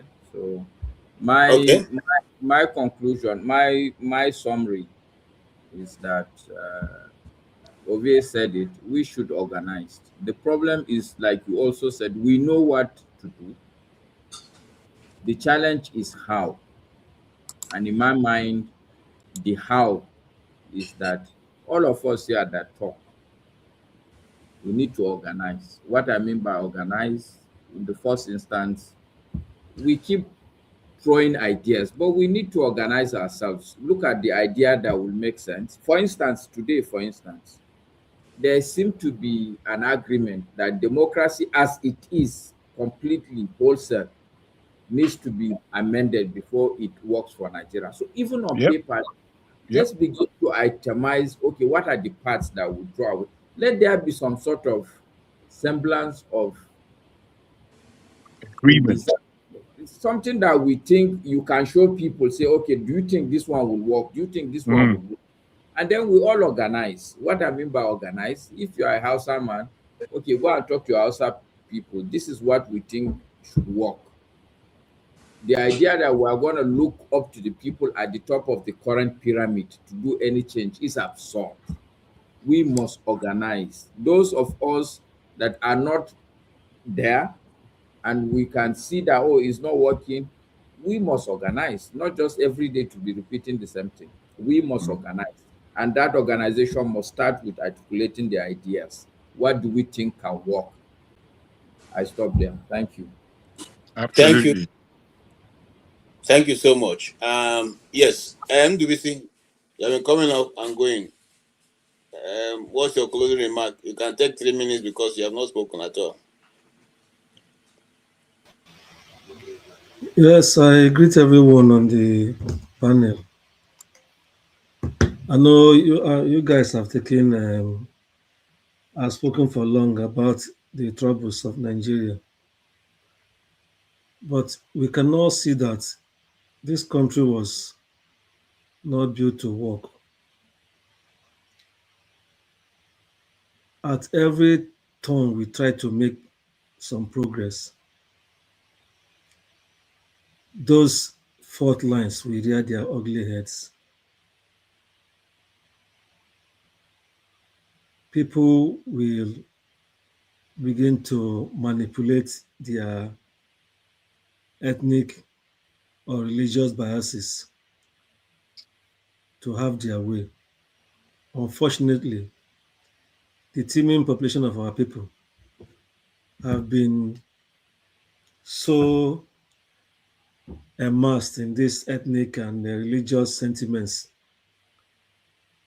most by oral tales from their parents against other ethnic groups. And that is why the country is not progressing. I heard when some of you were talking about England's democracy has spanned maybe centuries now.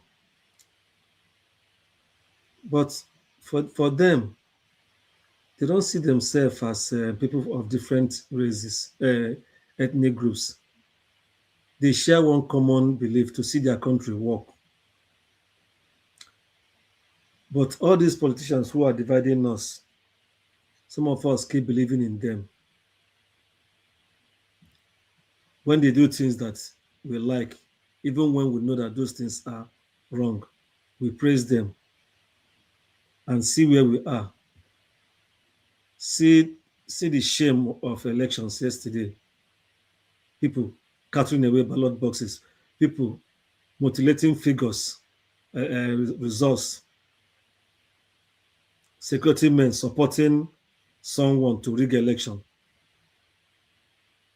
And those security men, they have children who they hope to bring up, who they hope to train, and so they will get better than them and become more successful than them. How would those things happen? Our politicians, most of them think of immediate gain for themselves and their family. They don't look at the future of the country.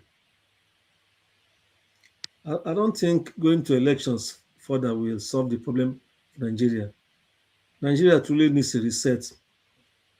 Even in homes, in establishments, when things are not going well, the owners, those who created it, or the family, they come together, they sit and say, let us identify the problem and solve it. But our leaders are not ready to make sacrifices. See the way many of them in power are looting and living lavish lifestyle while the country burns. No true politician who is in power will sit down and terrorists are roaming the country freely, killing and destroying properties. And they will say, oh, we have given marching order to the military. We've not even known why is the military not in all these places where these things are happening? Something is going on that is not pleasing. I think it is high time, like our guest today said, everybody, we here, people back home, particularly some who are patriotic among the elders, who have been keeping quiet, who know that the country is on the brink of collapse and total implosion. should come out and speak. Even if the government doesn't listen to them, let them speak and say, we need to reset this country. The country is really not going on the right direction. Everything has collapsed. All we see that is going on is just artificial stuff, artificial progress. The country is in dire situation. The country is going. The right thing to do now is to halt any further move towards any election, because we can see that it will not take us anywhere. It's like people come together, grab power, and lord it over the people. We are in jail in the country. The country is stably people are in jail, but they don't know. No meaningful progress. We need to reset the country. We need to come down and tell ourselves the truth. Say, we must sit down and decide whether we want to live as one country. And if we say yes, we have to reshape the country completely again. Collapse the system and start afresh and set things right. How can we have a country where the judiciary is the judiciary in every society? The judiciary is always the last hope of the country. When men who are leaders or presidents begin to have their way, doing the wrong thing, people go to court, the judiciary call them to order. But in our own, the criminals in power, they have pocketed the judiciary. They appoint judges, they appoint their siblings, their children, their friends, and all that into the judiciary. The judiciary used to be a pure group of people who tell the truth and interpret the law the way it should be, are now a set of gangs like those in power. So, but I know that there are still some patriots, particularly those who fought the good fight during the military era. I know some of them are still there, but they feel nobody listens to them. But they should all come out and speak and tell these people in power that you people are taking Nigeria to the dungeon. Because that we need to sit down and reset the country. This thing cannot continue like this. We cannot make progress this way. It's a terrible situation. That's all I have to say. Thank you.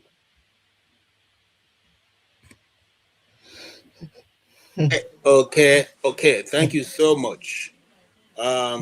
Yes. Diaspora voting is not available. Go ahead, Oti. It's been run. Okay. Go It's ahead. been run. Go ahead. Questions to Dutch? Nine. Okay. Yes, I agree. Of course, we'll talk about organizing. So the next question would be organizing for what? Okay. So, under the current circumstances, of course, I mean, having an election under the current situation is a waste of time. Is an exercise in futility, and therefore, so what is the next? So the organizing, which I agree with, but we have to organize for something. And of course, how do we do the organizing? Because from my experience, even having convincing them a group of people, people you are kind of you have a friendly relationship with, to convincing to be interested, to show interest, it is not that easy. So, and this is the organization we're talking about. So, may I suggest maybe next time perhaps we can even have a session for that. I try and just let's have that imagination, because talking about organizing is easy to say, but what do you actually do concretely to organize? Okay. Now, for example, not only organizing in the diaspora, but of course, there has to be a counterpart, in Nigeria, because we can't just, of course, we are here in the various locations all over the world, but the action is going to be in Nigeria. So we're organizing, but not in isolation. It has to be with those in Nigeria. Say, for example, maybe the big churches in Nigeria, is there a way we could kind of be in concert with them and in this process of organizing, because what it really means, what it boils down to is resistance. Okay, if we say we're not going to take part in the election, and the government is going ahead with it, what happens? Okay. And so yeah, so it has to be this we're talking about resistance. That's what it is, because people that are that are not free, they have to resist.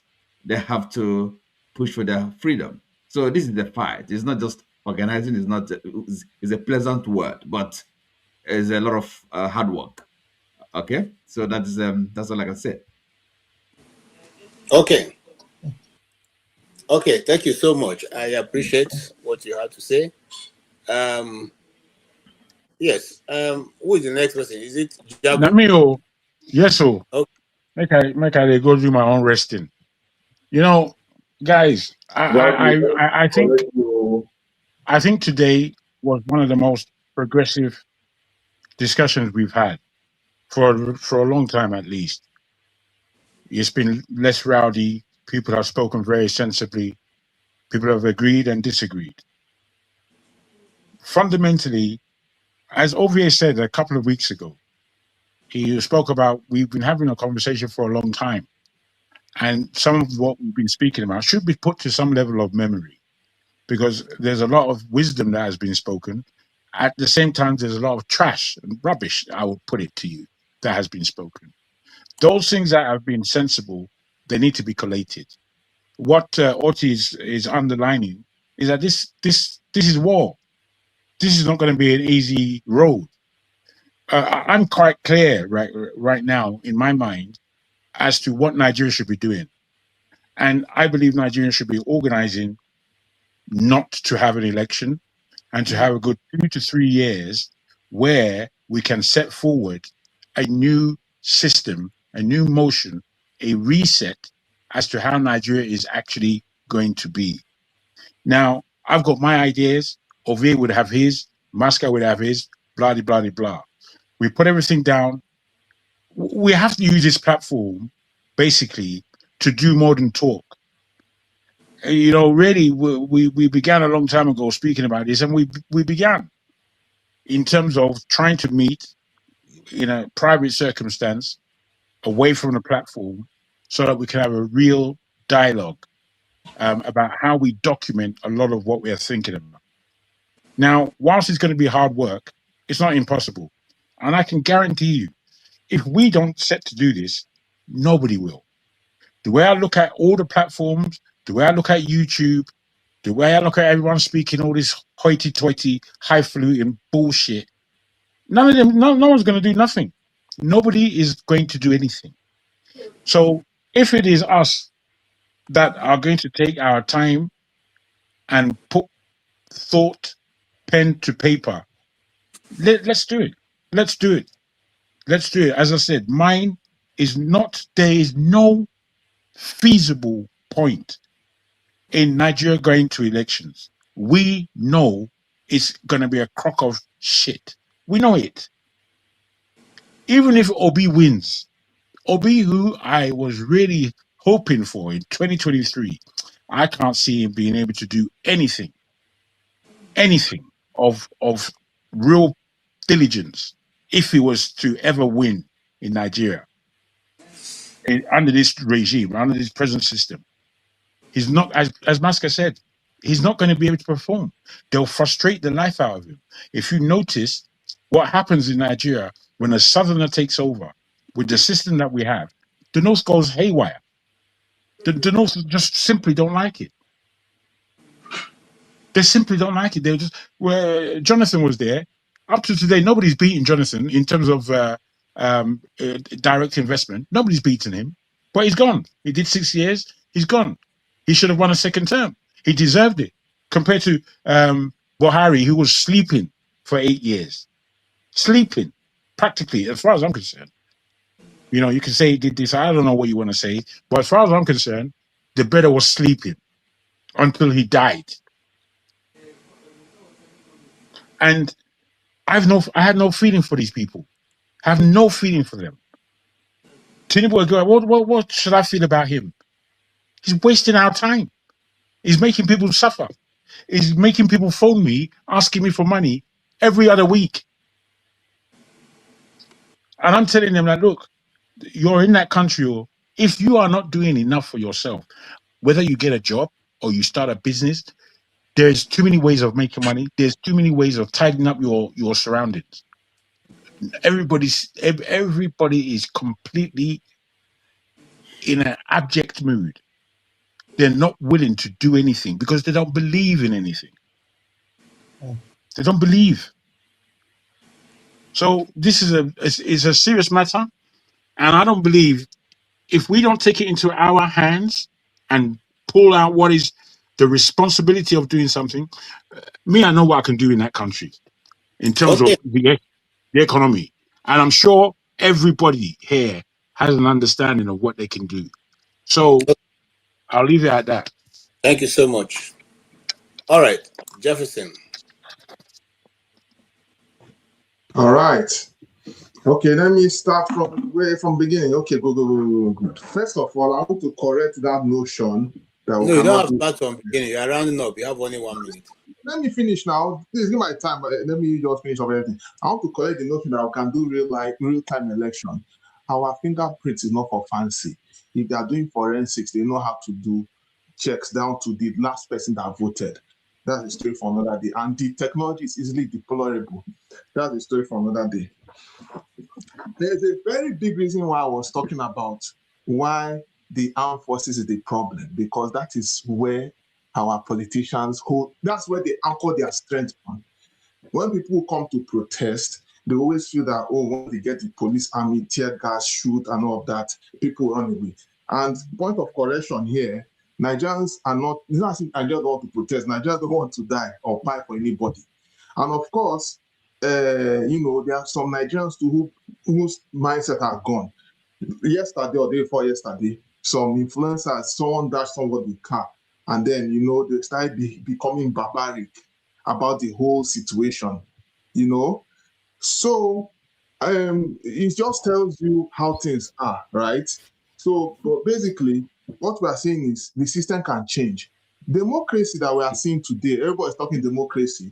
Democracy started in Igbo land. In fact, democracy was the system of the world was copied from Igbo land, because it was there the whole thing started. Because according to Igbo tradition, we believe in the will of the people.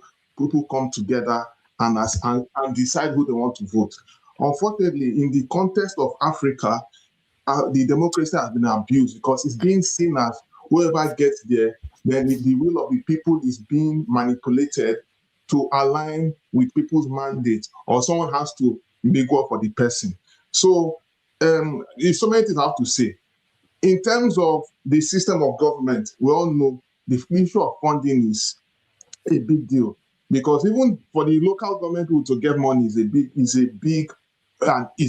big issue, of which is not just enough to say, okay, let local government or these small units of governance get their resources.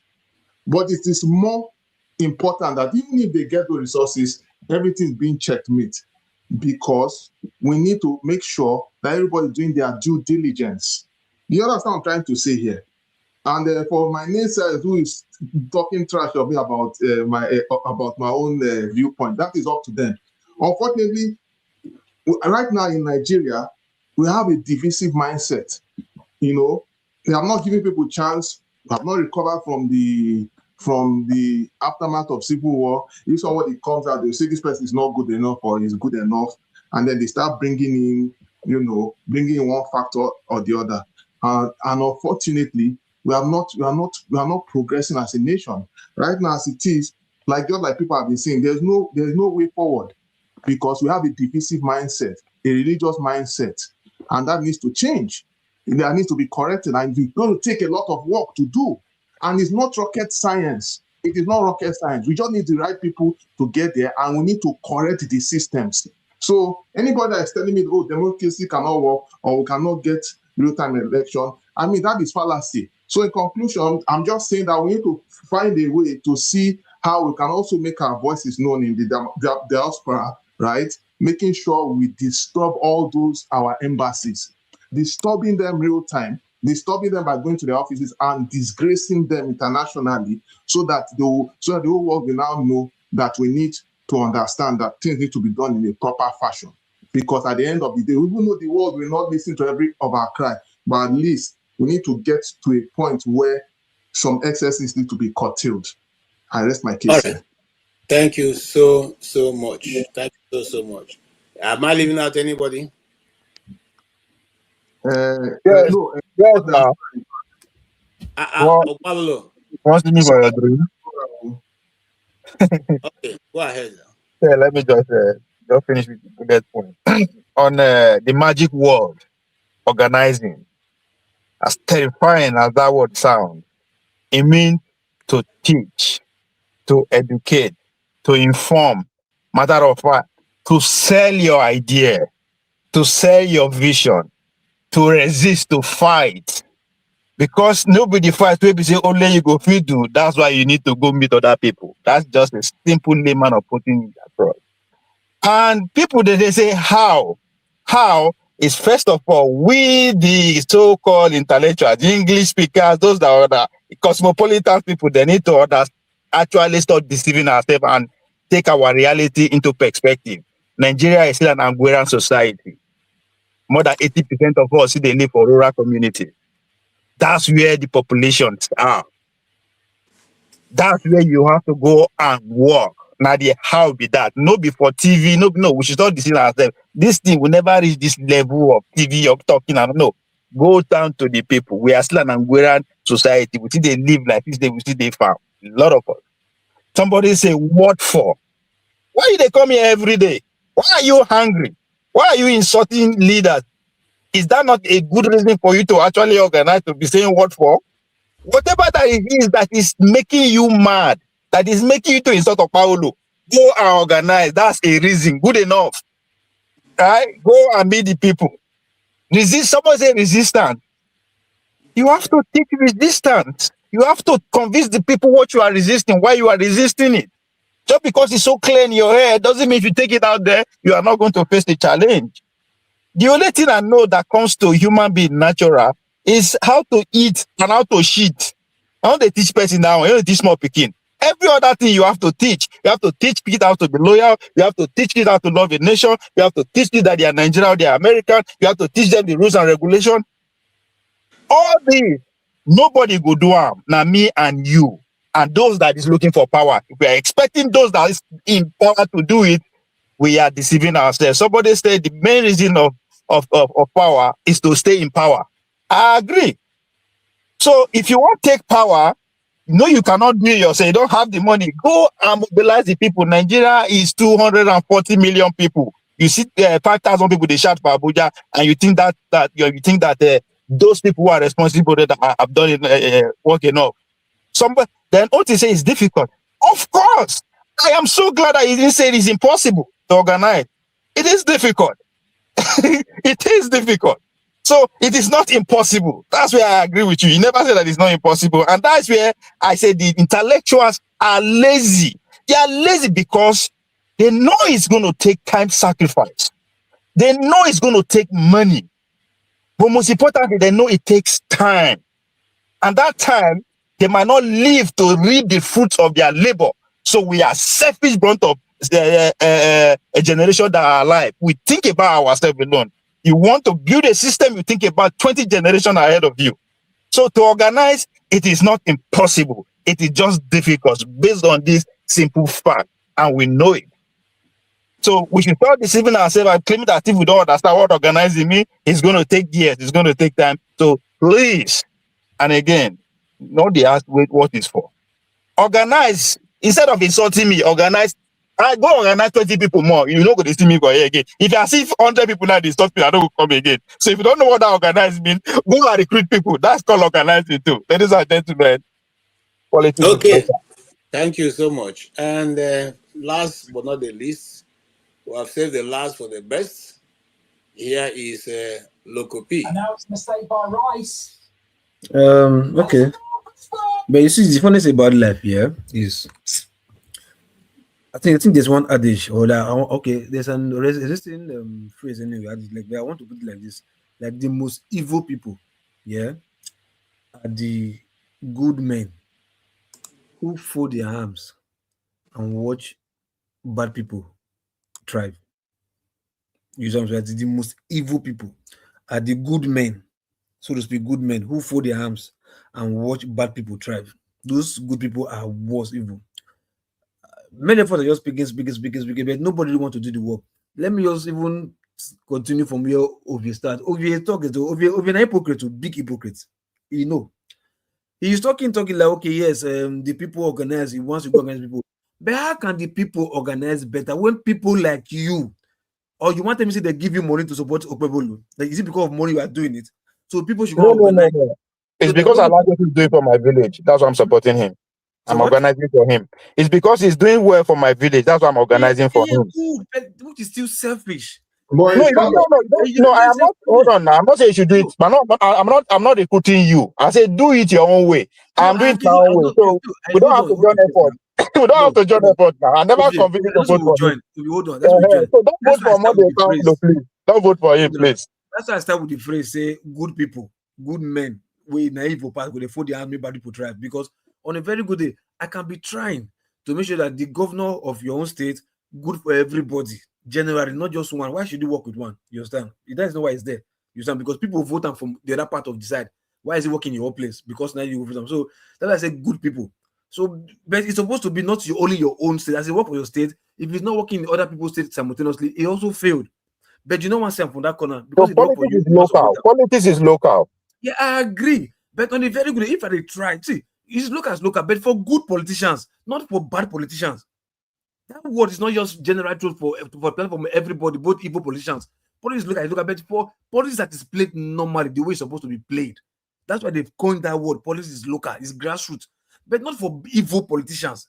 You understand? When people they try, they speak against bad government, yeah, but because of some selfish individuals, for one or two simple reasons, he's thinking about himself or ourselves, not general populace for everybody at a goal. Now then the problem also there.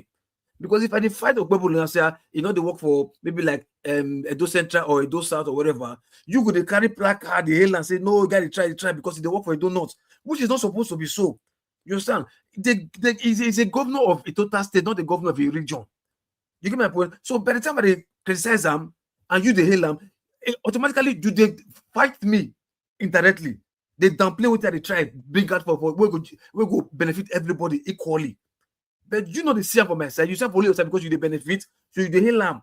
Automatically, you know they know, but you they fight me indirectly. They water my effort. Because you're hailing him, you don't know the people mindset where they transform. When Jefferson was talking about one stupid nonsense trend when somebody took the destroy cars, in my mind, like, see how Nigeria comes stupid. See to non-entity. We know they contribute anything to society for any form or whatever. 9 people, large number of youths, they give credence to now. Now they watch them, they make money, so to speak. Now if they destroy their brain on how to grow in society. Everybody go abandon what they even abandon school. They'll say school and abandon school. Focus on what they do. After all, they not go to school, they make them. Who want to go to school? Because we get bad foundation. And this youth now, they copy those boys. You go see some nonsense idiots who know how to make money, where they call money, where they dash the motor. We know that they make you carry 20 million account, you give them. They do waiting. I don't understand. That 20 million, if you something empower market women or train people, maybe they go learn skill for your community. If those 20 will come back, then they go develop your community willingly, trying to give out to society. But you carry motor now, so you want give because you want trend. So you see something. Many we get damaged brain, not even our politicians. Our brain is damaged. People that we see online every day of our face in the name of creating content, they trend. And young people see them. I want to mimic them. Because that's the only thing they see online all the time. The users, journalists or whatever, news anchor people, they don't even criticize our politicians. We can talk what you talk. No news anchor, blast them. You can see people like Asamedi, people like good politicians. They call politicians out. They don't fear. But this short will get us journalists for Nigeria. We can talk nonsense. All politicians, all the journalists, all the enter house, media house, they keep quiet. They can't even analyze what they talk. Because in peril. Nonsense. They die for our egg. They look up. See, not be child. Why have to make we revolt, make we go diaspora voting? Not be child's play. I don't see what would happen. This country, they die, they rot, they go. We don't know because that trick. We did not get here by chance. In a small, they reach here. And if they go worse, the more. When you tell me the letter, paper letter will not solve these things, my brother. Trust me. If not paper, they get speaker, they get lawyers, they get professors. We go write counter paper to do them. Not alone. Maybe say foreign countries they benefit from how Nigerians they right now. What did that lobby go to do? They pay $9 million to lobby with another image for who? For foreign country where they benefit. Say Nigeria be like this. 91 lot for. So if like make everybody the whole world believe in Nigeria and they okay, it is what they want and they will believe them. But we will be true blood sons and daughters of that soil. We will not say this is bleeding us. Will they die? They go. I don't know. Sometimes they wonder what they worry black race. I go see Chinese children, Indian children. I go see that kids talents. What they display online? I will like, God damn it. When my country Nigeria, their children always won't be like this. When? Yeah, we see that social dance competition, go online, small children, school children, dance competition, how to do a shaking hands. And these useless celebrities that have nothing to offer society, we allow them, they show them nonsense every day.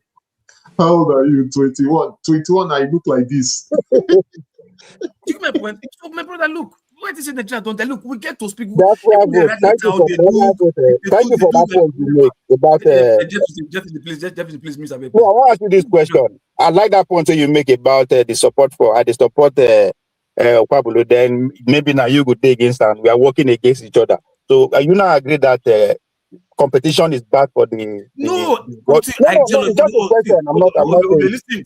I am not listening you. Okay, Okwabilo, you're not supposed to interrupt now. He let you speak. I'm not disagree with him. I agree with him. I'm just asking a question, not be fast. No question.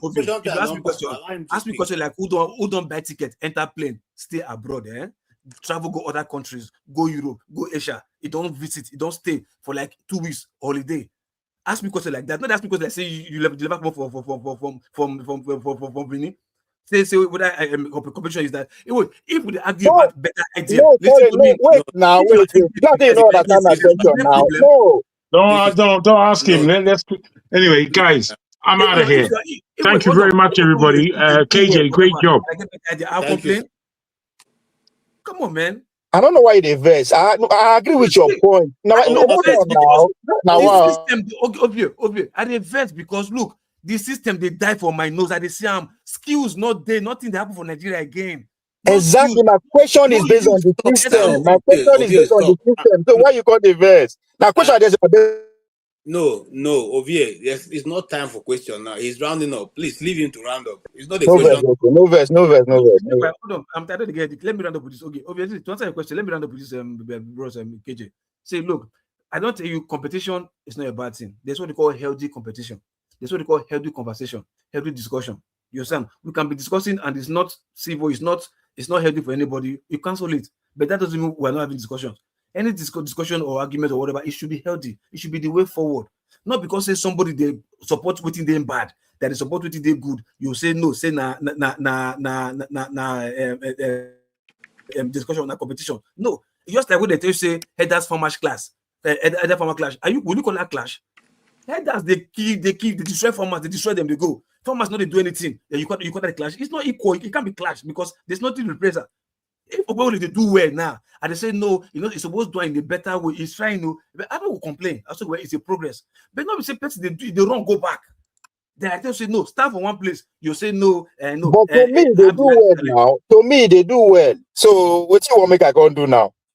Thank you, no problem. So you brought out a very good point. I agree with your point. This is my challenge now, brother. No, KJ, maybe next week. Sorry, KJ, maybe next week we should talk about it because waiting it on a very important thing, right? No. We have spent 4 hours 37 minutes. Whatever important we should have covered it by now. And I'm supposed to do only 3 hours because I wanted everybody. I say next week, not now. Next week. Oh, come on, bro. All right. Thank you so much. And that's our discussion for today. And I try to end up this discussion or this session with what Professor Michael Ozakume said. Which is that even a goat has a point where you chase it to and it will resist. When is the time that Nigerians will turn around and resist? Yeah. That is the question we should be asking ourselves. Will we just be throwing our hands everywhere and say, "Que sera, sera, what will be, leave them for God"? We have been living It's all organizing. Organizing. That's it. That's the solution.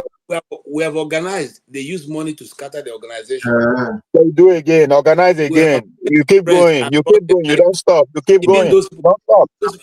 Armed forces, once you target them, now that time, you decline, you re-strategize, you go again. You don't stop. You don't give up. I'm going to remove you, honestly. Now you are actually pushing. Honestly, now you are supposed to have stopped talking. Well, I still talking. The debate is over. Wait till next week. I know you want to be here, but me, I want to go. Okay. Okay. All right. So that's it. Every one of us should understand. And like we all grew up in a Nigeria that didn't have tribe, no tongue. We didn't know these things. Majority of us didn't. I grew up in the north. I didn't have anybody, come to tell me, I'm not a Nigerian, or there was very little things that makes you to know that you're not even around this area. Maybe when you're filling a particular form and they ask you state of origin, that's when you even realize that you're not living in your state. But all that system have been destroyed now, and something that we have never known has set in, and now it has become not only region. The regions are even fragmented, because now if you go to the north, it's no longer a whole north. The north have divisions. If you come to the east have divisions. If you go to the west have divisions. Every single fault line has so dramatically played up that now it has become the focal point of everybody living in that geographical location. The question is, what do we do from this point? Do we continue to have it that way and continue to widen the gap? Or do we see a way to bring it together? Bringing it together don't mean that we should forget a Hausa man is a Hausa man. No, it's never going to happen. Or forget that Igbo man. No, it's never going to happen. But looking at what will give us unity and being fair to all. Being fair to all does not mean that if your tribe is 600, then we will say, oh, because they're just 600, we cannot pay attention to them. When we take care of the little ones amongst us, we have more cohesion in our relationship. But if we refuse to take other people along and decide to say we have the power and we are going to muzzle everybody through, it's only a question of time. The power will go from you to the other person, and the same thing will continue all over again, and there will never be an end. So we need to ask ourselves the critical question as we conclude today. Do we really want to have a country, or do we prefer to go our separate ways? It does not matter. And you see, we are getting to a critical point in history where the world is beginning to fall apart, disintegrate. There have been new alignments and new colonial, now it's no longer new colonial, but in fact, a more modern colonial way, people coming up. And they're meeting constantly.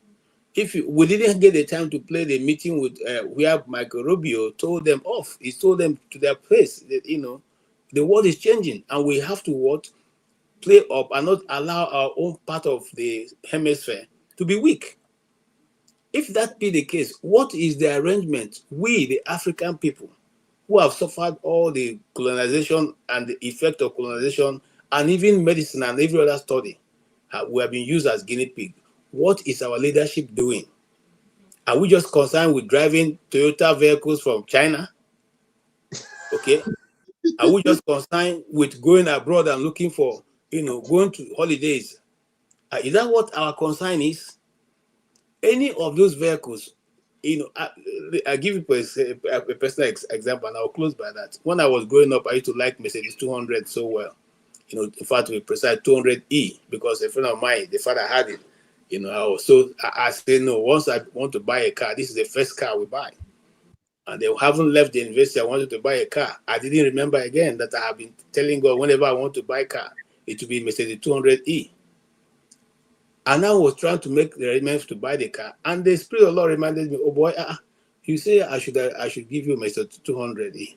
And I say, no, that's no longer Mercedes 200. That is out of fashion now. This I was talking to myself. this out of fashion, and then where am I even going to find Mr. 200E? As soon as I finished speaking that, it wasn't up to 1 hour. My friend called me. Oh boy, there's an expatriate going back. We had Mr. 200E, very brand new. They almost brand new. The guy didn't even use it, go anywhere. Do you want it? I want to let him know that you are coming to buy it. Oh boy. And that time, Mr. 200E is gone out of fashion, man. It looked like antiquity. Okay? I was making plans to buy Rover. You know that time Rover was a crave in Abuja. That was what I was trying to buy. Okay? So I now have to go back and beg God, please forgive me. So why am I trying to give this example? Those things we think as something fashionable, where, very important. It looks fashionable. It is something we see as the brilliant thing, this thing, if we don't have it.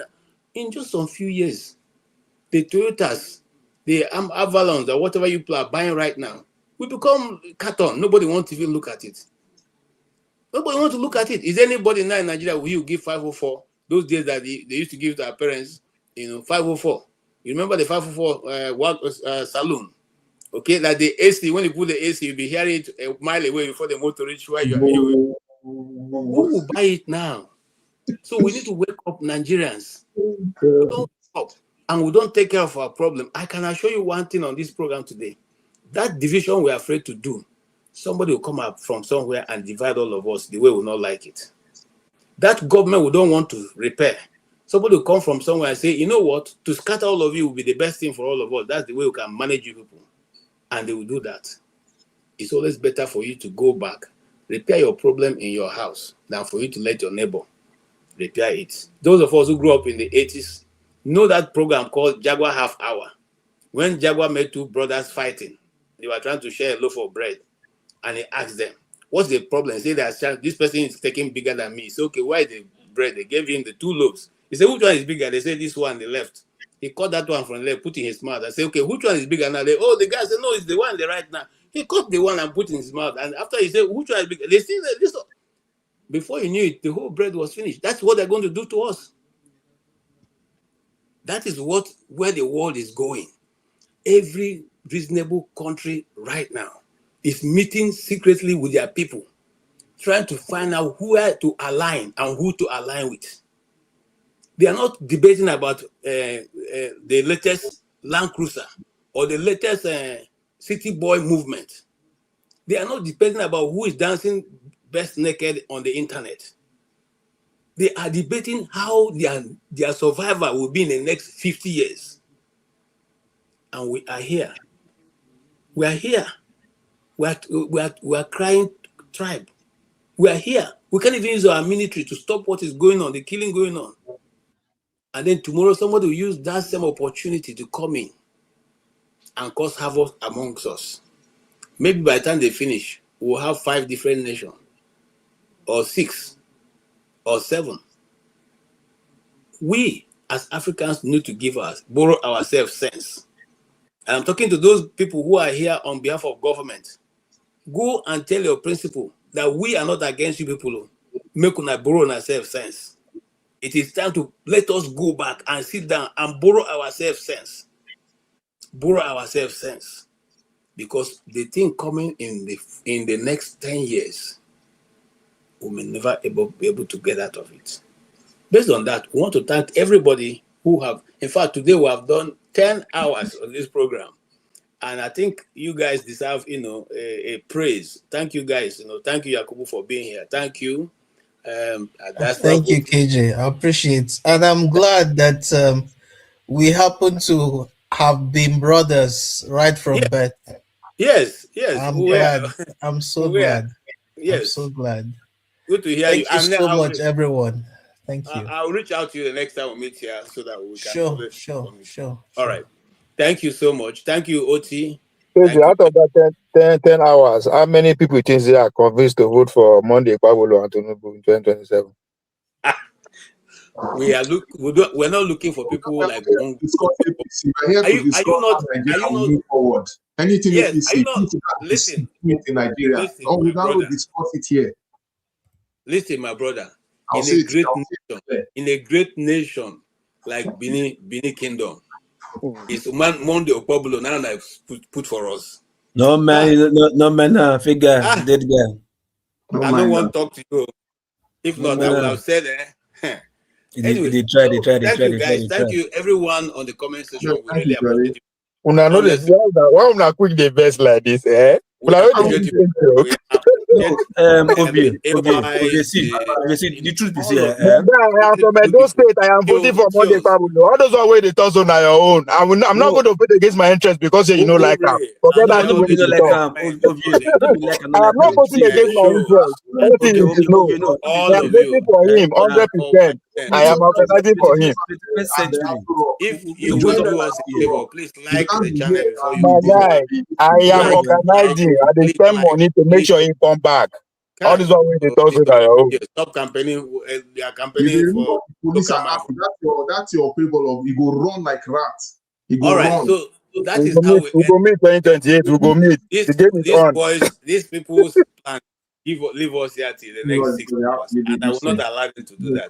So we'll give you guys a break, and then we will meet again next week, where we'll discuss other issues. In fact, let me tell you one of my pain. I almost stopped discussing politics on this channel. I wanted to switch to discussing soft issues like love, marriage, heartbreak, because it's not making it, it's not adding up. After the last election in Abuja, I lost hope and was confessed.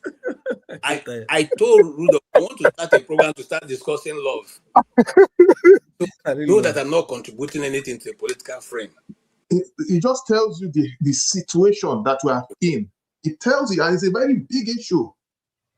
The more we drop out, the more we get more power lose. That's the game. I will see. Mr. KJ, you know my anger. And the more the people is destroy the country. There's a method to the madness. You know my anger. You know my anger. My anger is 2026. Yeah, people because okay, the way they train me. I be like I like to like one of the people who call the shots, who directs. If I know they call the shots, I like to like, as in maybe they board with the disciplined people. If you fall foul, no mercy, get you down. So something to straighten up, that they have. So if I look at say 2026, I like, why be say my race? My own race. Me would like to be say I did proud of my race. But now my race, now that race, still they do foot mats, still they do rubbish, still they do yeah. Not just only because okay, now it wasn't only my race before. People from Asia, they were like me, but those guys were able to wake up. They're like, come on, man, you can't do this to us now. Come on. Do you sound so? Okay. But they were able to put their eyes together and look at where they are. But let me like, let me say we're supposed to be shame every time. When I was okay, let's end it. When I was in primary school, an uncle of mine bought Toyota Corolla. We were all laughing and shouting. This one a moto. Okay, that Toyota Corolla. Today, you see what the Toyotas have taken over. We have the same brain in Nigeria. Our people refuse to invest on our people because of tribal sentiments. When we're ready to be a nation, we'll put away every tribal sentiment and we'll build a nation that will work for every one of us. On that faithful note, I say thank you so much and have a good night, everybody. 1,911,844,833 naira and 46. I'll take that again. 1,911,000,000 1,911,844,000,000 1 trillion. This money is too much for me.